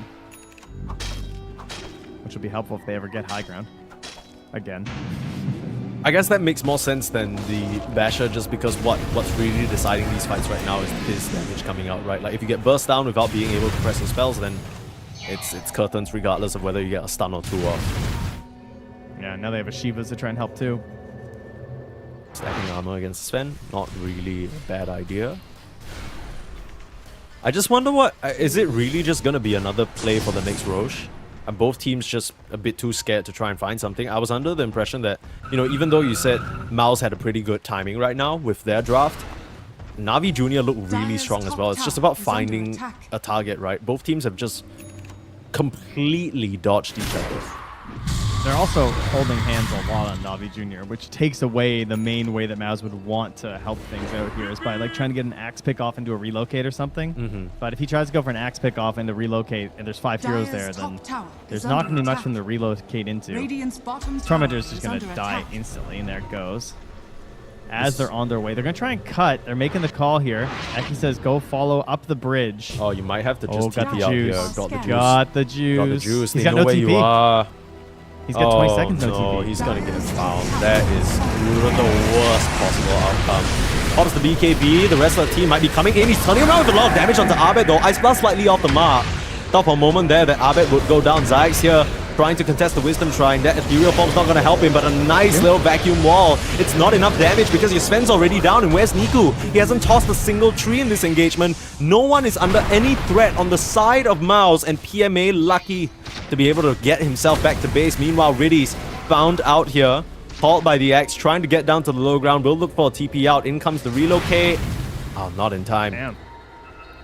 Well, the sad thing is that he actually did throw some trees. They just didn't do anything. Oh, I That's didn't kind of even- that's the bad news. Yeah, exactly. You didn't even notice. Yeah, okay. Well, whoopsie. Is that intentional? That basically went about as uncomfortable for Na'Vi Jr. as possible, right? The fact that their Sven was the first one getting caught out, I guess you didn't really have a choice but to try and stand your ground and fight anyway, because you're not winning a fight 4v5 on high ground, so you tried to use as much of the damage as possible. But yeah, we're seeing kind of the problem in Na'Vi Jr. draft. If the Sven goes, you don't actually have a lot of damage on the rest of the calls in comparison to, let's say, Maus, where I think Zeal, Abed, and Kat, they all individually pack a punch, right? There's kill threat on these calls alone. Yeah. It was also a we just don't have a we don't have like a TP for Sven to just escape. So everyone else had the plan of just like, hey, we get the Tormentor, let's get out of here. And he's like, but I can't. Yeah. I mean, it was close though. You saw, you know, he BKB. This Ice Blast could have hit Abed. We could have been turned that, but just a second too late there, unfortunately. Back in the real game, they're gonna get Eki. Combo deals in. Yeah, Zeal with a beautiful call now, getting both supports, and Cut just gonna pull back on that Darkseer. Nullifier means that he's going nowhere, able to pop the BKB, but it's straight into an Abyssal. Beautiful TP out though, he was ethereal, so dodging away on these hits. They buy back onto Riddies, they want to try and take a fight actually. Even popping the defensive relocate on Celery just to try and play it safe. Yeah, all of this just also popped God Strength too. Oh, Trying to find something. you gotta try and find a fight. They're He's still trying to get scouting out tossed in. illusions. He's gonna go in now. Beautiful setup. Cut now, but another call finding two. Zeal again with the damage, but it's too much. Got the juice, turns around, pops the BKB, and now Nico's the one in trouble. Able to get down to the low ground. They slice up Celery, and now even with the buybacks, it's an awkward situation for them to come back into Cut, the outward star, but he's gonna get pulled in by the vacuum. Uses that shot to jump away, but the Harpoon grabs him right back in, and there's the shot from the AA coming into play, freezing him in place.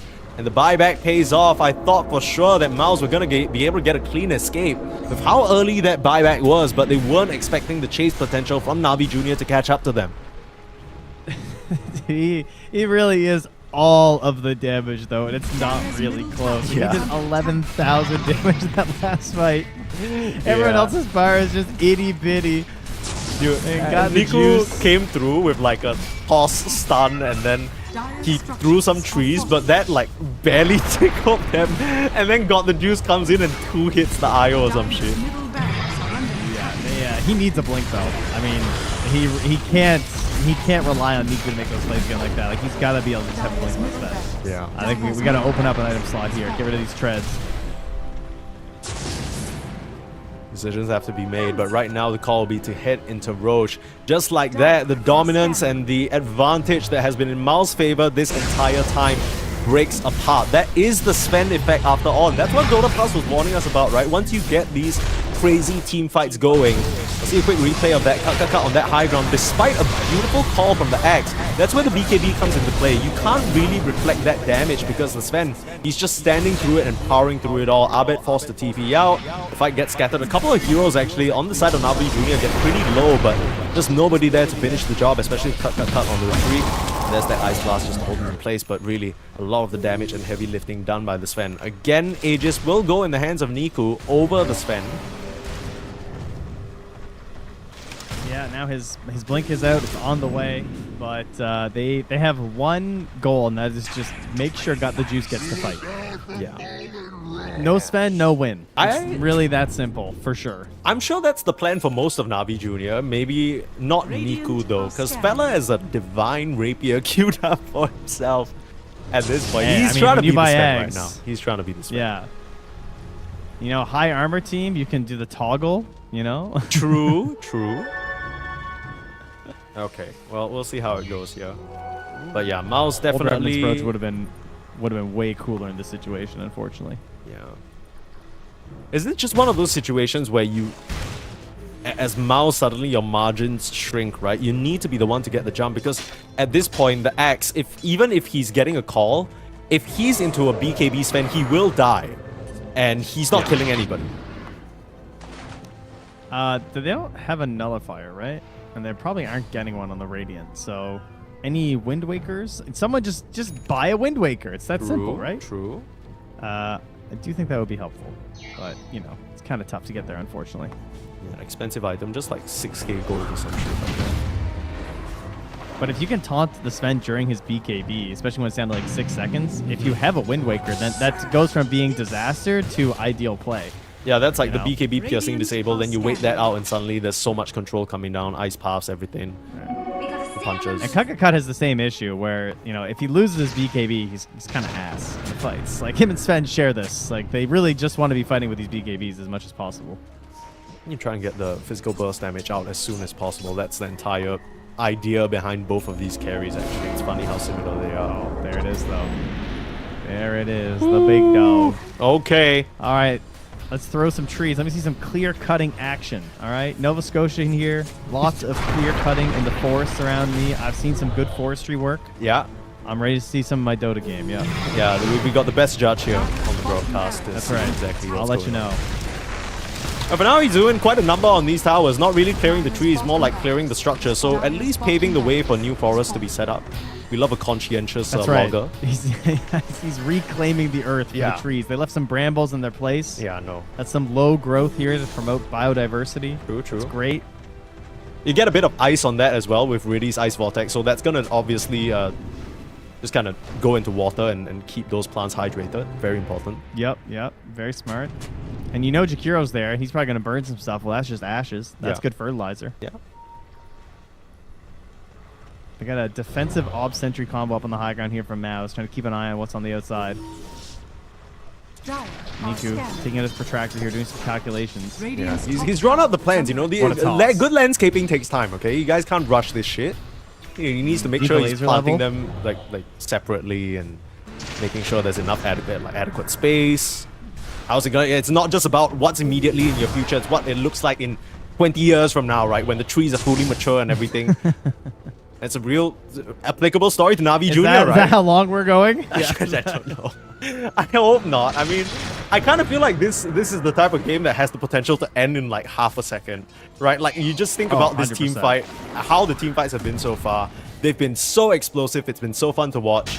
And I think this is the type of gameplay that we're here for, right? The Western Europe bringing us the heat. I think it's been a lot less tame than usual, at least in the games that we've cast so far. Mouse have brought the heat, and seems like the rest of their competition is trying to match that. Na'Vi Jr. I think this is where the patience is going to be tested though, right? Like, I think in so many of these late game situations, it unfortunately boils down to one team literally gets bored and just runs it down a little bit.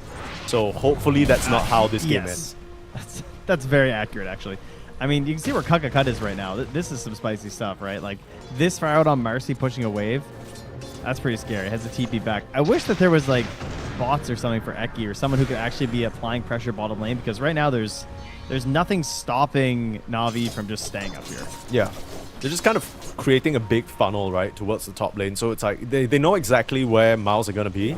Miles are going to try and catch them by surprise with a little bit of a smoke, though.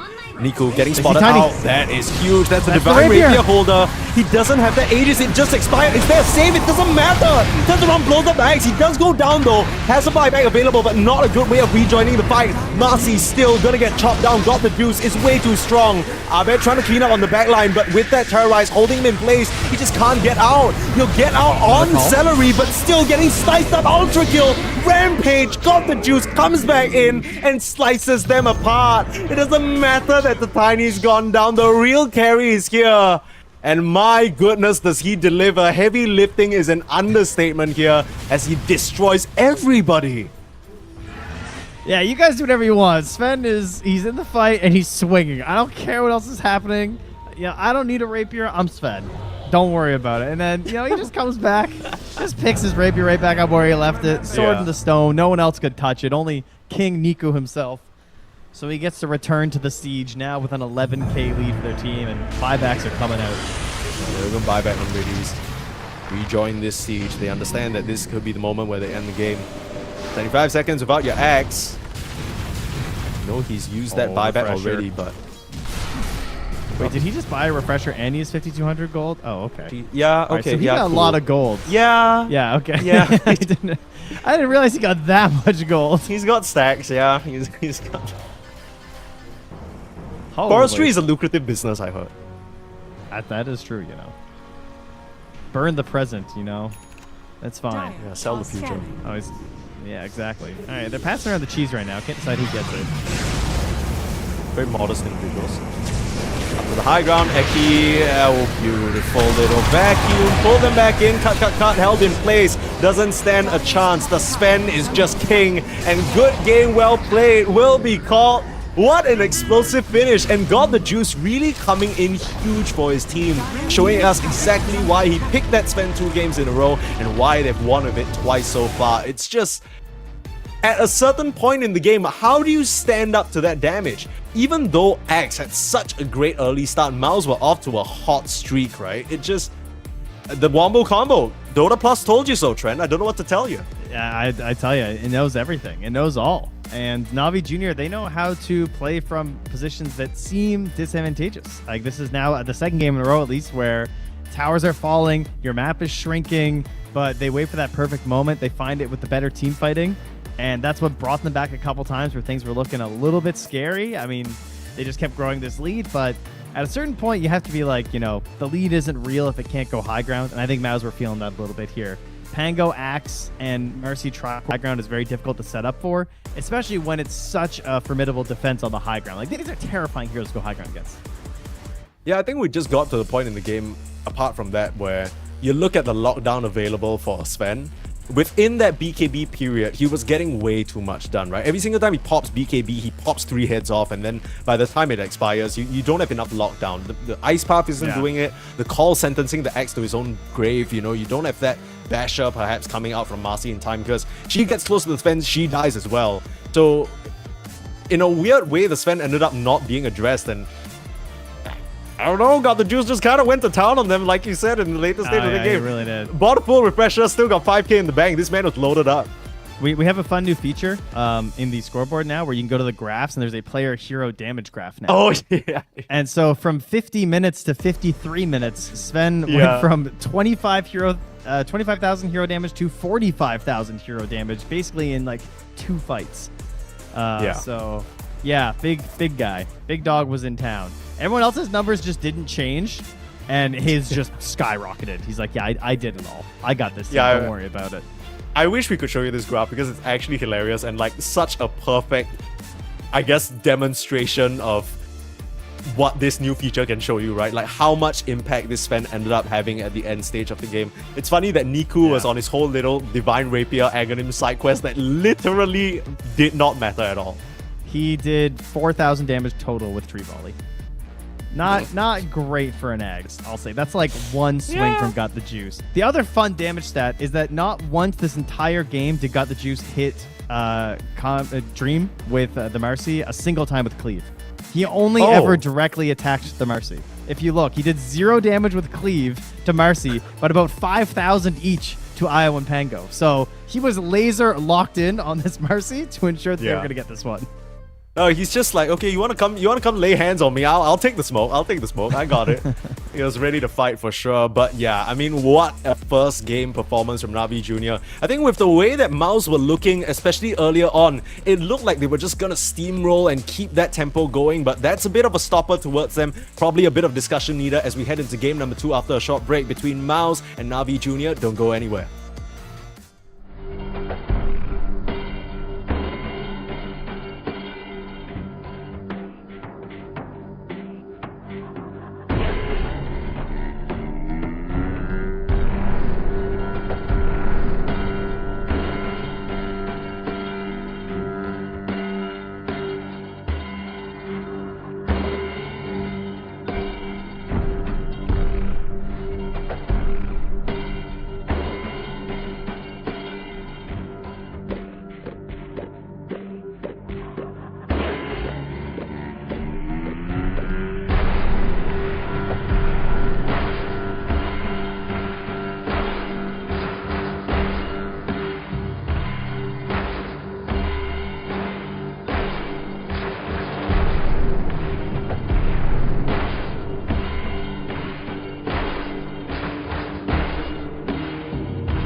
A warm welcome back on the road to EWC here in the Western European region with myself, Sneeze, and Trent. We're into game number 2 of Na'Vi Junior up against a very, very powerful looking Mouse. Well, up until right now, of course, both teams have been dominant. So far, Mouse making it through the open qualifiers to get here in a very dominant fashion, and they dominated the previous opponents. Unfortunately, they could not extend that dominance to the Na'Vi Junior boys, who kind of outplayed them at their own game, right? A lot of this high physical burst, a lot of these initial jumps just kind of didn't go their way the later and later we went into the game, and that resulted in Mouse ending up losing game number 1.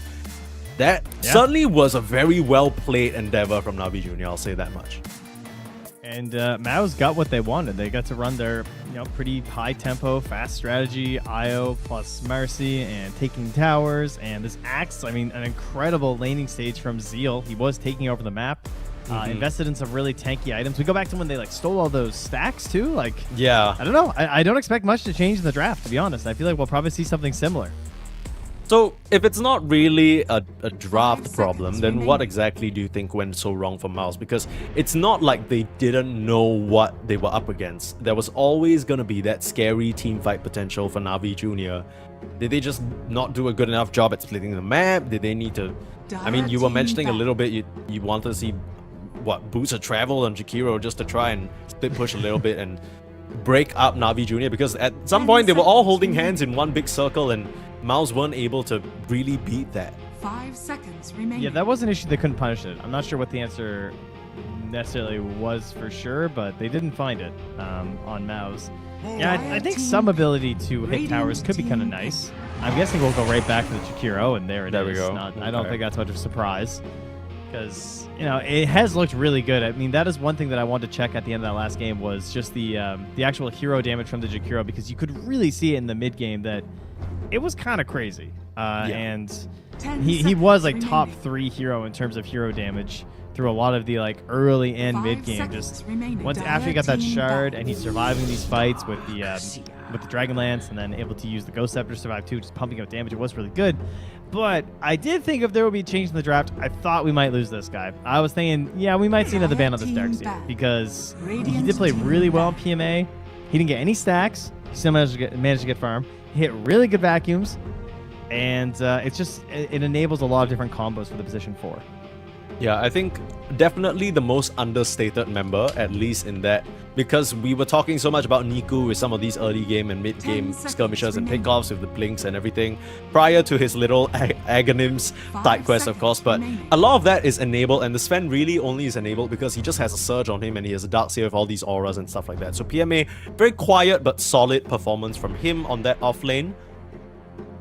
Nice little recovery, but this time around they just banned the Sven out. So Mouse want no dealings with the Rogue Knight. We'll see what other options Na'Vi Junior have available, because apart from Sven, there really isn't...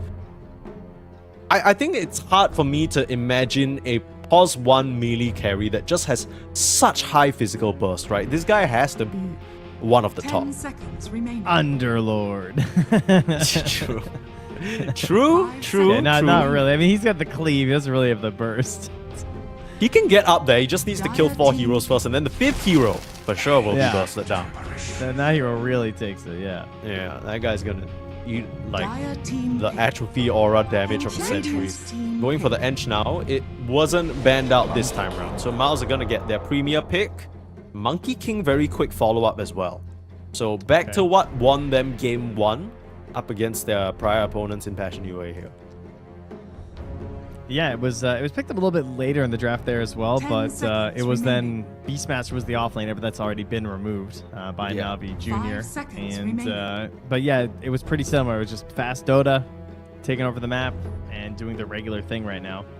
So yeah, I'm curious to see what the replacement will be. Do they want to make a Terrorblade work? I mean, it is all physical damage from a Monkey King. Yeah, I guess the idea is just possible. In the previous matchup where they picked the Monkey King later, they weren't sure of the offlane, but now they know for sure that this Darkseer, there isn't really much flexibility when it comes to this hero, right? I know we've seen Nigma Galaxy run it mid, some lane swapping shenanigans, but you know where it's gonna go, so they're probably just happy. The Ench as well, I think if If I'm not mistaken, I know this is a very basic 10 thing, but seconds I'm remaining. pretty sure the Enchant still messes with Darkseer and his entire 5 seconds sort of Surge remaining. and Ion Shell shenanigans. So Yeah, honestly, it still dispels. Yeah. yeah, MK pretty solid into the Darkseer. Behold the Horn of Magnus. Well, this has been a common ban versus this team, the Magnus. We just saw it last game as well. Some teams have been picking this hero up in the support role, and they are one of them. So it was a position 4 in their victory there over 1-win. It's a pretty unusual one. 10 There's not a seconds lot of remaining. players or teams going for it. Most people are still just trying to stick it in a core role. 5 seconds Yeah, But remaining. the teams that are good at it are really annoying. So we'll see how well it goes here and if it can assist them in getting these like mid-game pickoffs. I do find that the Blink Dagger tends to be a little bit late on the support mag, and it can be kind of scary. Yeah, I think the one thing that stood out to me about this Na'Vi Junior mag, I don't know whether it was game specific because the sample size obviously is quite small, but I did see that Zayak went for the Eternal Empowerment, which of course got its values nerfed for Magnus himself. So here I am thinking that, you know, diminishing returns, it brings so much value that you don't need gold for, right? So you can kind of focus on, you know, just building that Blink Dagger and still having very high displacement. I wonder what he's going to go for here. It'd be pretty interesting if he still goes for that self-buffing Eternal Empowerment facet just to focus on his farm. Yeah. I mean, he did last game, and he maxed it first, so Yeah. it's, we'll see if that's the plan once more. Now, Mouse, that's time to consider what's left in the pool. Right now, there's still Tiny and Pango in the pool in terms of these safer mid lane heroes that you don't want countered out. It could an also be option flexed. for them. Yeah. Something to consider, I think. Unless you're feeling really Dire bold team and you want to go back. for like a storm and then do like double bans, or yeah, okay, we'll just do the puck and do some double bans instead. Fair enough. So Abed's jumping right back into it. Puck Monkey King, lots of synergy there. Coil into Wukong's command. Boundless into Orb forward. Silence Coil. Like they both just have this really nice long reach. Damage is like 10 kind of seconds middling remaining. a bit until Monkey gets some items. So I'd be looking for an offlaner that's got a bit of 5 seconds you do have remaining. Ench to help out at the very least with her impetus damage. Yeah, we also mustn't forget that this is a Eki Jakiro, so damage is gonna be a problem for them, it seems like. But we'll see. I like the puck a lot. You know, the Dream Coil versus Search means that that's not really a viable escape tool.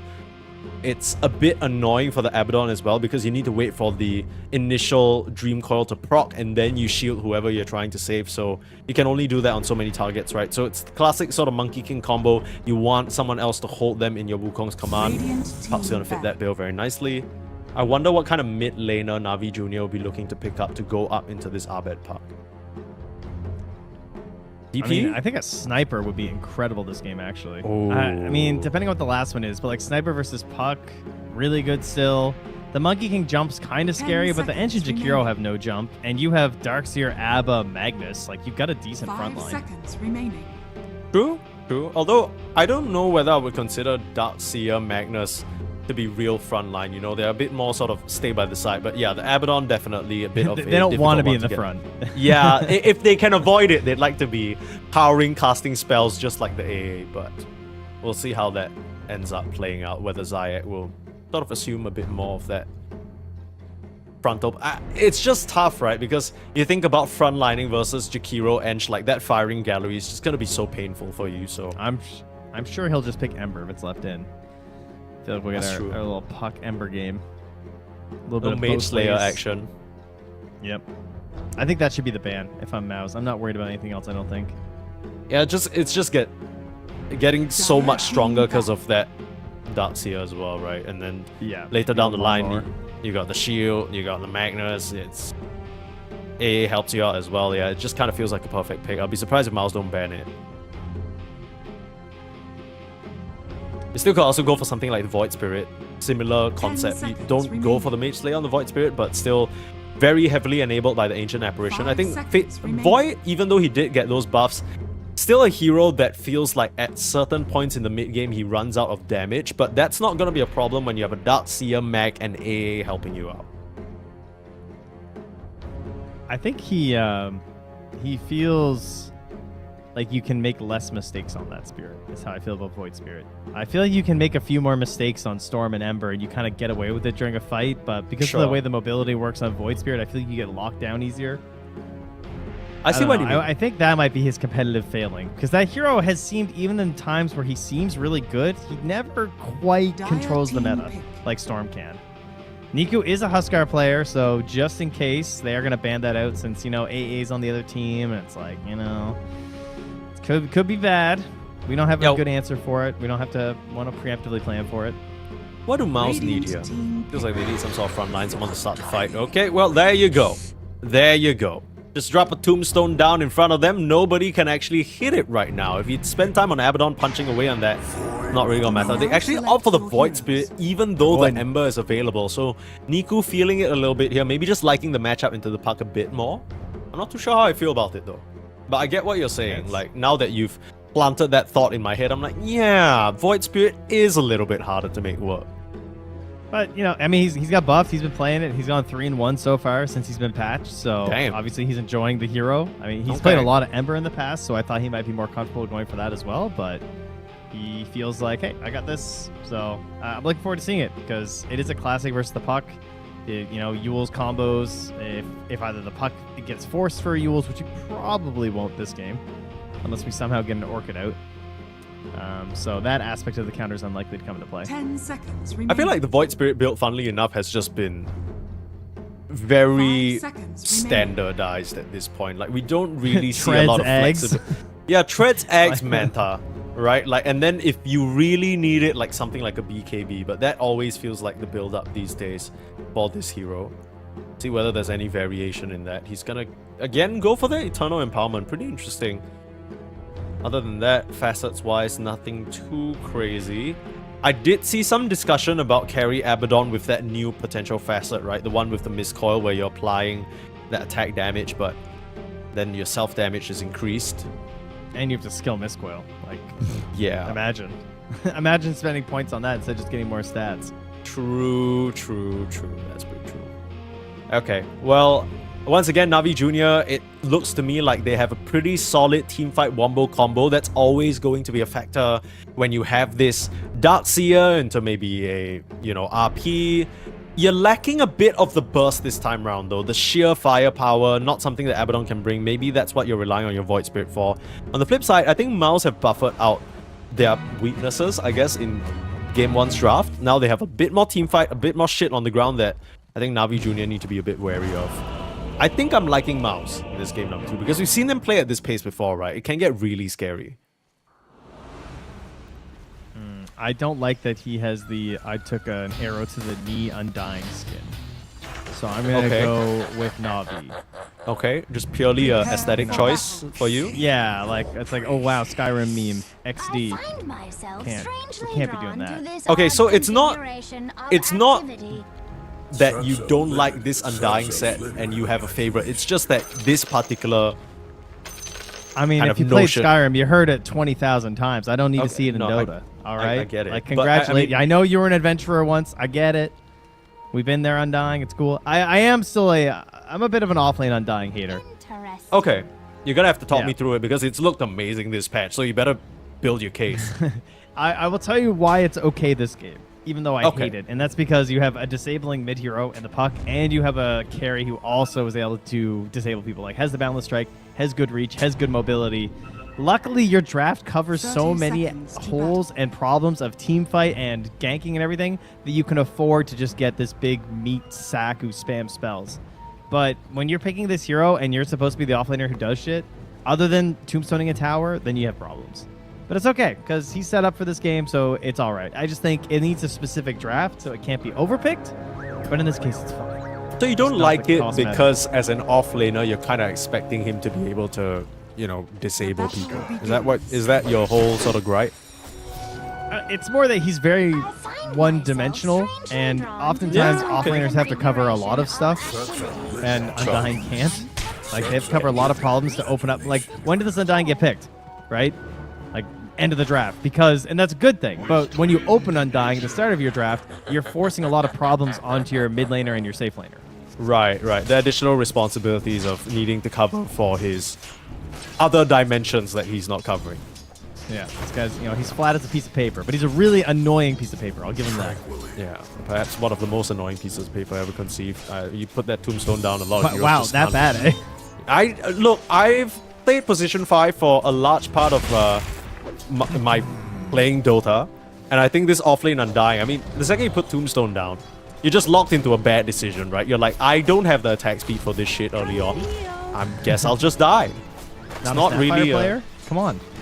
Okay, that's true. But then I need to pick Snapfire in this day and age in the year of our Lord and Savior 2025, and that's not the most fun. That hero's good. I'm convinced. That hero's Okay. spot on. Okay, so you don't like the offlane Undying, but you're like Snapfire is where it's at. Yup. That's my shit. Okay. Okay, I see. What other hero can kill anybody at level 6, huh? Doom? Easy here. No, Doom? no, it's like 200 damage at level 6. Yeah, but then I mean, apart from that, you press any spell. Like you press one of his other 3 spells, perhaps that might be Dire's top tower might be is something. under Brewmaster's another one. If we really want to That's start going true. down the list. He is a good one killing level 6. Puck has betrayed us. Abed, he went for the curved one earlier, and he did swap to it for a second in the drafting, but he did go back to jostling before we began, unfortunately. So we don't get to see some sweet curving of the bullets here. It kind of makes a bit more sense, Unfortunately, right? not needed. Yeah, I mean, you the don't need way to do that you though. explained it to me just now, it's like jostling is always going to be nice, especially into 4 melee targets. I feel like the fact that these people are going to be pretty clumped up in the fights. You just get a flat silence out on all of them. No X needed, so you're not like the Void Spirit. Pretty nice. Yeah, and if there's no punish on you orbing in lane for last hits, then you don't need the curve. So just gonna push wave, do his thing, grab some water runes, and yeah, we'll see how this game shakes out in terms of game plans. Radiant team, I'd say it's fairly similar to last game. You're going to see Got the Juice kind of chilling for a while, getting his items up, right? Like gets that phase boots and that radiance. That takes a while. We're hopefully not going to lose all your stacks. If you're a Navi Junior fan, you don't want them to just get stolen by a side of Maus and slow down the game of PMA by like 4 minutes at the start. Yeah, good that goal. would be nice if they could just stop that one from happening. That would be really nice. But unfortunate little small camp spawn, I guess. Or fortunate if you're a Mouse fan. Celery getting that Harpy, so zapping away at Zayek and PMA, keeping them at bay. I mean, this either way isn't going to be a very easy lane for them, right? Even once you hit that level 3, which PMA already has, thanks to Zayek giving him the XP, I don't think you can really challenge this duo. The Monkey King is just a bit too terrifying to go up into. Yeah, double melee into Monkey King is generally not going to be a great time. You have some counterplay, sure. You got vacuums, you got like Shockwave Skewer if he tries to bully too much, but he's definitely not going to be threatened very much here. They do Blood Grenade just to get the damage on the PMA. It won't be a kill, but a good chunk of damage onto him. Better split priorities there. I think the Monkey King had already decided he wasn't going to chase, but the enchant comes out shortly after. I mean, you push PMA away from the lane, has been at killed. least for the most part. Oh, The last Eki thing down you bottom. want... Oh, what's going on here? Eki dropping very, very low. Got the Juice is the one overextending though, couldn't finish the job. British just couldn't continue to commit, and it'll be a double kill for Zeal. I mean, I told you, man, this Tombstone is a bit stupid. He's got that shit for thought they had free. something, huh? Has been killed. All right, that's a problem. Dire's Niku now? structures are fortified. Dueling it with Abed under the tier 1 tower. Abed's the one looking for this On fight. versus Fairy Fire Stick. Middle tower is under attack. Okay, Orb slightly... I don't think that Orb actually connected on the Niku. It was a bit far ahead, so... Getting that bottle refill with Steal away on the Bounty rune. That's the one thing with the Abed Park. This guy knows his limits. Like, you can't rarely see him sort of get caught out in these type of situations. Dire's middle tower is under attack. Oh, speaking of getting caught out, that will be a pretty big theme, I would say, in terms of once the mids are level 6, is that trying to dive a tower is relatively scary versus both Void Spirit as well as Puck. Like, they're very good at TPing in and punishing you if you try and punish under the tower. Yeah. So, something to keep our eyes on here, especially as we approach that like 6-minute power rune. Yeah, I will say we didn't get to see the full bit of that action, but I wonder whether God the Juice really needed to dive there. Right now, he's the one who's going to get dived. Fortunately, no level 6 for the Void Spirit just yet. It means that there's no TP rotation. Zeal is a bit low on mana. Can pop that one for the additional chase. Might just have to. Last bit of a TP. decay. got the juice, dropping low, and Eki finishes the job with the level 2 in Liquid Fire. That is painful for the Abaddon. Meanwhile, mid lane move being attempted. Celery bringing the Acorn 2 there to punch away on the Void Spirit, and they get that kill. So early game, again, Mouse, this seems to be their domain. Yeah, they love this early rotation mid once more, right before the 6-minute mark. So give a good win over there and easy control over that first power move for Abed. I think just send one to each and should be guaranteed unless Zayas wants to contest top, but he's too busy just stacking Ancients. Yeah, Celery should be able to scout these stacks out as well very easily thanks to those creeps. And a perfect rune for Abed. Come on. Yeah, that's just gross. Maybe kill on spawn, team? Oh, dude, that's got to be tempting. Yeah. That's got to be tempting. Abed's like, guys, you were right here. There's 2 of you. Celery was busy getting a creep. He has an excuse. Eki doesn't though. Level 6 hit from the Void Spirit. Not going to be able to escape into that Dream Coil of the Sanctuary, keeping him safe for now though. Still has one to work with. Mass TP is coming out. Na'Vi Jr., no, they need to respond, but this is a bit of an awkward attempt. Niku slides in, Niku slides out, gets the job done. Didn't really need Zayek's help in that particular case. It's just the infused raindrops value coming into play. Weren't able to connect on enough damage. They just forced it a little bit because there was the perfect moment and the perfect moment passed, but you still want to go for it because it's like, well, I'm here, you're here, there's a creep, like surely we can try something on the Void Spirit, but Niku recognizes, hey, I'm not going to die, waits till he cracks 6, gets the kill on the Jakiro and then backs it up. Yeah, meanwhile bot lane got the juice does it again. He does it again where he presses his E and Q a few times and that's it. This is undying gameplay. I think this is why we see the hero. Yeah. He doesn't press W though. That's for all you W lovers, it's not gonna happen, at least for a while, fortunately.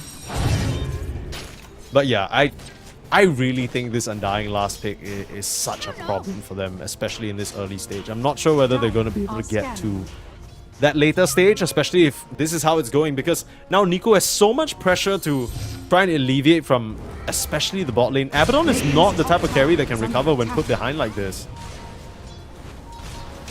Yeah, it was already bad last game when he was a level 3 jungling Sven. Things have not improved. 10 items on the Qualifier. Yes, he has everything planned out for himself again. Back to the sort of despair mode. Yeah. Understandable. He's getting the shit beat off him. He is just dead again. No one's coming down to help him. I mean, it's just Riddy's down here, but all he can do is give him a little pat on the back and wave him goodbye again. Dire's top tower is under attack. Just queue up more items. Maybe that'll help, you know? Yeah. Try that. Radiant's bottom tower is under attack. Okay, so your carry has no game. Your Darkseer is jungling. Top tower is under attack. So we need to get some Iron Shells on a Void Spirit and make some moves. Radiant's bottom tower We have to has make some fallen. moves, I think, at this point. Look at the net worth. My goodness, it's up here. 2.6 on the Abaddon at this stage in the game.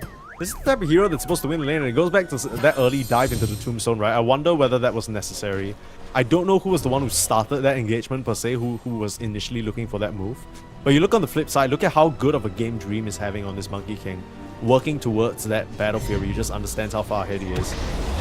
Oh, slightly off the mark, but Nico's still chasing onto him. There's the wall. They try and punish the opposing carry. Bounder strike slightly off the mark. Nice little try of the Mischief there, but it's not going to be enough. Now Nico in a little bit of trouble. Should be able to turn around though. The Tombstone being planted down. Yemi's going to start trying to punch into it. Nico being slowed down, but that's the one weakness of Zeal. He doesn't have any disable. That's where Abed comes into play. Not able to Astral Step away from this trio. Able to punish. Void Spirit goes down for the Monkey King. Overall, an okay trade for Na'Vi Jr., but still a little painful. Yeah, they're swarming here. This is what Maus do best, at least in the games that we've seen.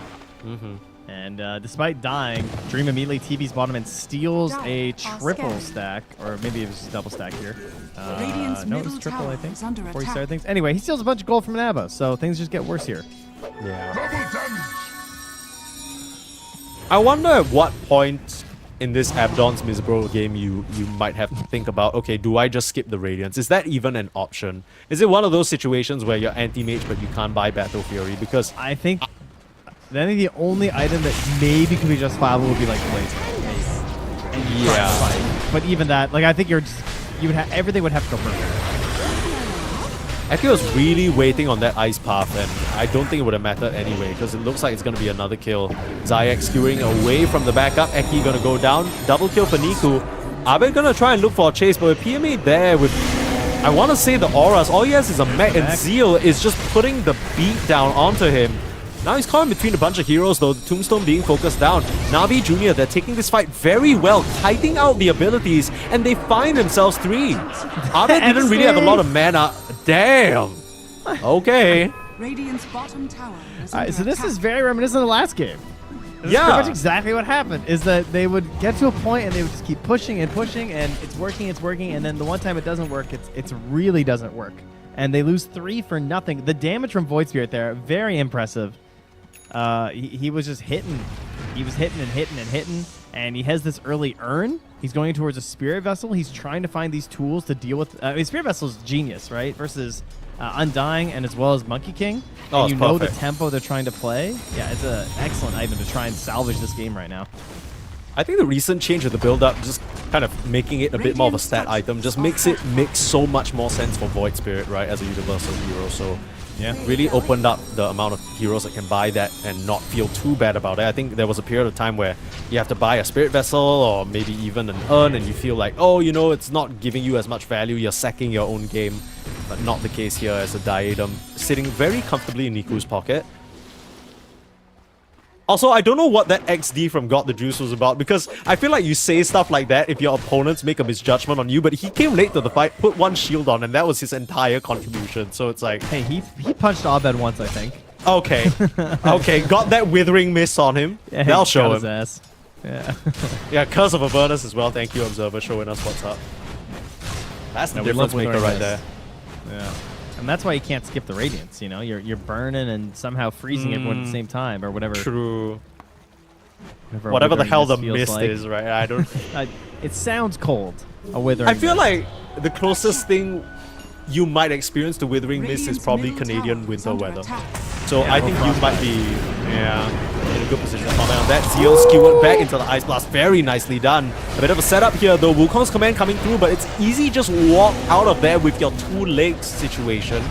Navi Jr., they put their Is under attack. God-given abilities to use, and He's got 4 legs on that Magnus. Okay, you Yeah, put some he's- respect on those legs. yeah, double time.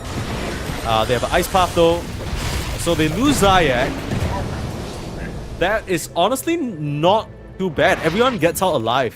So again, another situation. Navi Jr., they just seem to be in complete understanding of what they need to do when they're behind in these early games like that. Because as much as it's still a 3k gold lead, suddenly the game feels a lot more palatable for them. Yeah, they're making space. I mean, he's got the Spirit Vessel now finished up on Niku with 1 charge. Damn. And Abba's hitting creeps like he's supposed to. Just gonna do his thing. Nature's healing. Are Yep. scanning.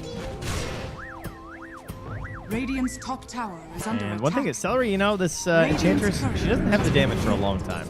Like, still no points in impetus right now, so they don't really have the best way to clean up these fights, and this early Spirit Vessel and this mechanism, it's gonna help a lot. You might be in a little bit of trouble going in this, but Sevilla Astral Step Away has 1 more to work with. Dissimulate down to low ground. Okay, the jukes are there. In comes the shield. Got the juice again. Drop another XD in chat. I dare you. Okay. Radiance is fine. Ice Blast coming back. Over to Zeal. Okay, a little bit of an alley-oop. Slightly off the mark there. Niku is out of mana though, so they might just find the initial kill they were looking for. I lied. There's the shield. Nope. Still enough to finish him off. That's certainly a little bit awkward. I thought for sure that Miles were gonna just wrap around onto Niku again, but they get a bit distracted by Riddies. That opens up an opportunity for Zeal to be the one to get picked off as a response instead. I think End they're up missing getting a lot of just TP situations. Yeah. Like there's no Is under stunts. attack. Like Ice Path's on. Once Ice Path's used, it's like we're out of here. You know, coils down. That guy Ice Path like 15 seconds ago. We can still just leave. You know. Yeah, they literally use the coil to start that fight, so you know they don't have it. Celery ain't gonna be able to do anything into it, and you see cut in the top lane.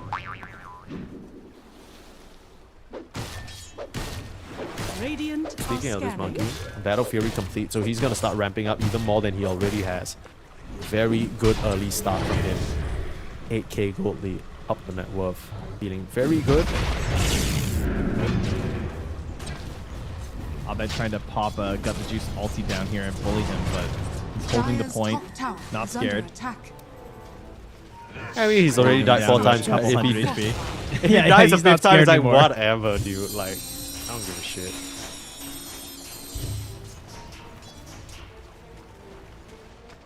Trying to put pressure up in the top lane to maybe Radiant's bottom alleviate some tower coming in is the under bot. attack. Doing a good job putting some deep Celery. walls as well. Dire's top He's beating the tower is bongos here. They falling. got the toughness aura of the Wildwing Ripper. Letting your creeps just tank a bunch of tower shots with the catapult wave. This is a free push. Yeah, I think they're actually just gonna get this. Okay, no. Radiant's Tower is bottom very, tower very strong. is under attack. Looks like they were able to find Zayak on a rotation through the twin gates. Niku spotted in the tree line. Surely he knows he's spotted, right? The Monkey King. Radiant's bottom tower. I mean, he's gonna be Surely. hunting you. Niku. Okay, well, he did not know. Radiant's middle tower. That was kind of weird. I mean, isn't that the... I guess maybe he thought he tucked away to a corner that the Monkey King didn't expect, but Cut was right on top of him. I don't know. I missed it. I didn't really see how we wound up that situation. By the time I looked over, he was just sitting by a wall with the Monkey King next to him. Yeah. I was zipping around the map. Like But standing that's, very still. Not ideal. Yeah, that's the But- tip of your spear in terms of coming back into this game, Niku is. We got 800 gold until the Radiance is out here. You know, that's what we're waiting on. Okay. That's the big plan. He has to be a little bit careful. There's a big mouse presence in this bot lane, an infestation, if you will. PMA looking to flush them out. Real first one showing. In comes the chase. Navi Jr. one to punish. Nice ice path holding them down. By them, I mean Zeal and the ice blast on top of him. Hype, he's going to try and TP away, but with the skewer coming through, Niku will finish the job. Get an obs ward while they're at it. Yeah, that'll show him. 5-man over just to get that undying. We need Zayat to get the kill. I mean, he gets a D ward, so he gets a little bit of gold, but we need that Blink on Mag. I think Blink on Mag, Radiance on Abba, and we're fighting.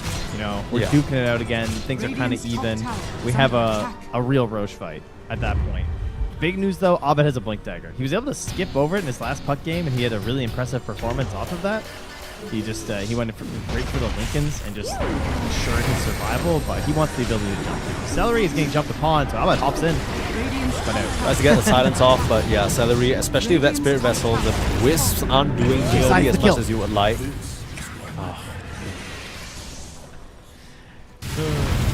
It's one of those situations where you might just be thinking, oh, he has the Eternal Empowerment, he'll be able to farm. Eki, with the Sister Shroud, dodging away some of these auto attacks. Ice Blast. Oh yeah. Bam! Okay. Get him. Alright. Radiance Burn. That's the value. Got the juice. Gets his revenge finally for being relentlessly harassed in the early stage of the game. Dire are scanning. Sneeze, they're doing it again, buddy. They're doing Yeah, it. they're kind of doing the thing where they were losing for the first 10 minutes and then I think... I don't even know whether I can blame Mouse because they're kind of going down the checklist of what you want to do when you play tempo, right? You're taking these objectives, you're trying to position aggressively, you're trying to min-max your farm, but Navi Jr., they're finding a way to Are scanning. tip things back in their favor, and I know that's a bit rich to say given it's still a 5k gold lead, but it really feels like the momentum is starting to shift here. Yeah, they just, I don't know. It's kind of like when you read about every ancient battle ever, and it just turns out that Hannibal just knew to let people fall in and then collapse around them. Like, they're just losing all their towers every game, and this is the collapse. They lose all their towers, the map looks free to farm, and they collapse on you, and you're like, oh, Hannibal did it again. Yeah, We and got- this we got is the like, Monkey King. Middle tower it's not even like a secret because it happened to you like 30 minutes ago. You know what I mean? Like, this should not be a surprise at all. And Zayak now with that Blink Dagger value gonna be able to blink out of trouble. Smelled them coming, but Abed might just be very close. Wait, are you serious? This vision is a finicky thing, my friend. Dude, he's crazy. How Very did he close. get out? Wow. Okay, well, yeah, Navi Jr., I think one thing that they've really impressed us about is all the tight margin.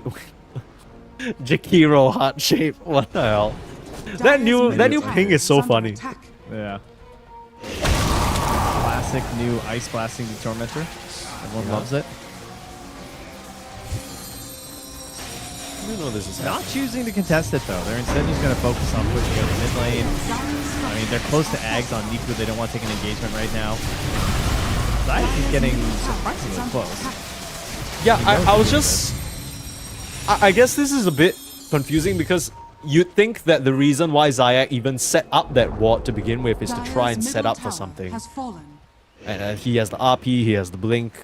I feel like the rest of the team got it connected, but maybe with that initial Ice Blast already being used, they're not confident in the damage they can put out. They're gonna smoke out now a bit later to try and come over and contest.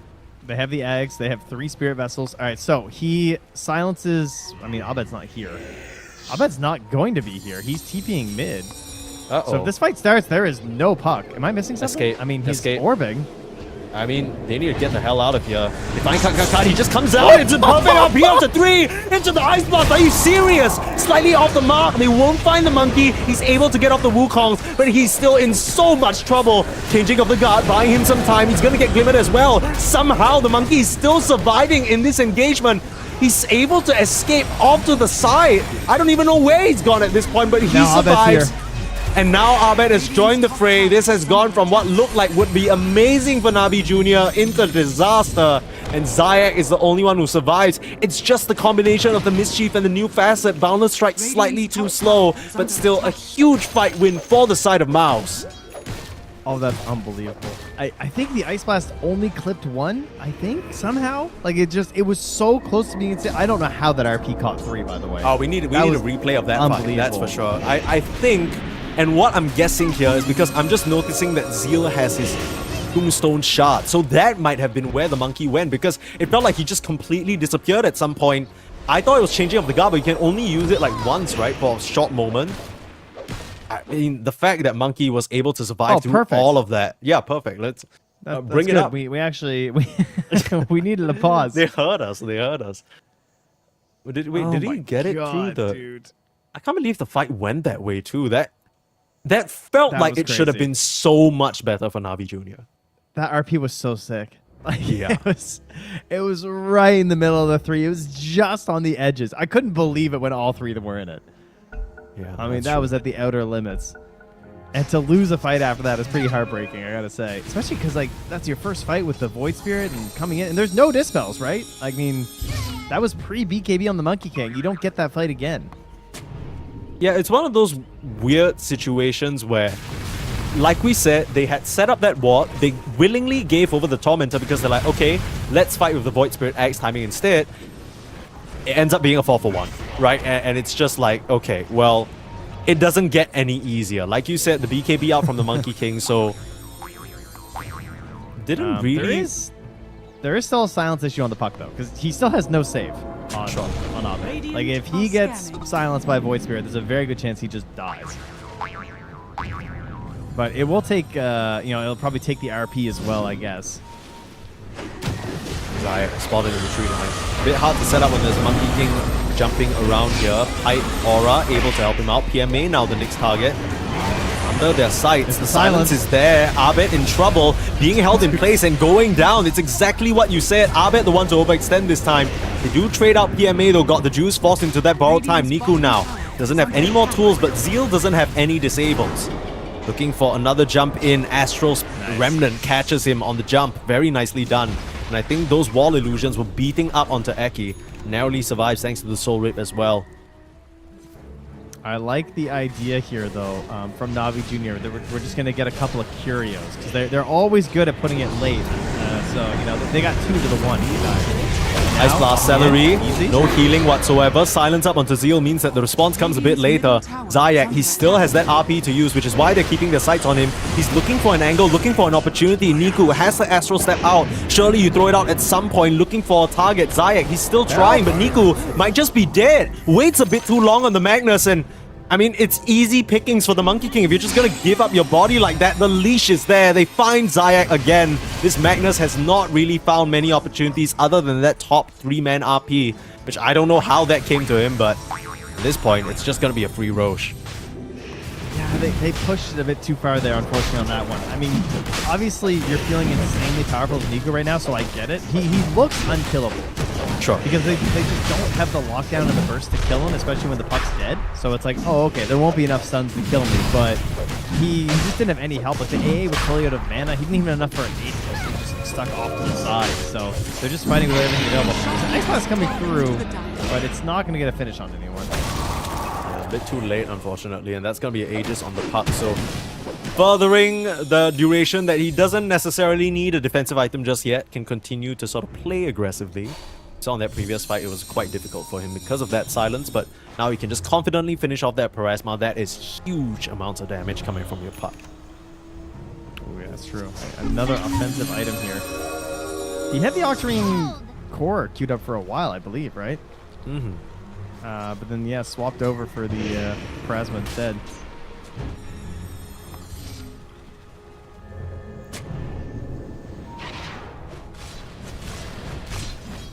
Time to reset right now. Gonna set Navi Jr. Gotta think about, all right, how do we set up for these fights? And this is what they've decided. We're gonna put the ABBA first. That's our plan. Abed, he wants to backstab behind, finds one. Yeah, it's just been so easy for them to spot out this Magnus. It feels like they know exactly where he's going to be hiding. That pipe, it's not going to be enough to take him down though. It's that Ogre Axe as well, just to give him that additional HP. I think that's the main difference for me. I think Zayak last game, he was on that Dark Willow, and even when they jumped him, he had a few defensive items, Shadow Realm especially, making things a bit more complicated. But this time around on the Magnus, he doesn't really have tools, right? The second he gets found out, he's a very easy kill. And a lot of their setup is waiting on this Magnus to land an RP. We saw how much it could influence the flow of the fight, and this hasn't really been the case. I think that's when the ABBA blink is kind of necessary. You get your blink into the fight, you battle it out, and then you get your blink out during the borrowed time, you know? That's, yeah. If things go a little bit weird. But yeah, he basically wants to blink in, start forcing a fight, see if they can find the Undying, and then get a lockdown for the Ice Blast. Seems like the best course of actions. Shard purchased for the Void Spirit. Yeah, that got rotate. changed again, eh? I don't know if Wow, look this at that is... go. Is that good? Dire's bottom tower. I don't know. I feel like when we saw Emo play this Void Spirit, he just completely ignored it and just went for more stats and more damage items. But to be fair, that's also the kind of player that Emo is, right? Dude, Celery is completely alone, but they're not sure, so they just leave him. They let him go. So the juice ain't worth the squeeze, you know? Mid lane. Yeah, they got a bigger juice. fish to fry. Oh, we don't get the ulti. Oh, there we go. What was that? Was that a Soul Rip that procced that one? I believe like it was... Yeah, it might have been Decay and Slurp, I think. Spam some spells. Radiant's middle tower is under attack. Okay, well, this certainly is a much more difficult endeavor for Navi Jr. to do the thing that they do. I guess they always have that high ground potential, right? That's the scary part about playing into a Magnus AA. Committing into that is going to be difficult. And it's not like your problems from last game were fixed or a blink forward straight onto Eki. Got the juice, he knows what he can do. He doesn't have that ultimate though, needs to be very careful, but has PMA backing him up. A nice vacuum wall. Here comes Zeal though, ready to rampage in. Silence up on the park, but keep in mind he does have that second life, which means PMA will be the one to go down first into the Wukong's command. Chasing for more now onto this high ground. They need to be careful because Zayak, you know he's waiting for his opportunity. Immediate with the skewer, but the BKB, instant response, cut, just does exactly that to the Magnus. I wonder why he didn't want to just pop the RP. I mean, I don't even know if I'd want to bring him in anyway. Like, I'm not sure how much damage there is in that situation. Yeah, that's true. I guess you're just really hoping your Void Spirit has enough in the tank to burst through him, but that was hopeful to say the least. I thought there were some moments where an RP could have been found, but he's clearly not feeling comfortable enough, and the BKB turns things sour for him. I have noticed the difference with Eki this game is that he is more willing to just throw it at the towers. Because I think last game got weird because they just refused to pressure towers. And I think he's just, like, he was happy dying there, I think. Because it helped get the fight out. It helped create something in their favor because they were forced to jump the Jakiro first. Sure. Then the tower eventually goes down. And I kind of expect them to do it with, like, next Aegis maybe. We'll probably be seeing high ground again. Only got 23 seconds left on this one, so... Yeah, he's like the siege engine, right? Like he's just kind of there to eventually die, but it doesn't matter because if he started a fight that way, he's done his job. In that way, Abed doesn't need to be the one initiating. The Monkey King doesn't have to put himself in a compromising position. Kind of see the picture. We need the Riddy shard, the Ice Blast. I like that one a lot. I feel like I've seen it have some big moments, especially with Magnus. I've even seen some Ancient Apparition players go shot into Blink just to have that instant shotgun point blank like stun. It's pretty insane, honestly. Got the juice. That's a nice bit of vision to work with. The smoke's gonna pop onto him. Here comes Abed, AD rune. Uh-oh, are you sure you want to fight this, Navi Jr.? Might just be time to evacuate and escape. Riddy's will be the one to fall. Falstaff breaking the coil, a bit awkward there, but got the juice, still able to get out of there without popping his ultimate. So that's gonna be your AA down for 35 seconds.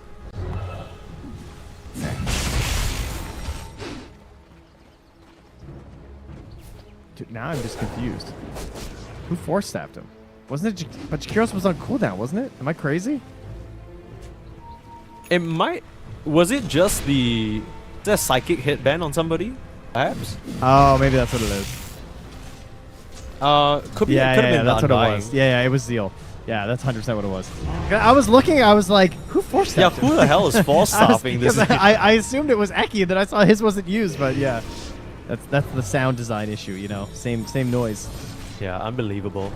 How dare you have one similar noise out of the 2,000 noises available in Dota? Yeah.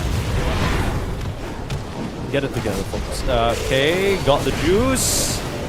Again, just really being beat into by cut. Meanwhile, Abed finds Niku? Was that just kind of a solo kill? How did that happen? I mean, at least the Abaddon gets out, but they lose AA as a result. This is looking a lot more convincing. This is definitely the way that Miles want to play, right? I think this Ench is giving them a lot more. Maybe last game they fell into a bit of the IO trap where, you know, at a certain point they felt like they needed to partner up and they weren't finding these opportunities. Celery a lot more independent as a hero now in terms of being a factor himself, and now full-on siege onto the tier 3. You lost 2 heroes. Meanwhile, they do find Abed though. That's an RP used. He's making space up top there, you know? He loses a gem though. Okay, that's... Yeah, well... Oh, he got it! He He got it with his courier! He's too quick! He's too quick! Oh, guys, come on. There's no way to get that.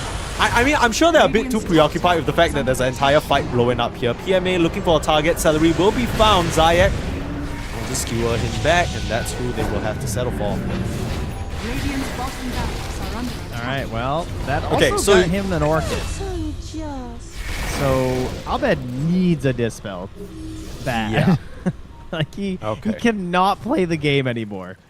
Like, he needs a Lotus on an ally, and he needs a Dispel. Yeah, for the love of God, get a Yules, you know what I'm saying? Like, I don't even know whether Yules would be good, because you just come back down into maybe a Void Spirit Yeah, Remnant. you get Void Spirited, exactly. You really need Oh, to he's fight like, yeah, BKB I'm here? buying one, see? Alright, he's got a Dispel queued up, so that works. Ah! Yeah. That suddenly is a dispel. It's the classic, I kill you so you can't silence me. Spell. Yeah. Yeah. Yeah, there you go. Alright, genius. That's a ping your ally. Will someone purchase Lotus? How have you guys not gotten a Lotus Orb? Do you see the silences? My goodness. I have to teach you everything. Not how they do it in Southeast Asia. I mean, I don't even know whether... Do you still consider Abed a Southeast Asian player? I know that factually that is the case, but I feel like he's been on his NA hiatus for so long that I don't even know whether I can... That's I a can say fair that. question. I mean, yeah, he's still a C player to me. I mean, Crit's an NA player, to be clear. Oh, crit. Yeah. Damn. Dude, he played NA FPL for like 6 years. Okay. He's an NA player. Hold on. Gotta put that aside for now. There's a full-on team fight blowing up. Although I don't know how much this is going to result into anything meaningful. Looks like just the supports being picked off. Nice little psychic headband from Zeal trying to catch someone off guard. But it'll just be the supports. I say just the supports, but are you serious? How does he... How do you get out there? There's a full-ass Monkey King on his tail. What the hell? Well played Okay. from Zayak, I guess, but that's going to be Roche again going the way of Mouse. Things are sort of following the plan a lot clearer this time. A lot less mistakes, I will say. Definitely tightened up from game number 1. We'll still be entering a high ground situation though, again. And That's true. Last time, throwing away Abed's life. And he's confident. Did you want Abed to have the Aegis? I mean, kind of. If he's not going to buy a Dispel, I don't know. Yeah, but I mean, he's not hitting the tower. This is the type of Aegis you give to your MK, Monkey? and you're like, now you hit the tower. I don't need to be part of this shit. I might as well give it to Eki at this point. I mean, you want to hit the tower. That's true. That's true. You know what? I'm a little bit disappointed by the fact that Eki is going Hurricane Pike into the Axe, because I know Axe is dope as hell. Like that is a sick Axe, right? Macropire, you lay it down, you're doing so much damage. But if you're already pigeonholing into the right-click build, just go all the way, man. Give me like a Witchblade, you know what I'm saying? Maybe a Maelstrom, whatever. Just go full right-click. Who cares? Well, we do have a Scotty in terms of some debuffs from our attacks, Okay. so... Is that- grab that? Is that anything? Is that... I wonder whether the Abaddon ultimate is Dire's top counted tower as is under attack. healing that is just kind of slowed down by this heal reduction. It has to be, right? Because I think it says so, yeah. all Dire's damage top heals tower is you. under attack.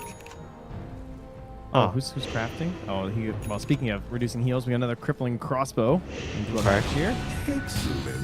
Yeah, it's one of those items that's very hard to see because that little projectile that comes out is the most pathetic looking thing ever. Yeah, I find the Pyrrhic cloak as well, which Kakakat has, is to also be one of those ones where it's a little bit... I hear the noise now. It Yeah. kind of sticks out. But I hear the noise and then my eyes start going where, you know? Yeah, it scares me a little bit because it has a very similar effect to what the Tormentor feels like. And then I just get into that primal fear of like, I'm going to die now. Wait, what is this? Did he just pop into the... Just for funsies? Okay. Is under attack. Radiant's bottom barracks are under attack. Because command laid down, they are looking at these racks. It'll be very easy for them to just grab. I don't think you can contest into this ultimate here.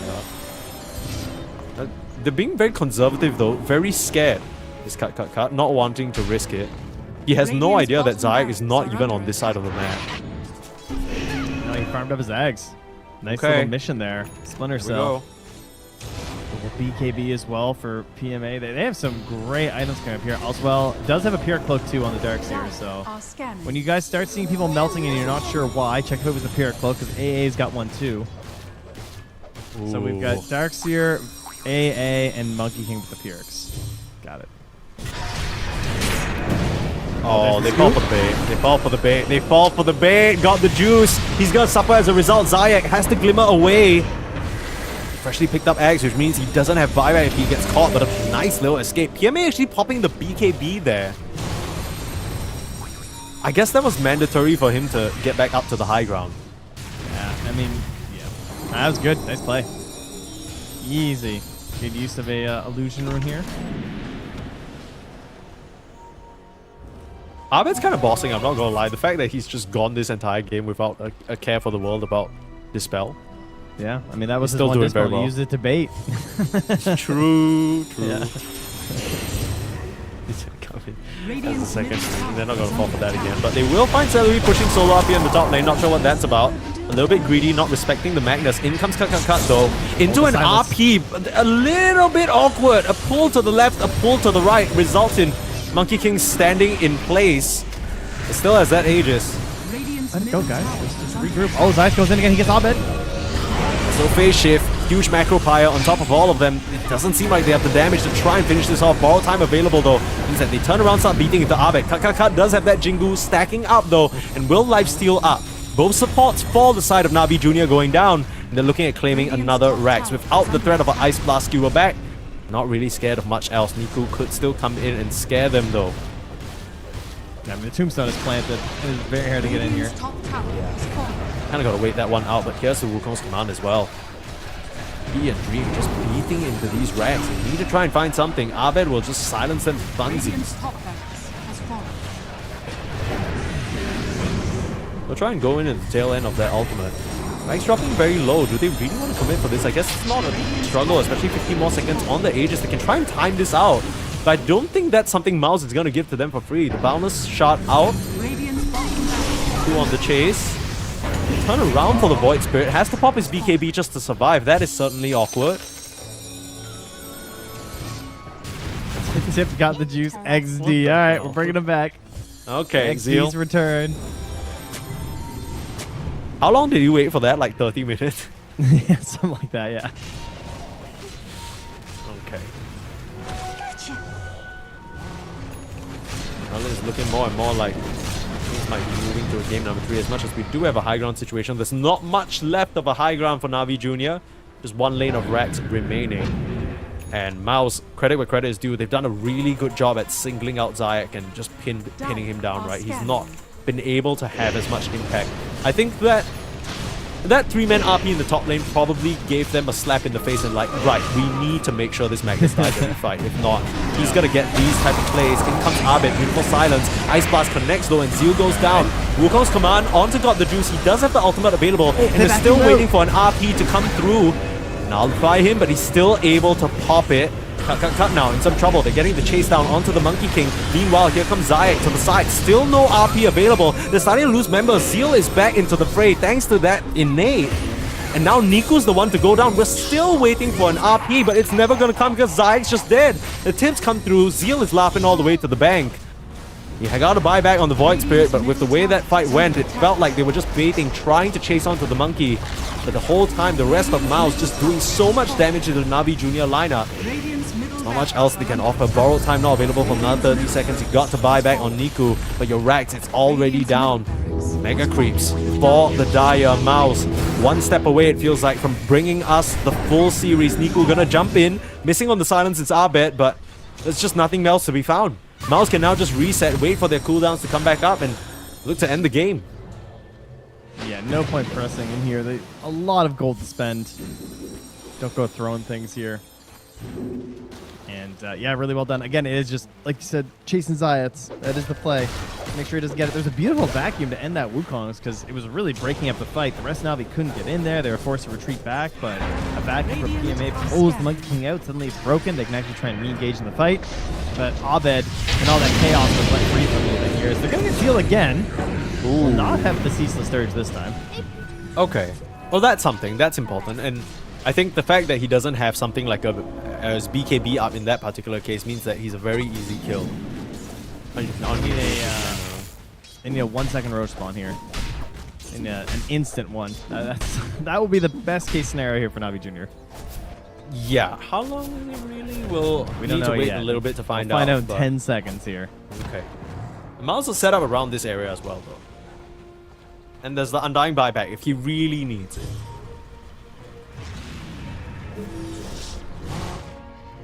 That is not a fast roach. That's about Nope. 2 minutes and like Dire's middle tower is 10 under seconds or attack. something.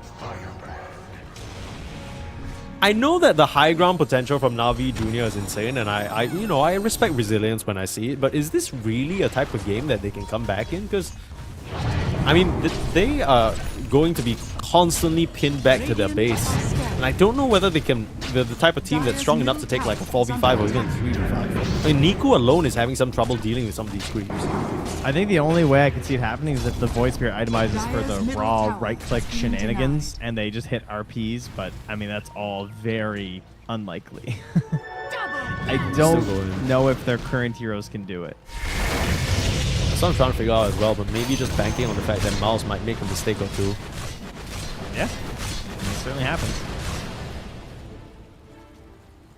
Some of We have these seen the tips have been... legendary 1% throws, you know? Oh, that's true. That's true. Where are we at now? 5% for Na'Vi. Yeah. It went up. It was 4 a second ago. It's climbing. Yeah, what's going on? Dota Plus knows something that we don't again. Okay, so with this Void Spirit not going the route that you were hoping for, right? You were saying if he goes full right click, maybe they get a fat RP, the crits come out, you know, there's something meaningful there. But he's going for what looks like an Octarine core, so a bit more focus on the spellcasting. What is the out then? Like, what do they... Is it really just you're hoping for some insane skewer back into the fountain? Is that your only hope? It's like tier 5s. You buy Octarine to delay the game, to keep things going, to eventually have damage on your ulti, I think, is the way I view it. Like, I mean, you have a Bloodthorn on your Abba, so like your single target burst is really good. It can be done, but you're playing for late game right now as Na'Vi, I think, if you go for this Octarine. This is just like, I'm going to kill all the creeps. I'm going to delay the game as long as possible. I'm going to drag it out. I'm going to try and stay alive. And pray that my tier 5 neutral wins me the game. Yeah, to be real with you, I'm trying to think about what tier 5 neutral might win them the game. It might just have to be that Regalia for the damage. Here's Zayak with the catch. Again, instantly silenced out. Abed has been perfect with that. But here is the team fight. It's a huge RP. But where's the follow-up? Nobody's dropping low on Mouse. They're killing the rest of Na'Vi Jr. They're looking to end the game. And Niku narrowly gets out on the sliver. Nullified. He has the Astral step away. The 3 members of Na'Vi Jr. dropped flat instantly. All 3 have buyback though. They might just try and catch them by surprise. And that was the first RP, the first meaningful one we've seen in a hot minute, and it results in nothing. Eki a bit too far out, will have a boundless strike to help him out. Here comes Niku, nice vacuum onto 3. This might be the fight that they need. They'll kill off Eki, that's the mandatory kill that they have to give up. Mouse, and they get out on the rest of their heroes. Do they even want to get out, or do they want to turn and fight? Got the juice, starting to beat into Kakaka, but getting the Jingu, turning around and beating back into Riddies. Riddies is gone, that's a dieback. Zayak coming in with the skewer though. Kakaka is gonna die. The Monkey King ends up getting picked off, but surely you can just buy back and end the game here. Zayak is dead. Niku next to fall. Still not calling GG, holding you in place now. Zeal with the psychic headband again, pushing him to his grave. 6 feet under. Na'Vi Jr. looks like they're the ones being pushed to game number 3. The Glyph is going to keep this throne alive for a little while longer, but at this point, it's just denial. PMA with one last vacuum, but the GGs are called. And Trent, despite the resilience from Na'Vi Jr. over the course of their run so far, we are going to a game number 3. Mouse, take us the distance. Yeah, they just had to double check, make sure there weren't like creeps hitting the other throne, and then they call GG. Yeah. You know, everyone today making sure before they finally call GG, just a triple, double, quadruple check that you actually are losing the game when you type those letters in. But yeah, they've been gone for a while. This is not the same as last game. This will be a much harder game to make that big comeback. They don't have the spend. They don't have the big oomph damage for when you hit these big vacuums or RPs. It's a flat amount. The actual like scaling and continued damage in the engagements doesn't really exist with these 5 heroes. So you got like this little burst, and if that doesn't do it, oh god, we run. That's pretty much it. I kind of wonder what the plan was, because I know that they picked the Abba and they liked it on Na'Vi Jr. for quite a bit, but it feels like they didn't really account for the laning dominance that Mouse would have, right? But that's been a hallmark of the Mouse gameplay so far. Last game, you had that comeback potential from the Sven, you know, he was farming up a Storm. Same situation for PMA, able to find himself back into the game. Niku as well had a stellar performance, the Tiny always going to be able to farm. But this game was very different. Zayak had very limited impact compared to what we saw from last game. When he did hit those RPs, it looked amazing, but it only happened like twice. So I'm just scratching my head a little bit. I wonder what Na'Vi Jr. are going to try and opt for. Are they going to try and fix up their early game? Because that's been a sore spot for 2 games in a row at this point. Yeah, that's definitely something to keep an eye on and consider these celery heroes and try and figure out like what kind of timing you can allow. But I think they had some good ideas. They had some good plans. Like they had a win condition at 20 minutes. When they won those couple of fights and things look good and your Abba's farmed and you start walking and getting aggressive, that could have been it. I think the targeting from Maus is what did it for me this game. Like really eliminating Zayats from the game. Because they got to the point where they were able to bring Zayats in the game, getting the blink, and even then eventually getting the eggs. But even when they got him the blink, he didn't get to play the game because he just got scouted constantly by Maus and always focused. So yeah, if they go back for the Magnus, I would try and limit that vision a little bit, or perhaps get better vision for themselves so that they're the ones being aggressive and looking for these plays. But again, I don't think it's a draft thing. I think it's just, you know, they had some good plays in the early game, but they weren't able to take that turn. Like, sometimes it feels kind of easier to play Dota from behind. You ever feel that way? Where it's like there's less pressure on you, and you like make these plays, but then when you're in the driver's seat, suddenly it's like, okay, we have to be doing this all together. We can't make a mistake or we lose this game. And that's kind of what happened. It's funny because it feels like in this game number 2, Mouse set themselves up for an easier cruise from the advantageous position. We'll see whether they're able to reverse sweep Navi Jr. after that little bit of a confusing game number 1, or whether Navi Jr. will somehow be able to punch back after a short break. Don't go anywhere. This only delay.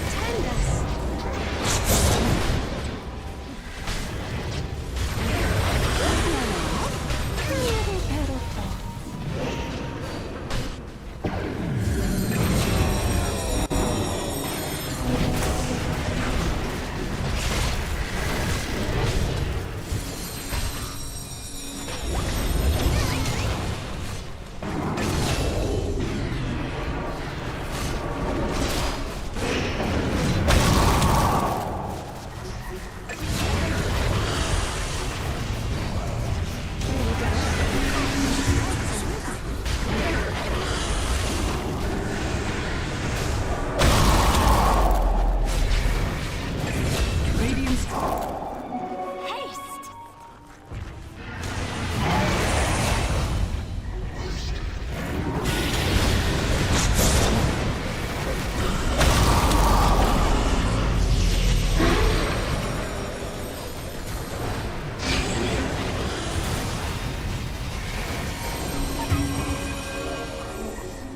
under attack.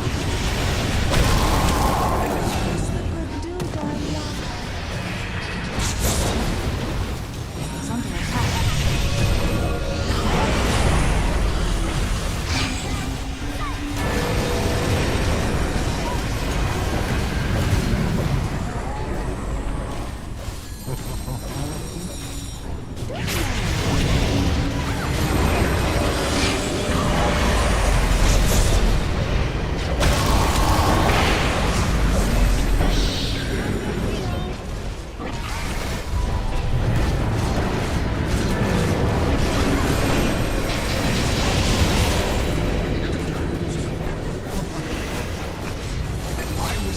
Tower has fallen. Radiant's middle tower has fallen. Radiant structures are falling.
Hello, fellas. Welcome back to the Road to EWC. We're closing off today with a bang. We've already had an amazing series so far between Navi Jr. and Mouse.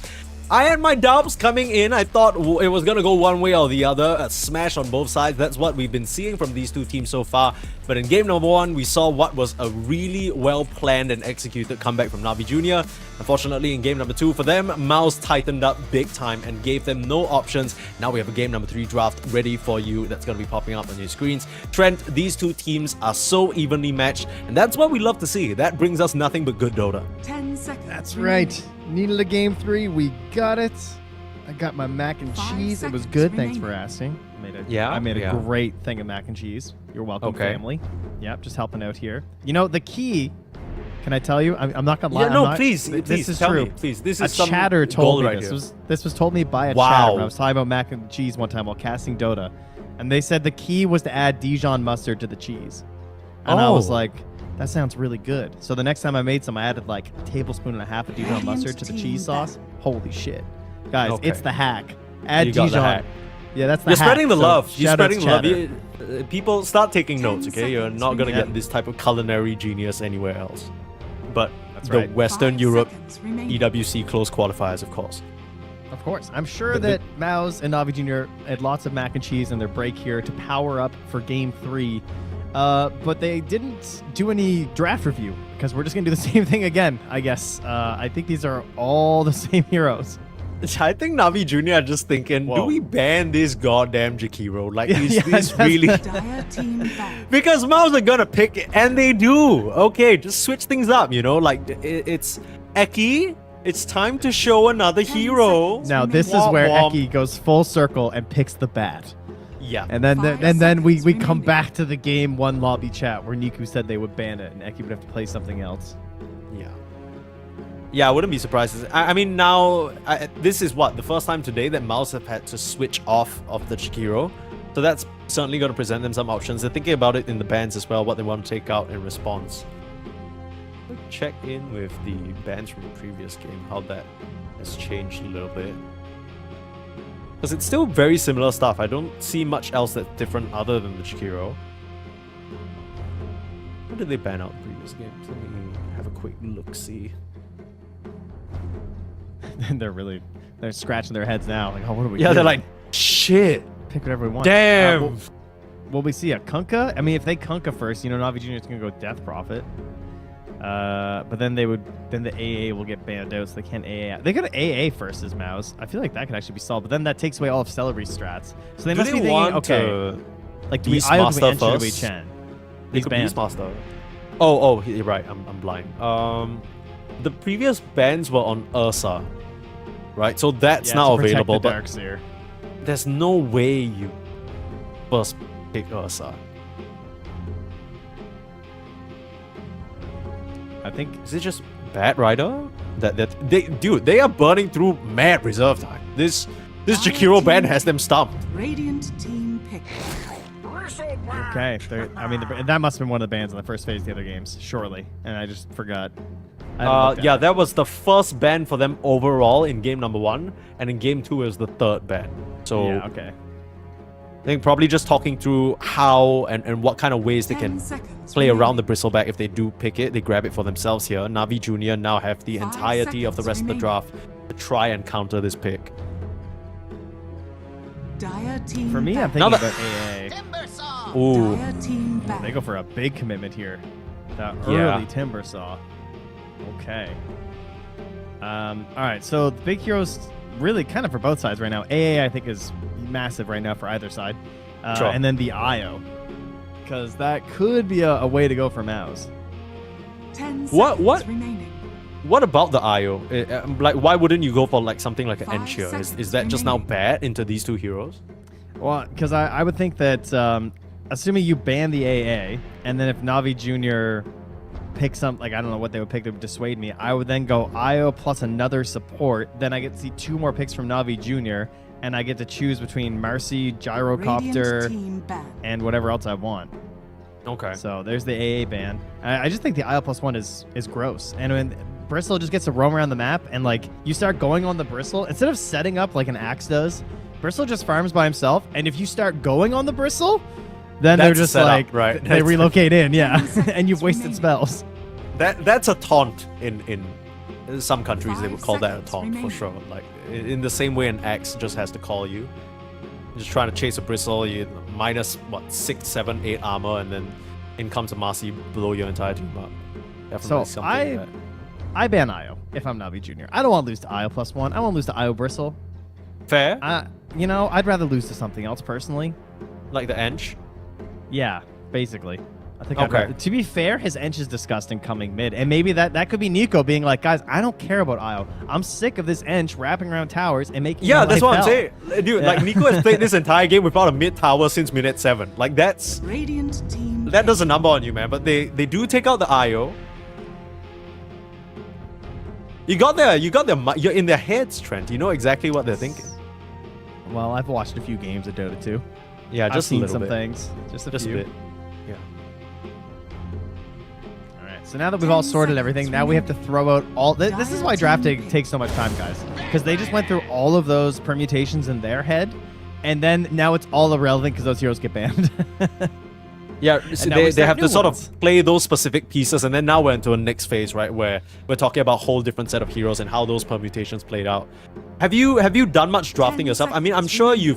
you've watched a bajillion Dota games, so you've seen it happen in real time. 5 But I think seconds the perspective remaining. of someone watching from a third party is so much easier than when you're actually in that drafting seat and you're looking at the hero grid. It can get so murky. Yeah, just in like, show matches and stuff like that. But yeah, that's exactly what it's like. Is that it's hard not to get locked down into a single thought for too long because of the time limit. So Yeah. like we spent all this time. You saw how much reserve time they used, like banning the AA and banning the ABBA 10 earlier, and it's just seconds like remaining. that's when it gets stressful, and that's when the bad picks happen. Yeah. Is just 5 when you're seconds losing remaining. that time. So. But basically what happened was they banned the IO. Niku's talking about, hey, there's an Ench going to be running mid, so they go for the Bat Rider themselves. Good hero versus Ench. They probably know what's coming. Yeah. And it also takes it away from Eki, which is very helpful. But now we get the Radiant Ench, so we know the pressure's coming mid. Disruptor. We get a Disruptor. Hype. Oh. Now that's more like it. One of my favorite heroes. Okay, Very I annoying mean- for Timbersaw. Yeah, it's annoying for Timbersaw, but do you have the damage right now? I mean, these 3 heroes are... Not yet. Is there a chance 10 that this seconds bristleback could still be won? Because I know that the main value of this bristleback is that it can be flexed. 5 Either you go seconds Snot remaining. Rocket off lane, or you go position 1, you play tempo, right? Which is what Mouse have liked so far. I wonder if a Disruptor Ench is good enough for Bristle, because Bristle 1 can provide more than enough damage as long as you have control. Yeah, he's a crazy Radiant amount of damage, team especially for like taking buildings and structures and stuff. He's really good at that. As a Kunkka. Ooh, Navi Jr. They're going to grab the Kunkka. Okay, so this is a pretty beefy hero if he wants to head to that mid lane. I mean, it might not be. This could just be he got the juice going position 1 and buying the Radiance, because Sven's gone, Abba's gone, 10 Doom's seconds gone. They remaining. played all those position 1. Terrorblade was still in, I guess. Could have been 5 kind of seconds okay. remaining. Yeah, Terribly kind of Dire ignored team. this entire series, actually. I don't think they even glanced towards it in terms of bans. Not something they're worried about. They go back to the Riddy's Pugna. That's something that won them their previous series against 1 win. Yeah. Pugna, interesting hero right now, for sure. I'm still surprised people don't grab that other facet, though. What, the I guess Rewards the of other one- Ruin? Really? Yeah, I like that one, because now it's every tower that goes 5 down, you get more seconds spell damage. It's remaining. kind of crazy. I mean, it was always like that. Didn't they just change the values on it a little bit? Like such a meandering amount. I mean, initially it was only when you killed towers, and then they buffed it to do both towers, and then they buffed the numbers. So it just keeps getting better and better. But yeah, no, the siphoning ward is also very good. Seen a lot, especially Right. versus, like a Bristle, who's going to be spamming. Imba Spirit. Ah, okay. So they're like, yo, Celery, you want to take our towers? I'm going to get Spell Amp, baby. Trade. Genius. Yeah. You're going to try and take our towers early. We're going to make you pay for it. And Pugna, the spell damage that he's going to be able to put out, just very nice into the Ench, right? Just a hero that generally you need some nukes for. But because of that, they get a very nice Mage Slayer buyer. This is a perfect Ember game. There is, let me count, crazy, actually. 1 stun in the lasso. Yeah, 10 low stuns, and seconds everyone remaining. hates Mage Slayer. All 4 of those heroes are going to have a significant impact if they get tapped by that Mage 5 Slayer seconds in the remaining. engagement. It could be really bad for you. I think the problem is also you just don't really have a lot of burst to catch the Ember. Even if you do get him disabled, I'm imagining in a world where somehow they get the lasso out on the Ember, right? Like, who kills him? He's gonna be pretty tanky. Yeah, it'll be mostly pure damage. You're hoping for the Timber Saw to help you out. And yeah, they could use that nice sustained damage though, as you're saying. What would I want to do here? 5 seconds remaining. The question is, do you want to go for the Kunkka mid? And if you do go for the Kunkka mid, I guess we'll find out. We'll wait to see what Mouse has. That's really the more important thing. We got to figure out what their game plan is, where this Bristle's going. Dire team ban. Right now, the minus armor isn't too crazy. It's like okay with Ember, but it's not like Pango levels of good, I wouldn't say. Yeah. Speaking of the Pango, it's still available as well if that's what Mouse want to go for. Could be a Pango off lane, which wouldn't be too bad into the Kunkka. Also, I've been living just in kind an of alternate 10 dimension. seconds remaining. In all the Bristleback games I was casting and covering on my stream and like going through replays, I just kept 5 seeing seconds red. And then remaining. I was bringing that up to people. They're like, everyone goes Snot Rocket? I was like, oh, okay. Well, for me, people have been trending more and more towards it lately. Yeah. Which surprised me. The offlane, more Amar style of just like seeing red in SNYs. Yeah, because Snot Rocket feels like the type of... It doesn't really feel like you can get much done by yourself. At most, you're going to be a little bit annoying to some supports, but I think people 10 kind of seconds realize how to remaining. play around it and itemize pretty nicely around it now. Not saying it's bad, it's still good into 5 the correct seconds matchups, but remaining. it feels like the type of hero that you want to make sure you have allies that can take advantage of, right? You want to get a high physical damage carry that can make use of all these slows. There's one.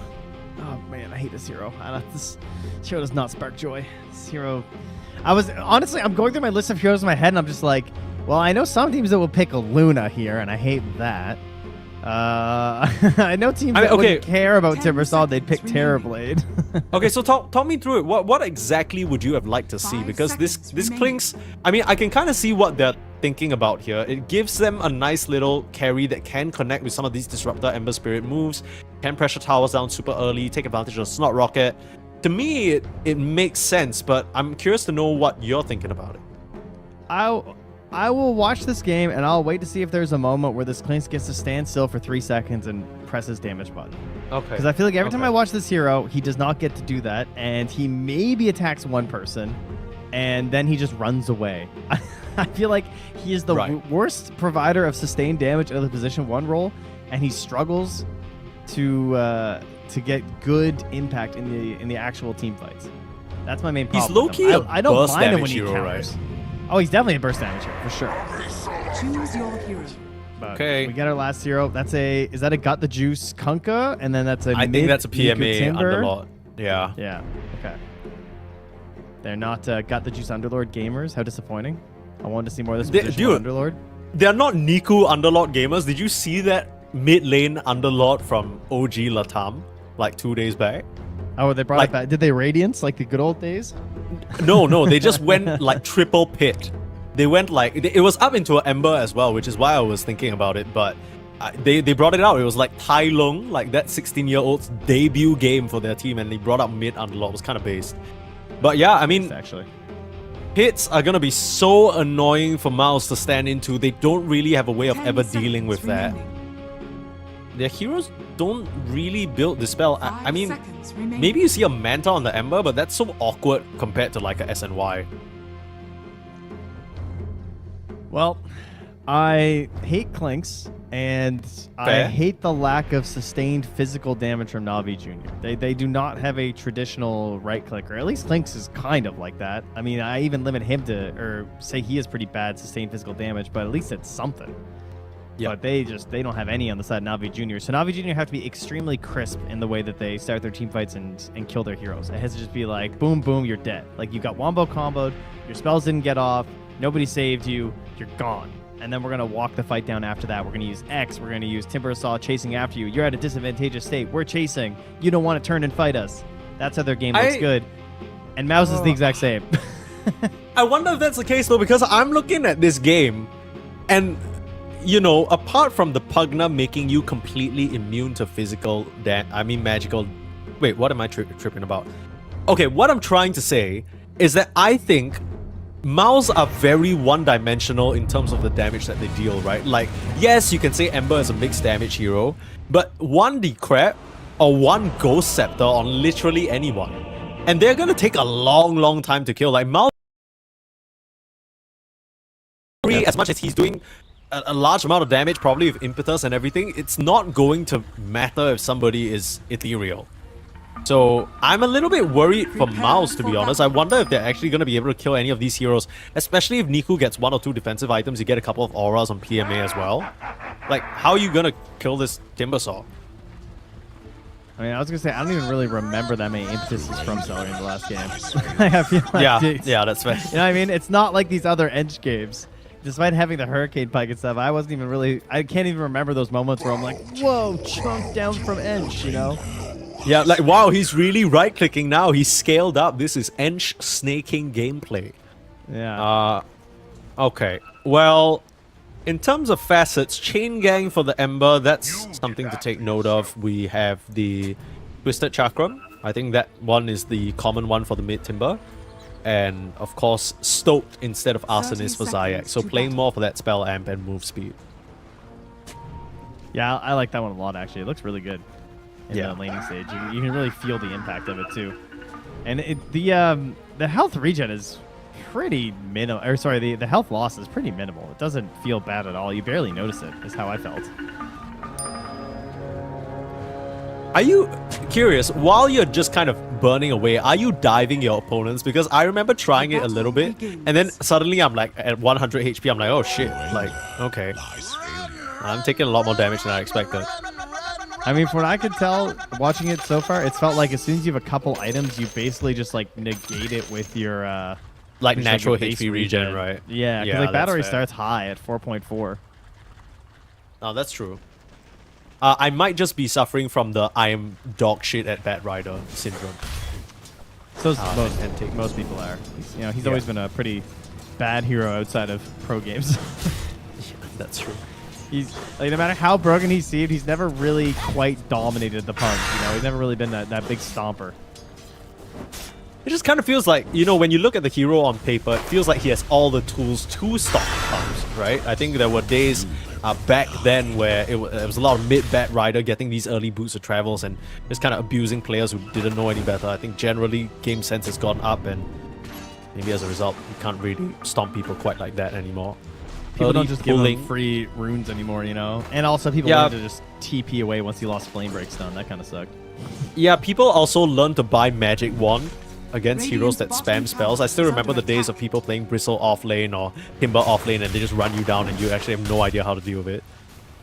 Yeah, we had to make a point of be like, look, he bought Stick versus Bristle. Like that's the point where I mean, we used to get hyped about Shadow Demon disruption into Leshrac stun, guys. That's where we were at. Jeez. Oh my god, they hit it! You know what I mean? That was that was like the pinnacle of Dota. They would like, and then when they had the Naga song into like a vacuum or some shit, everyone fucking lost their minds.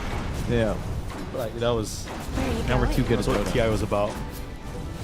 And people have gotten so damn good. Like all these little, like even what we were talking about, I don't even remember now. I think it was this series in game number 1. Like the whole Korea big movement shit. Like that statements dreamed up by the absolutely deranged. Honestly, like what does that even? Oh, like 17k MMR at this point. What do you even do with that much MMR? You get nothing. We gotta find out what the conversion rate is here. Celery in trouble. Has to heal up, but gone. Ooh. Okay, getting caught out. Early level in the pit. Not something you see very often, but taken advantage of. Very low mobility on both these heroes. So. That lane was going really well for Mouse too. Like they were really harassing back, and Dream was just like constantly shooting these flaming arrows and was stopping the CS for PMA. And then suddenly Celery dies and gets so much breathing room now. Yeah.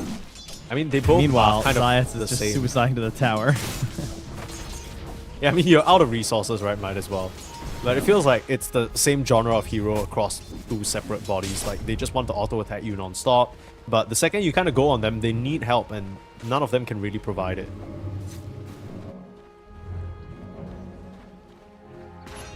I haven't really Nice looked little at this double bottom Lotus lane Queen. here.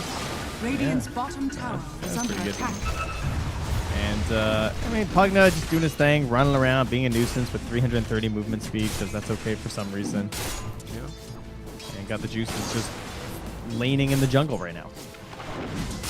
That's where all the creeps are. I don't really... I wonder if Maus think that this is not a lane they can exist in versus the partner Kunkka. I understand that it's pretty strong in terms of the harass damage, but I didn't think it was that much of a problem, so much so that the Disruptor has to constantly try and pull creep waves. You also can't pull versus Pugna. Yeah. It doesn't work. I'm not sure Like, what that's about.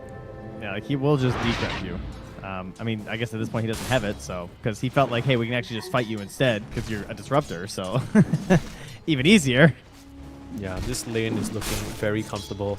And already we're seeing the problems that we were talking about slightly addressed, right? The early laning stage, they take out the Eki Jakiro, so suddenly he's not really putting quite as much pressure on Got the Juice. And Got the Juice, he's living it up right now. Last game at this point, he was 0-2.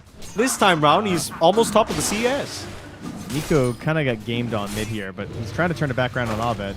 See if he makes something happen. I wasn't watching, but judging by the tips, I'm guessing that he slided on top of Niku to steal the top water rune, and then he just walked next to him all the way down bottom to steal the second, and just body blocked him. So Niku getting neither of the 4-minute runes.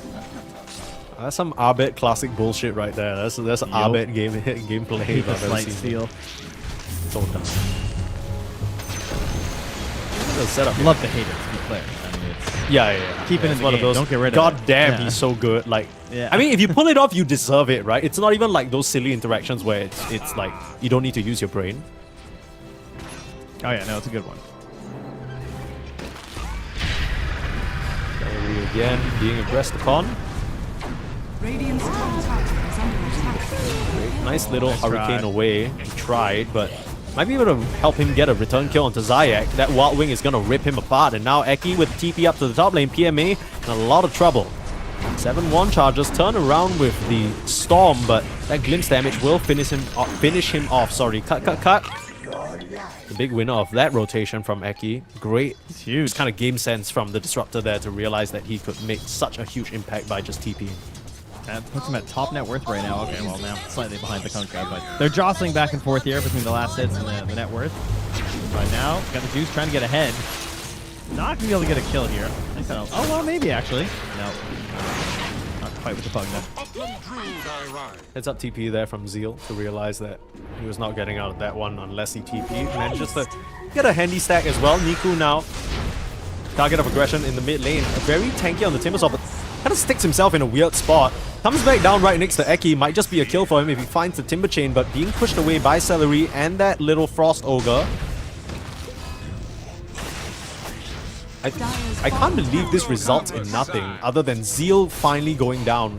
Already used that TP, so comes back into the lane where Zayek's still waiting for him. Very nicely done from the back. Very tricky. Okay, so that just leaves us in a 1v1 in the top lane. Unfortunately, PMA has nothing. He is almost as low as Celery right now. He is bottom of the core, is very close to where the position Zeal's at. And both of our position ones are just massive, as we also lose Niku. Holy, okay. He actually just kept chasing. Oh, he got stomped into a root. Nice. Dude, Celery is laning mid. Like, this guy has been laning mid the entire season. It's a bit rough. PMA is gonna get contested on in this Wisdom Shrine. Zayak does manage to go over to the other side and take away the Shrine of Wisdom, so they won't feel too bad about losing this one if PMA steps away. But with the TPs coming in, he's actually going to give up this position. I thought for sure he's going to stick his feet in the ground and try and kill this Underlord, but he kind of gets a bit of cold feet and ends up being 2 Shrines of Wisdom going the way of Navi Jr. That's huge for them. That is big for them. I think it was probably the right call, though, unfortunately, for Kunkka, because you really can't die to a Kunkka rotation there. You know, the 2 #1 heroes in the game, and you just go down to him. He's trying to wrap them. No one's coming. He's just going back to farm. I thought maybe he was trying to set something up. Kunkka's going to follow him. He's going to see him channeling through. Okay, he's going to follow. All right, we're cooking something up in this bottom lane now. Got the Juice still has that Admiral's Rum passive though. Meanwhile, Zai and Niku seem to be fighting off the support. It's just a full-on brawl here in a random location on the map. Abed coming in, looking to try and take down that ward. Eki just kind of burning up here to Zayak. Abed can't really do anything to help his support. And this time round, Celery will be punished for being a bit too deep in. Niku able to chase out the aggressors. And whatever the hell they were trying to plan down there, it doesn't really work out. Cut coming through with the skeleton walk though. Oh, Riddies. Oh, he's found himself a target. Nice little decrep. Saves him for now. The flame break. Is it going to be enough? Riddy's very, very low on HP, and those lingering mud golems will get the job done. Cut. Finds something. After that extensive rotation, all the way through the turn gates, down to the bot lane, gets himself a position 5 Pugna. Yeah, I think without the mud golems, he doesn't get that. I think he needs the vision. Actually, Yeah. keep track of him there and then get that tire bomb on Dire's top himself. tower is under attack. What am I watching? Why is the pause 1 of Mouse just in this part of the map? This is the cleanest gameplay. This is, you know, this is how they be. Okay, I'll be real. I understand what you're saying now when you say you hate this hero, because if this is what we get, I don't... Like, he has a free lane. I mean, I guess he wants his Eng to get levels as well, but... This is insane. He's just done a world tour. He's seen every tree on the map at this point. But sometimes you run into someone like this Underlord who's at 700 HP and you maybe get a kill, so that's what makes it worth it, you know? Sure. I guess your supports do need the levels, but now they're going to rotate up to the top lane, Celery. And put on a lot of pressure. He understands that mid lane has noted his presence, so now he's off to spread terror somewhere else.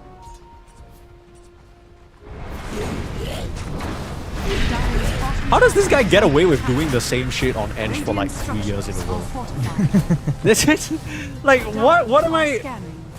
He's literally just doing the thing where he gets a creep and runs at your tower and like... I think it's the not paying for Dota Plus, you know? It's not as intimidating. If that's a Grandmaster up there, you know? There'd be some concerns from his opponents. Radiant's top tower is under attack. You think haven't they picked see up on it bronze? yet. They're not really expecting it. Yeah. They're like, oh, this guy doesn't must know be what a the fuck different he's doing. celery. You know? I haven't seen him in a while. I'm sure he can't do the same thing he's done his entire professional career. Bat Rider being caught out here, lasso, but the glimpse disjoints it. Very nicely done. The hunting party finds a target. They're trying to come in here to contest some of the stacks, but there weren't really any left to be found. Just Yeah, maybe they a little bit on body the blocked off, ancients. They warded. For a second, they were to stop another stack from appearing. And now they're going to surround the tower with their tomato. Ooh, that was a little bit tight. They're trying to TP away. Ooh, that was close. He had the Remnant away there just to survive. TP cancelled. Pugna level 6 means that he's doing quite a bit of damage with just that decrep combo. PMA coming through with the Fiend's Gate. Does he have any way of stopping Arbet? There is a chains available, which means he's not gonna get out of this one. Disjointing the damage, the last little bit of a tick. Riddy's, he's looking for him, just needs one little blast. Are you serious? The blast comes through, dodged away from the slide, but the drain finds him. A solo for Riddy's. It was a team effort, but they find Arbet in the end. Trying to get a little bit too fancy, TPing away in the mid lane. A rare misstep for him this series. Oh, and now they're going to find Celery in behind as well. Oh, Has a TP, but sees a Kunkka on his trail. He ain't going nowhere. I mean, he's not quite as fast. He skipped over those boots to get the early drum. Still has that Cobalt's Cup. Try and get him a chug and a swig out of here. He's going to want to forget this for sure. And it is quite a bit of space. You got 2 calls in the spot chasing you. Meanwhile, you've somehow killed off Riddies on the other side of the map, probably with a lingering creep. And Niku as well. Arbet gets his revenge and a couple of earn charges while he's at it. Oh, what? Radiant's bottom tower is under attack. Yeah, I don't Got him in really the end know. with the bolas, too. So it Okay. was mostly Clinks chasing him down. Then he tried to get away and he got finished off. So yeah, nice plays mid. Into an amplified damage rune. Okay, so Navi Jr. have the top farmer in the game. We have a Kunkka who's getting close to a Radiance, but then the next 3 highest are all on the side of Maus. And the item choice is the Deso for Cut. He's kind of locked into it at this point. So sometimes we see like the Orchid gameplays we mentioned before, but it's not really a great Orchid game. And It doesn't really- Riku's just trying to get a Kaya. He wants something to get his game started here. Radiant's bottom tower is under I attack. had the best time of the Stimmer, that's for sure. I think the off-laner as well, PMA. But we've seen them in these positions before, and the one thing we've praised Navi Jr. about this entire time is their ability to come back and execute that Hannibal collapse. You keep talking That's about. It might be a little bit more difficult to execute it with how sparse Maus are playing on the map right now, though. I think that's one thing I'll commend them on. I think a lot of the times, I think whenever I see a Clinks, he's just kind of farming for a very long period of time. But this is a hero that can get very active and put on a lot of pressure early, and that's exactly what we see from Dream. So not too mad about it. They certainly need his damage in some of these cases. Well, they're going to smoke up here on Navi Jr., but They don't really have a great way to start a fight unless someone goes on gut the juice, like Abed. Okay. Start on that Kunkka. Not sure What a this is bait. viable though. Baiting who? Abed. Dancing around them. Just easy remnant out. Pit gonna connect. Do they have any additional lockdown? They're pulling in the Bristleback. The guy with 1.5k HP and the Vanguard. In comes Celery with Wild Wing Ripper. Ready to send someone flying. But Niku, he's the one who flies through right onto Celery. Threatening the Enchantress. Back up from my team, buddy. You don't want any of this. And that whole engagement will end with a Dire's middle fat chunk of tower nothing. is under attack. That's a get out moment for sure. Like, you do not want to be a part of this. The second that you felt like you had to lasso the Bristleback because otherwise you were just going to get snotted and exploded even faster. Uh-oh. When that was a abandoned ship moment. I don't know whether they can save Niku here, but they're lacking on the damage to finish off this Timbersaw. Abed again has to remnant away. They'll lose Celery. Beautiful pin onto 2. Uh-oh. Klinks is nowhere nearby to contribute in terms of damage, and because of that, they just couldn't finish off Niku. Not to mention, Riddy's there with the heal if needed. Kaka, he is looking. They preemptively dust. They had an idea that he was coming by. I don't think they actually get it done by himself. He might just have to give this one up and just head down to the bot side on the map, back to safety. And Kaka, I mean, he has to be really careful in any sort of obs-centric combos here. Oh, he just got spotted by an obs. There's no dust PMA here, knows. unfortunately. That way. I mean, at this point, they know where he is on the map, right? So they're just gonna start heading over in case there's some sort of aggressive play being made. Yeah, No, they he have wants to get his smoke on first few Riddies Deso and stacks. dust. So, Oh, he walked past the tower range, gets tagged a little bit Radiant's there. middle tower is under attack. it's like just messing with them. Dire's top tower is under There's attack. damage to start here as they take down the ward. Radiant's middle tower is falling. Is this a real dive? You know? He ain't got any Spirit Vessel charges. Riddies is putting the work in. My goodness. I'll bet Abed interesting forced him. strat. I mean, you get a Yeah. charge when you die, right? Oh, tendrils? Get them, froggies? So yeah, maybe he's trying to farm a charge, one way or another. Yeah. If you won't give me one, I'll give one myself. Nature attend us. Yeah, okay. I mean, we talked about this idea of cutting waves, and that they do have this game on the Radiant supports, right? If they want to delay the game, they got Bad Rider, they got Pugna. They can be annoying. Radiant's middle And tower. Nice little solo kill. Maos are just grouped up as 5. Yeah, they got what they came for in the end. It just took 5 heroes for an extended duration of like, what, 2 minutes? So they control this area now. Zayak is farming all the way on the other side of the map, now has his Blink Dagger, so might just be TPing back to try and set up a defense here with the rest of his team. Just need to wait for PMA to come back up.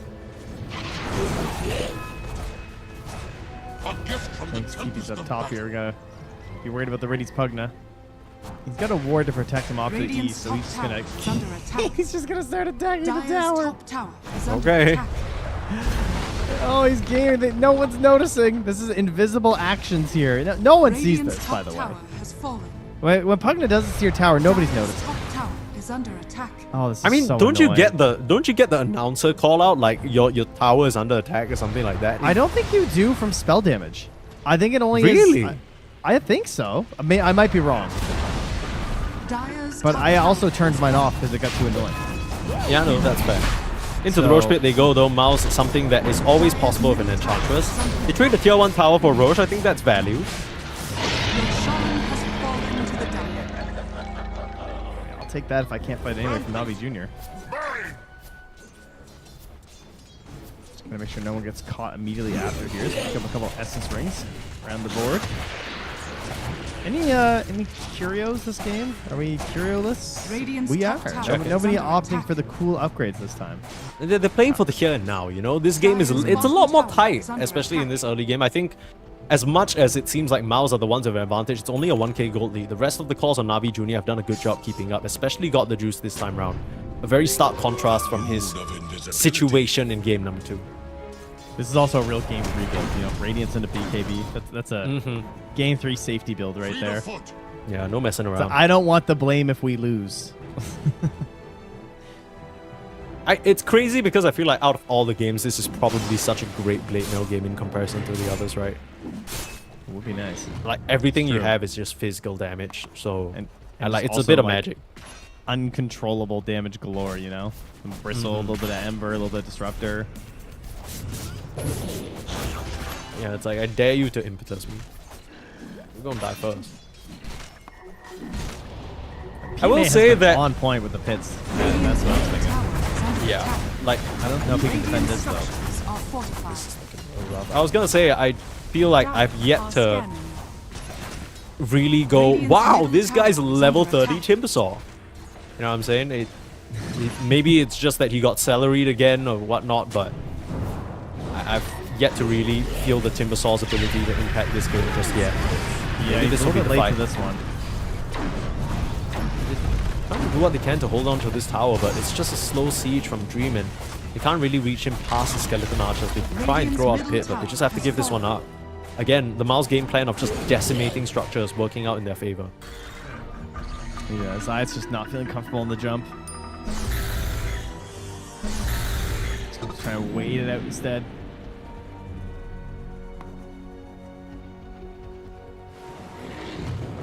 I feel like this is one of those games that there's no way it's like a...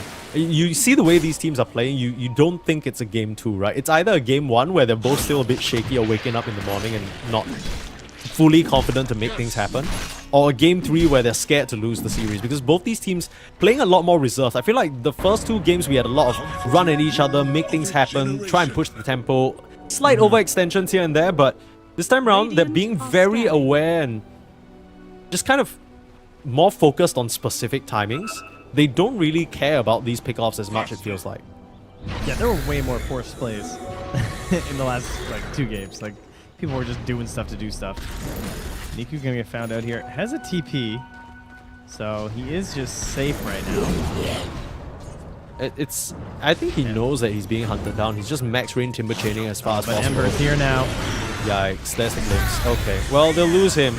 The Bat Rider was at least able to clear most of that wave other than the Siege Creep.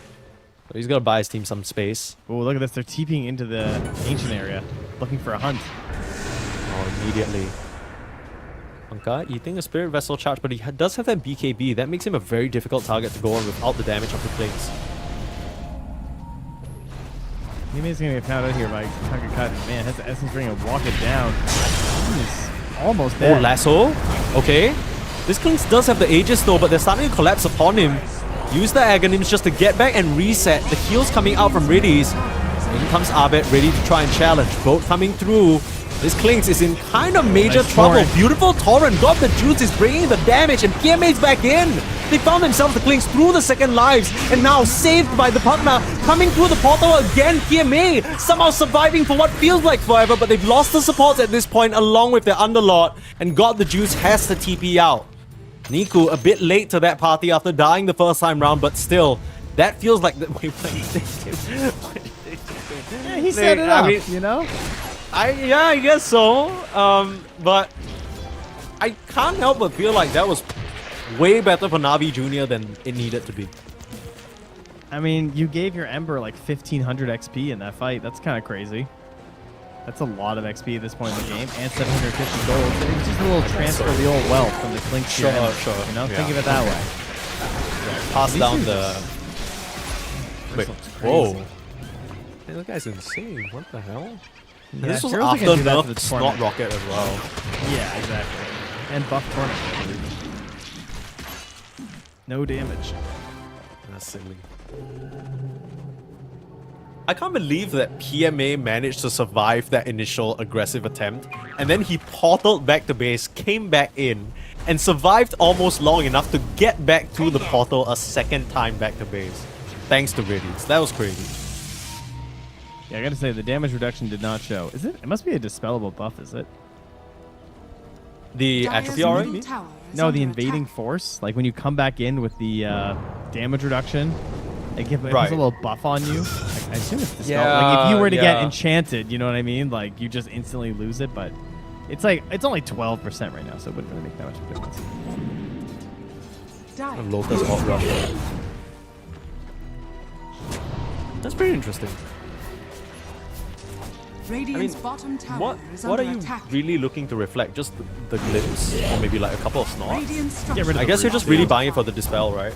Yeah, you just want to get out of that Ember. Keep going. Oh no. Okay, bye-bye. Radiant's bottom tower is under Oh attack. wait, it was a bait. Okay, don't This start still- the Kunkka though, guys. Where's Yeah, I the don't know Kunkka? about this. There's the lasso coming in. They know there's no glimpse to stop this. They pull in the Klings. They should have the damage. Nico is going to provide it, and that is the carry down. Meanwhile, backlines, Abed going to work now onto Riddies. PMA has to TP away. But the pick keeping the rest of the heroes in play. Zeal, he's taking a lot of damage, but not as much as Nico. Radiant's bottom Spirit tower Vessel is finishing him under off, attack. and I mean, yes, you get cut, but you started that without the Kunkka. I mean, I guess you were trying to catch Miles by surprise, but it does not pay off. Dire's top tower is under Yeah, attack. that was a risky one. I don't know. I'm very curious what their read was to go for that play, because I really think you need your Kunkka. He is like a hero and a half of Timbersaw in terms of net worth. He is a giant beast on your team. He has an 8-second BKB that he wants to use.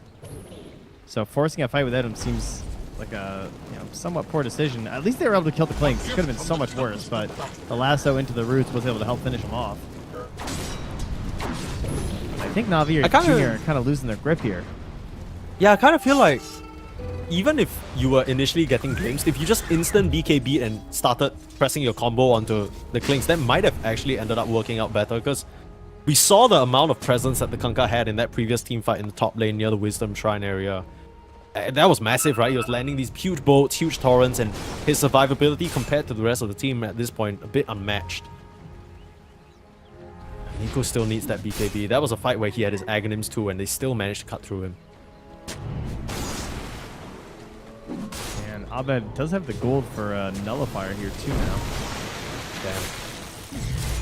Although, yeah, I was gonna say, but he hasn't bought it yet, and he swaps. Oh wait, Dire are he did not scanning. swap. All right, maybe later, he says. This We're nullify just is gonna so nullify. important into the partner. And the Someone Timber as well, noticed, right? I mean, you all know. these things. One of his teammates saw him swap to Radiance and was like, no, we need Abed? a nullifier. Abed, Bad. we need Come to on, help Iron our Will. plagues. But more damage. Yeah, Radiant we is have scanning. damage. His name is Klings. Please. I mean, the Radiance is more fun, though. I do get him.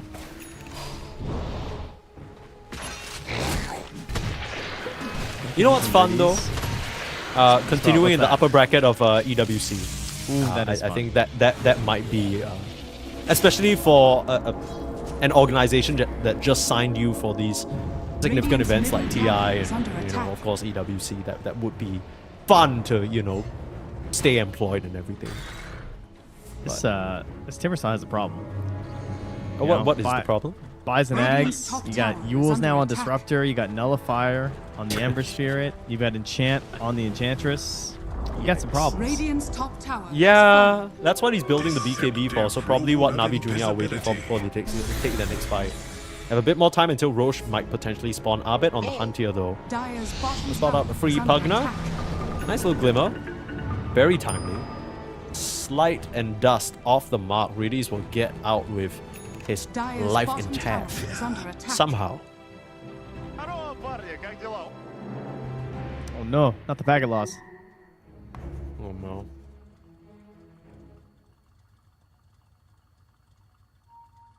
I mean, with the rate this game is going, might not be the only loss you need to worry about. I think Oh. Navi Junior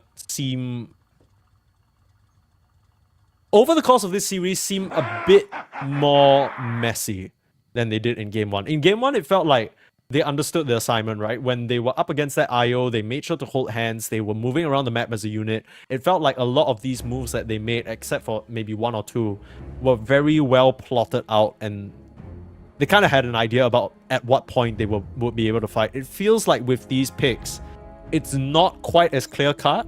And to be honest, even from a third-person point of view, I'm not too sure either. I don't know, once you get this BKB on the Timber, does that magically Yeah, really that's my change things for issue, you? too.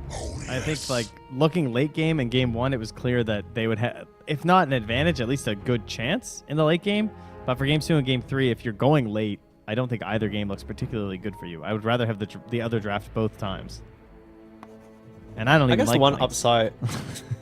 yeah, you've made that abundantly clear. Just want to I- make very clear. Sorry, who is it that you don't like again out of the... Which one? Clinks. It would be Okay. Clinks. Yeah. Right. That guy. Sorry, I must have misheard. I thought it was Disruptor or something. All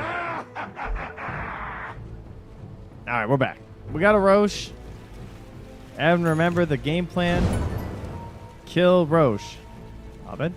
No, we're not going to check. Okay, that's cool. I mean, they know he's Alright. there. Zeal just went in. I just... I mean, I don't think he hasn't even died, right? So. Oh, wait, yes, he has. The second Roche. Yeah. All right. Are they like Off we scared go. or something? I mean, this pause Dota, you know? Sometimes you Sure. lose that that record of where everyone was in your brain, so it can be kind of worrisome. Roshan has roared. He's being attacked by the Dire. They instantly smoke out. Genius. They're looking for a hunt. They're baiting Roche. It's kinda They have clever. no idea that Navi Jr. have zero interest in contesting this. Well, they're probably thinking, hey, once we roar, they're going to go and do greedy things, right? Supports will go and ward. The core is going to push that one last wave, which is what Dunk is doing right now. Oh, Zayak, huge blink away. If you can get out of this, that'll be even bigger. Making use of that additional move speed from the Facet, just trying to scout them out. They will see him slightly. The glimpse is going to connect. And he even uses the lasso.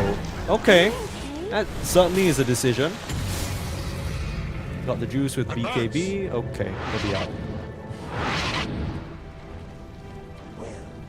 I love the Croaker, man. The Croakers are always getting everybody with those tendrils. I don't mind it, honestly. If you dead, it's like literally get out of my house type beat, right? Like, It's so rude. What's happened to him? I mean, can you imagine if you were just chilling at home one day and then some hooligans just came outside your front door and started a fight? Smacking your family members around? I mean, you know you're going to Yeah, respond in a couple of minutes, but it still doesn't feel good. It's the principle. It's the principle, right? And you gotta show them what's what. Stuff a couple of tentacles up in places that they don't want to mention for the rest of their lives, and you know, hey, we have a done deal. Fair trade. You want to mess around with me? I mess around with you. Right now, though, Roshan is going to very easily get pushed over again. A second Aegis for Mr. Klinks, so not going to be as scared to get initiated upon. Speaking of initiation, PMA. Dude, he should not be alive right now. That's Yeah, I crazy. thought that the Ember was going on him. The Ember was like, nah, you got this, bro. He doesn't.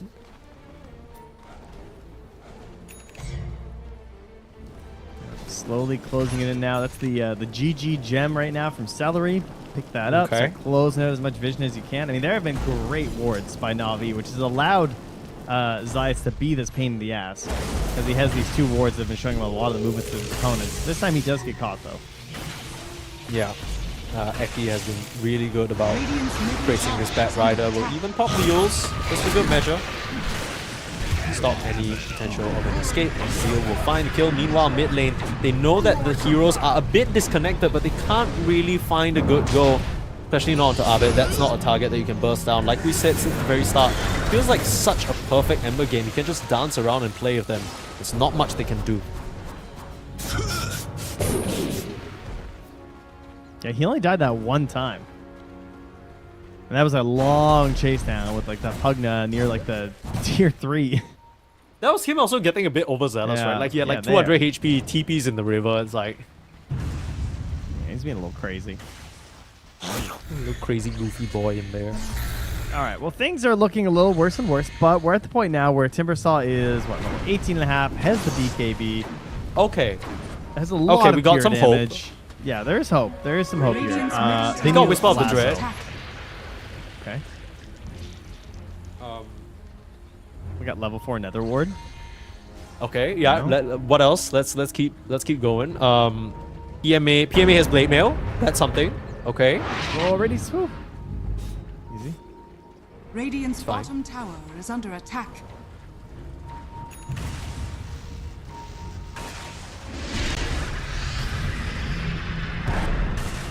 I'm looking at Navi Jr. and I'm wondering, like, who do they actually go on? Right? Like, are you just waiting for the Disruptor to show himself or the Klings? Because that feels Yeah. like there's no way you go on Celery, there's no way you go on Zeal, there's no way you go on Abed. But Klings Yeah, is the guy with pretty 2 much. lives, and Disruptor is never gonna show his face until you're dead. More breaks. Try and kill the bristle. Okay. Fleet of foot. Silver I Edge, can't even maybe from remember the Tatanka. name. What's that other item called? What, Kanda? Yeah, that's the one. I couldn't even Who get would there. even buy Kanda this Dude, game? it took me so long to remember. No, it's fair. It had its moment for like 1.5 patches. I'm glad it's dead though, I'm not gonna lie. Hey, that's another 4-second break, okay? You know, we got to remember the Conda break, guys, just in case. Yeah, 4-second break reduced by the status resistance that comes with... Oh wait, do they still have... They don't have that anymore, right? Do A they? gift from the Tempest of No, it's Darkness. slow... Okay, 15% status resistance. So Yeah. it's like a 3... I can't do math here. Like 3.2 second fine. break. It's fine. That's okay. Yeah. It's just a, trash item, but it's there. Yeah, it's also 7,000 gold last I checked. 5,700, sir. Okay, my bad. Sorry, mix that Okay. up. Inflation's bad. It's not that bad. All right. Okay. It's 5,700 American. That's 7,000 Canadian, you know? Yeah. How many switches is that, actually? At this point? many. And actually, not enough is the Yeah. the real problem. Damn. Rough world we live in here. Rough world for Navi Jr. Not really looking too hopeful. Not really looking like they can execute the same insane comeback. They just don't really have the tools, right? And I think Dire are in the scanning. late game, their cores do scale pretty well. PMA still has a lot of room to grow just because of the rougher start that he had on the Underlord. Timber as well can get to a point where he's really bursting heroes down. But for now, anywhere they show on the map, it's very easy for the side of Miles to hunt them down. Zayat goes down again. Got a shout for Abed. More resources just being collected by this Miles squad as they slowly choke out the map. Well, Navi Jr. have had a couple situations like this today. They've been behind, and they have found that one moment and executed really well in the team fight. And it's going to take some very good execution in this one. What does that but- moment even look like? Like an yeah, Aghanim's double lasso onto maybe... Now, let's think here. Hold on. Yeah. Okay, so Abed is buying Shivas. He's still, 600 gold away or something. He has no Sure. BKB. Okay. Okay. You know, that's Yeah. that's killable. That's one. If you kill Ember, things start falling apart a little bit. They don't have the control. They panic a little bit. Suddenly Yeah. got next onto a second one. Okay, Timbersaw is spamming his His spells, 200 yeah. pure damage. He's just hitting them. Yeah. That's Radiant then they win. Yep. And in this example, nobody go. else on Up top. the Radiant. Look at that. Dire cast any spells. Does that look tanky? Does that look tanky to you? Absolutely not. Okay, well, we're back, folks. We're so back. Navi Jr., ladies and gentlemen, the comeback is on. Not if Got the Juice dies here in this mid lane, though. But he does have the BKB Satanic, making him a very difficult target. Kakakat still on the prowl, though. He wants to make something happen. Is he trying to bait or... Oh! Okay, well, he's setting up, actually. He's the one trying to get the Disruptor. They should be able to do so, but they might lose Niku as a result. Nullified up, but the Pugna keeping him alive. This could be the opening that they're waiting for. No BKB on the Emma means that he's stuck in the pit, still able to remnant away for now. And the chase is on. Niku with a blink forward, Twisted Chakrams hitting both. Got the juice. All you need to do is find this X-Marks for him to scout. X-Marks to find. No BKB on Abed. Might just get punished. It might be the freest Ember game in the world, but they have the disables and they lock him down. They're doing Did it. he All right, just- Celery. Celery's gaming down bottom though. No, send them on the wave, Celery. Go. Celery, go push. Push the Celery. lane. Send Oh my send the God. Skellies. Dire's middle tower is under You're our attack. only hope. All right, that was insane. They blow Yeah. up the Bristleback and they go Dire's middle further. They tower hunt. has They don't fallen. respect them on the side of the mouse. They don't leave their side of the map. They think that they still own this when their Bristle's dead. They're quite Dire's wrong. middle tower Ember is has no under attack. BKB. He gets stunned. He dies. C'est la vie. Yeah, we're so back. We were hoping for the moment. Now we get a glimpse of it. We're gonna need more than a glimpse though. We need a full picture. And right now, Zeal is there to plant his big booty right in front of the image. We can't really see anymore, unfortunately. Zias is wondering. He's like, can we do it again right now? He's thinking about the lasso, but they don't have their timber saw, so Yeah, they need that Gonna timber back it for up. sure. Dire are scanning. I think that was a harsh reminder for Mouse about the power of the Underlord, right? The whole sort of Bean's Gate, especially, like getting them there to the other side of the fight. That was really what changed it for them. you know what else I love Unfortunate. about the Underlord is the Ags. This could be an insane Ags game. Like right now, Yeah, this Ember just dies to Ags, which is hilarious. I mean, surely by the time he farms it up, Ember's just gonna buy a BKB, right? Well, I mean, he has Surely the gold Abed- right now. Oh, yeah. After that. Oh yeah, you series guys of can't see it on the successful events. pause. I mean, I think. Oh wait, maybe I was getting the wrong number because it's messed up on pauses. Yeah, wait, let that's me probably check. what it was. Because I saw 5,000 gold in his pocket. I'm trying to figure out. I mean, what Pugna is he's- currently showing 4,600 I think that's correct. He's been saving up a little bit. on the Pugna. He hasn't bought anything other than. Yeah, he hasn't bought Wait, anything other than Glimmer. Wait, we can just use the current gold thing. There it is. Thank you. You've already got Love Observer. Yeah. Genius. Yeah. So No, he does have 5,000 5,000 gold. He's rich. So he could BKB. He could eggs. He wants to BKB, but he needs to BKB, but he wants to eggs. That's more Yeah. accurate. Also, Scythe is very, very tempting for Riddies. I hope he does it. Oh yeah, he's committing. It's Oh coming yeah. in. Nice. Okay, he needs a BKB December, and he does not have the gold for it. Riddies is actually gonna screw them up with this scythe. Like when he just pops out and hexes the Klings or something like that. And PMA does do the honor or the I don't know what you want to call it. The sensible thing and buys the BKB. The responsible, he's the responsible figure of the team. Yeah. This kind of does what needs to be done. He's buying all the utility items, right? He's not going crazy. He's not going too. It's crazy the eggs only reduces the cooldown to 90 seconds. It's only 10 more seconds on the gate. I feel like it could do a little more than that. Faster. I mean, the pits themselves are already so annoying to deal with. Dire's top tower is under attack. Okay, well, they're back in action, going for the post-pause fight. Oh, Zayat, he's on a ward. They're going to blow him up. He's gonna blow up. Ooh, Niku in some trouble. Able to pop that Aghanims. Zayak being focused down by Abed. No hope of getting out here. Nice TP away. Saved by the partner. I'm sure he would have been fine anyway, but Riddy's also able to escape. Zayak still has his buyback though, so going up to the high ground still scary. And we didn't really mention this in the previous fight because it didn't latch onto 2. But there is an Aghanims available for the bat. So Yes. that is still the angle, right? He's had it for a while now. He hasn't connected just yet. Now you need to try and defend this. This is where it works out, though, is the high ground defense. That's when you often see it. They pull the wave back. Really don't want to buy back on bat if they don't have to. But you might lose another Rex if you don't. I mean, it's too late now. I mean, do you just give up 1 lane of Rex? Does it really matter? He's got to be wishing kind of on back right now. I don't know. It's so close. Taking quite a bit of damage from the hold Klings the line. on that low Hold ground. the line. Holding, It's they're alive. holding. It's Okay. alive. Oh my god, they got bat back up. And they kept the racks alive. That's crazy. All right. How did they get away with that? I don't know. That's crazy. Shoutouts Kunkka AC, I guess. Helping Yeah. out. That 5 armor. Clutching. True, actually. Actually makes all the Big save. difference. God damn. It's definitely gone if they do not have AC on those buildings. And there's the scythe now on the Pugna. Oh, go smoke, go smoke, go He's get got some. the monocle too. So he's got the extra cast range. Oh, that's a long ass. That's a long ass Dire hex. are And scanning. Aether lens too. Okay. All right. Centaur trying to push the Okay. wave here. They just show the Kunkka. He's going for a Instantly Silver Edge dies. next. He's actually Like got that, the gold like for that. Silver Edge. Are scanning. Is he actually He's gonna buy sending out? his courier instead of walking. Yes. Okay.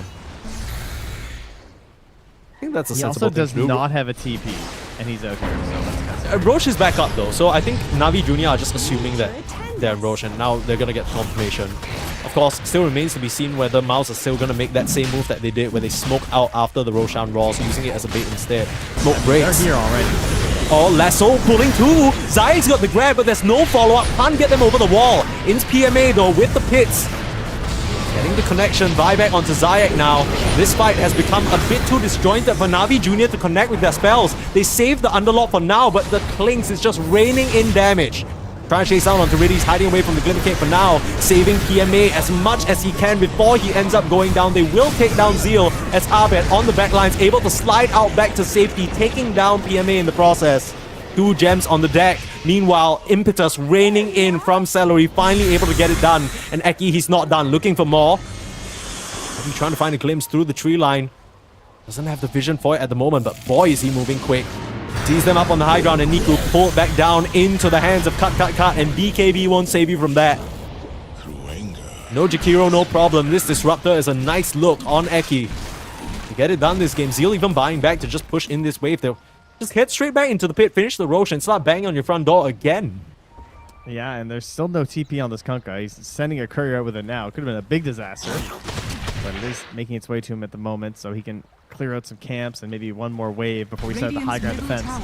Lasso will be up in 35 seconds. They're going to have to give up at least one lane, but they're trying to push for 2 right now. You've got to wait for the bat, I think. I don't think you can afford him to try and fight without him. This game just feels so tough because it's a similar story to game number 2, right? Another situation where it feels like the game is made or broken on this Bat Riders initiation. For Zayak last game, it was that Magnus. This time round, the Bat Riders lasso didn't really set them up for success. Static Storm onto Niku. There's the save coming up from Riddies again, keeping the Timbersaw up and running. Meanwhile, looks like on the front lines, Got the Juice is pushing away Zeal. Able to at least defend, but that cost them a Niku buyback. They're looking for more. They know they need to get something. In comes the Underlord, but taking so much impetus damage. PMA is on the front lines all alone. He has a BKB, but nothing else to really work with, and they won't be able to find a thing. Yeah, they want full confidence before they make their move, because Zayas wants to ensure that he gets a double lasso, and he wants all the combos with it, so they're just going to back it up instead. They're going to re-smoke. There's an Ags on the Ember, so Abed's reach of initiation is just unreal right now, but it is another case where if he does get chain stun, he could go down. Still doesn't have a save. Yeah, Abed, he's no defensive gamer. He doesn't care. No, but now BKBs are back up, but there's a Disruptor Aghanim, so they might not save you. Yeah, Eki, he's been clutch with these Static Storms and Glimpses so far. They've got a little bit of vision heading up here. These Kling's burning archers and... Yeah, the lingering creep that the Ench is just leaving around on that high ground, so annoying, and they don't see anyone defending, so they know there's some sort of smoke move. Lines being drawn here, PMA leading the charge. Up on the high ground, they have the Watcher. This could be scary, but Zeal, he's separated from the rest of the squad. Abed coming in from the left. This is now a very tough wraparound position for them. PMA already dropping low, saved by Riddies for now. They'll focus down Zeal and get that die back, but they lose Riddies as a result. Ends up being a 1-for-1 trade for now. Can they continue this fight without their partner, without Zeal? Cut says absolutely, takes down Zayak. The lasso not going to be in play now. The Static Storm ends Got the Juice's life. He does have a buyback, but now Niku running into the tree lines. That's not going to save you. That's your worst enemy. Taken down. Triple kill for this Klings. And you might hate it, Trent, but it's looking real good this game. It is looking really good. He is finding the moves. 11, 2, and 13. Mr. Dream, aka Kakaka, aka Kami. Very well played this game. I mean, his teammates are enabling him. He's got the damage. People are setting him up. And he's never afraid. That's the good thing. Radiant's middle Have to worry about much. 2 Doesn't really feel like there's much for him to be afraid about. Radiant's middle barracks has fallen. The Mega Creep situation that Navi Jr., you know, they took a long while to tap out of their previous predicament. Maybe they'll think they can hold on a bit longer here, especially with the Kunkka. Definitely a lot more equipped to defend high ground, but the onslaught is not gonna stop, right? Like, cut. He's scaled up magnificently this game on that Klings.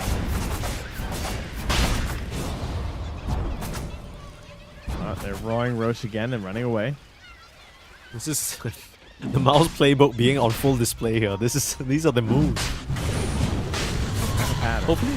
Hopefully the future opponents are studying these replays, because I think there's a lot you can glean from the way that Mouse want to try and play the game.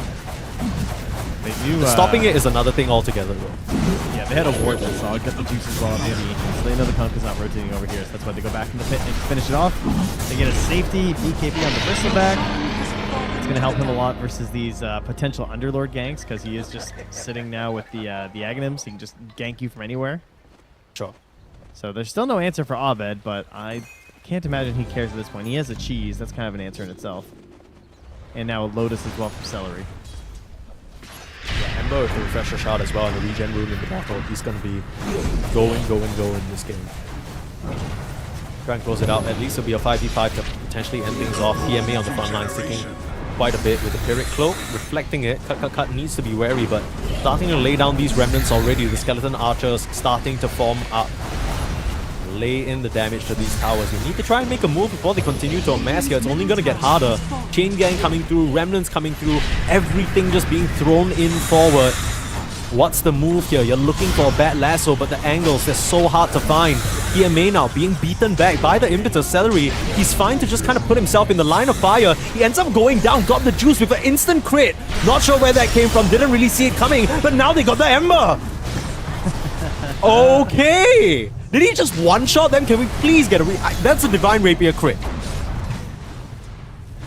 Oh, you love that. That's literally a one-shot. 2,716 damage, to be precise, my there onto the old God. Disruptor. I He got didn't even see absolutely it happen. walloped. Yep. Where did he come from? Oh my goodness, This it is must have been the Silver old Edge. school Kunkka. Old school, you know? All In right. case he has to be careful about this because Lincoln's HP ain't gonna save you against that. He got the Giant Small proc, he got the Break proc, got the crit, Dire's Divine Rapier. Let's see it again here. All right, so there's the Aghanims. Trying to help. Yeah, Here we okay. go. Just standing there. Where is he? Oh, sorry, not Okay. the Aghanim. I'm just looking at the Kunkka, walking forward, looking for a creep. Bam! Do some bombs. That's crazy. He's just slapping away for so much damage too. All right, I time to don't reconsider know. things now. Is it enough to get them back into the game? Because if Navi Jr. somehow come back Dire's from top this, tower is under this is attack. gonna be a really crazy series to end today off on. It's a hard comeback still. I don't know. Like you just gotta hit it, you know. I mean, I guess is it because of the Giant Small? It's guaranteed every Dire time. are scanning. You know what I mean? All right, yeah, I know what it does guarantee it. It's kind of cracked. Intriguing. Intriguing. Do you think Maybe it this stacks is something. additively with the Tidebringer? Because Tidebringer baseline has cleave damage of 270%, right? And then you add that on top of the crit damage of 150, but you're already getting. I'm I guess you investigating don't the. have- I'm investigating the combat log. Yeah, I mean, he's going for Daedalus now, which makes a lot of sense, right? You just need that one shot, like One Punch Man mode. He doesn't have buyback though, so he does have to be very careful. Just start playing with these X marks. Really have to reconsider now on the side of Mouse. Need to approach this with caution. I mean, of course, he's there hitting is Mega the- Melee creeps with Tidebringer for 4,900, 5323. Yeah, okay. Yeah, this is a thing. Yeah, I mean, this is part of the reason why the Kunkka is so strong, right? We saw so many games that were held on to by the absolute brink just by a Kunkka with a couple of Divines. This is a build that now is real and can definitely hurt you. Yeah, because I saw that game earlier today, but Radiant I are didn't put scanning. 2 and 2 together here with the Giant Small.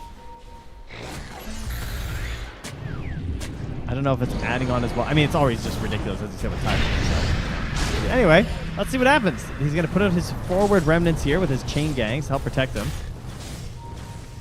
Can they just destroy the buildings before they get cleaved? There's a glyph available as a last resort if needed. He needs to find the right angle. Almost. Okay, that hurts. Okay. That hurts. Ouch. Yeah, that's a little face check there. Be like, all right, yeah, that was a little bit of damage. It'd be But so tower funny down. if the Klings like lost his ages there. That would make for a very scary fight for Miles. Keep things going here. Klink showing himself again. I mean, even with the timber damage, it's quite significant. Just chopping through half of his HP pool. So if they're somehow able to combine them together with a Kunkka crit, these heroes are gonna honestly go down. Like, your Klinks is already 3k HP. The Bristleback doesn't have much higher than that. Arbet is very susceptible as well if he's not getting Mage Slayer procs off. This... All right, we're never going high ground again, team. Oh my goodness, okay. Alright, here we go. Here we go. Going high Last game of ground the is how day. we lose. What Game are we 3? waiting for? Because How next are you gonna lose Roche... outside of the base? You wait for them to get fatigued and simply pass out. We've hit 1141 in Europe right now. Okay, Okay, they're getting okay. hungry. Someone's gonna get a little cranky. You know, a little bit sleepy. I have 3 kids. I know how it works. Okay, You know, but you see, the in hanger this is real. example, unfortunately, Maos are you, and Navi Jr. are your 3 kids. Do your kids also, much like young people, have boundless strides of energy? Oh, that's Because- true, they do. You're right. They are a bunch of youngins. I forgot about that. Yeah, these guys are literal toddlers in the world of Dota 2. They are. I mean, the debuff of hanger is much stronger on the child, though. I mean, it's they that's can't true. handle it. Like I know grown-ups who can't handle it, but kids really can't handle it. Like It's, you know, you can look at a kid and be like, that kid needs a nap. It's harder to do that for a grown-up. That's true. Except for Jack. That's true. Because, you know, you just look at Jack and he's already napping, so obviously he needs a nap. Okay. That makes sense. I mean, you just put 2 and 2 together. The dude's already napping, so clearly he needed it. That's fair.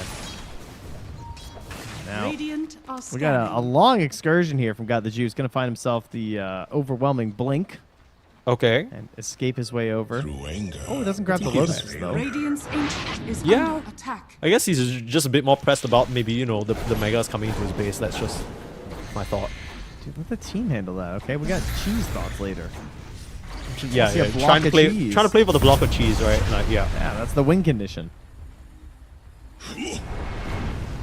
I finally managed to get it to work now that they've changed the Lotus pools to have more, basically. Yes.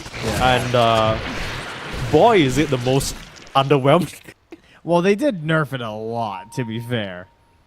Yeah, It but was it's like way it better. feels like it's not worth the trouble. You know, of like making sure you got Lotuses in your inventory and all that. Yeah. I don't know. Maybe it's easier to manage if you're a core player because you actually got space in your backpack. I feel like when I'm in these late game situations as support, I'm like holding on to all the dust, the wards, the gems sometimes, and like 4 defensive items that I can't really afford to switch out. And it's like it's weird to try and get Lotuses in that situation.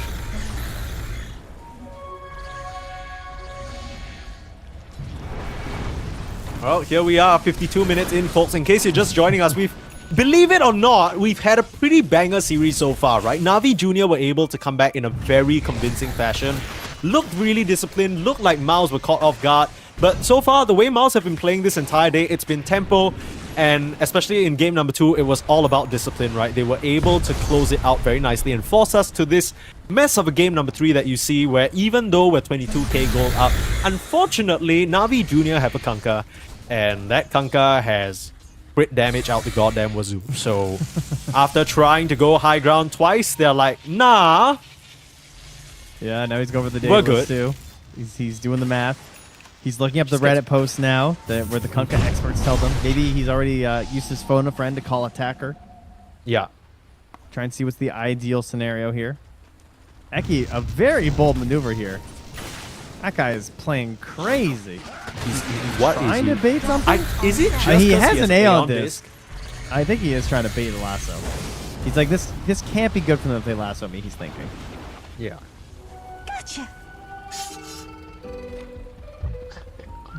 Radiant are scanning. All right. What kind of timings are we waiting for? Let's take a look. Well, quick look I mean, at the I've levels. got books in 16 minutes here. You know, my kids are going to bed pretty soon, so that's the timing I'm looking at here, guys. Like, I told them I'd be up at some point there, Na'Vi Jr. and Mouse.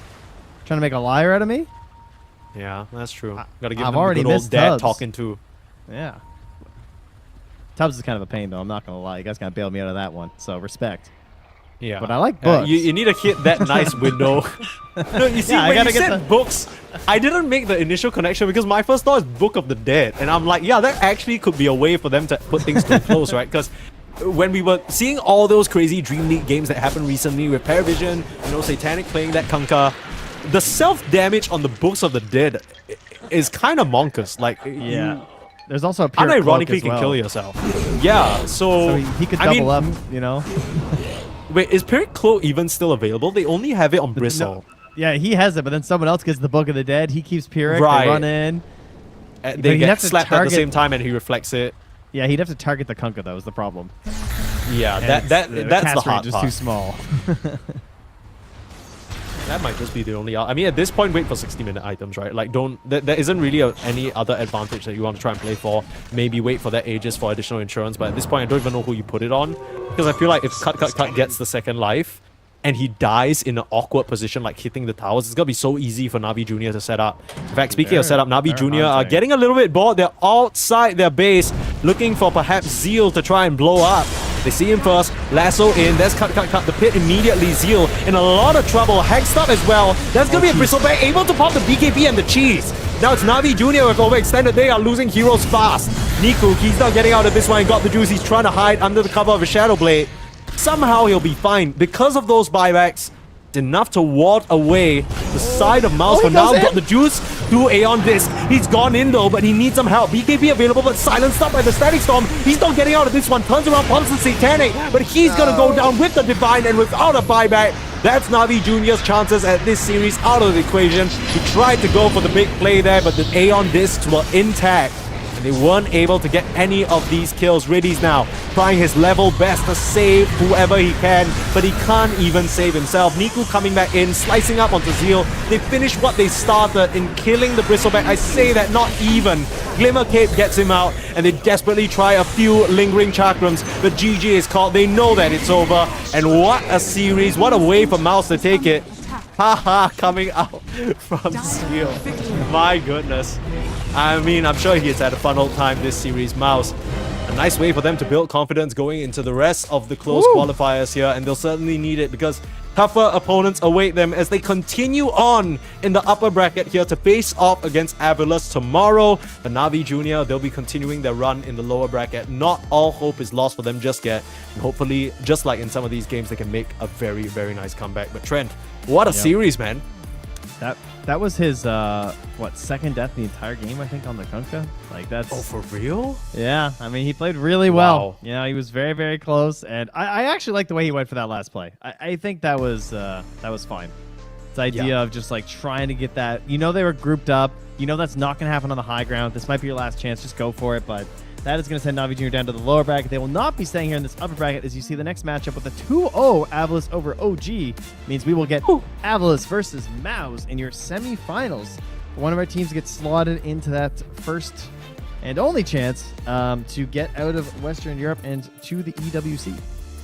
Yeah, some of the former Night Pulse members kind of clashing up against each other. I think Avilus most recently recruited Desire and Warwick from that stack, and Mouse, of course, snatching up Dream. So really cool to see. Of course, Eki did just get kicked from Avilus. I'm not sure whether that was a kick or whether that was just transfer or him leaving or whatever. But of course, these are players with history, so that will be a very fun semi-finals to watch. But of course, I think we can look at our lower bracket as well. We do have a graphic for that, but that will be Na'Vi Jr. versus Zero Tenacity. So they're the ones with the bye after losing to OG in that 2-1 series. But OG, of course, they find themselves dropped to the lower bracket. So it'll be the winner of Passion UA versus One Win. I think from what we've seen so far, that Passion UA versus One Win should be a bit of an even matchup. But I wonder how they're going to match up into OG, because OG have looked pretty scary. Yeah, I'll be interested to see that as well. I think One Win on paper I would have taken coming into it, but I also thought they would do better versus Na'Vi Jr. So I'm curious to see what they're going to bring to the table tomorrow in that matchup. And then OG is a bit of a mixed bag right now. They're similar to Mao's. They're obviously a lot of recognized names trying to find themselves, not to the same level, but it's just trying to figure out what their general strats are. So this is what we'll be having here. And the following match after that, we'll be going out with those winners playing again, and we get more Dota. That's what we like.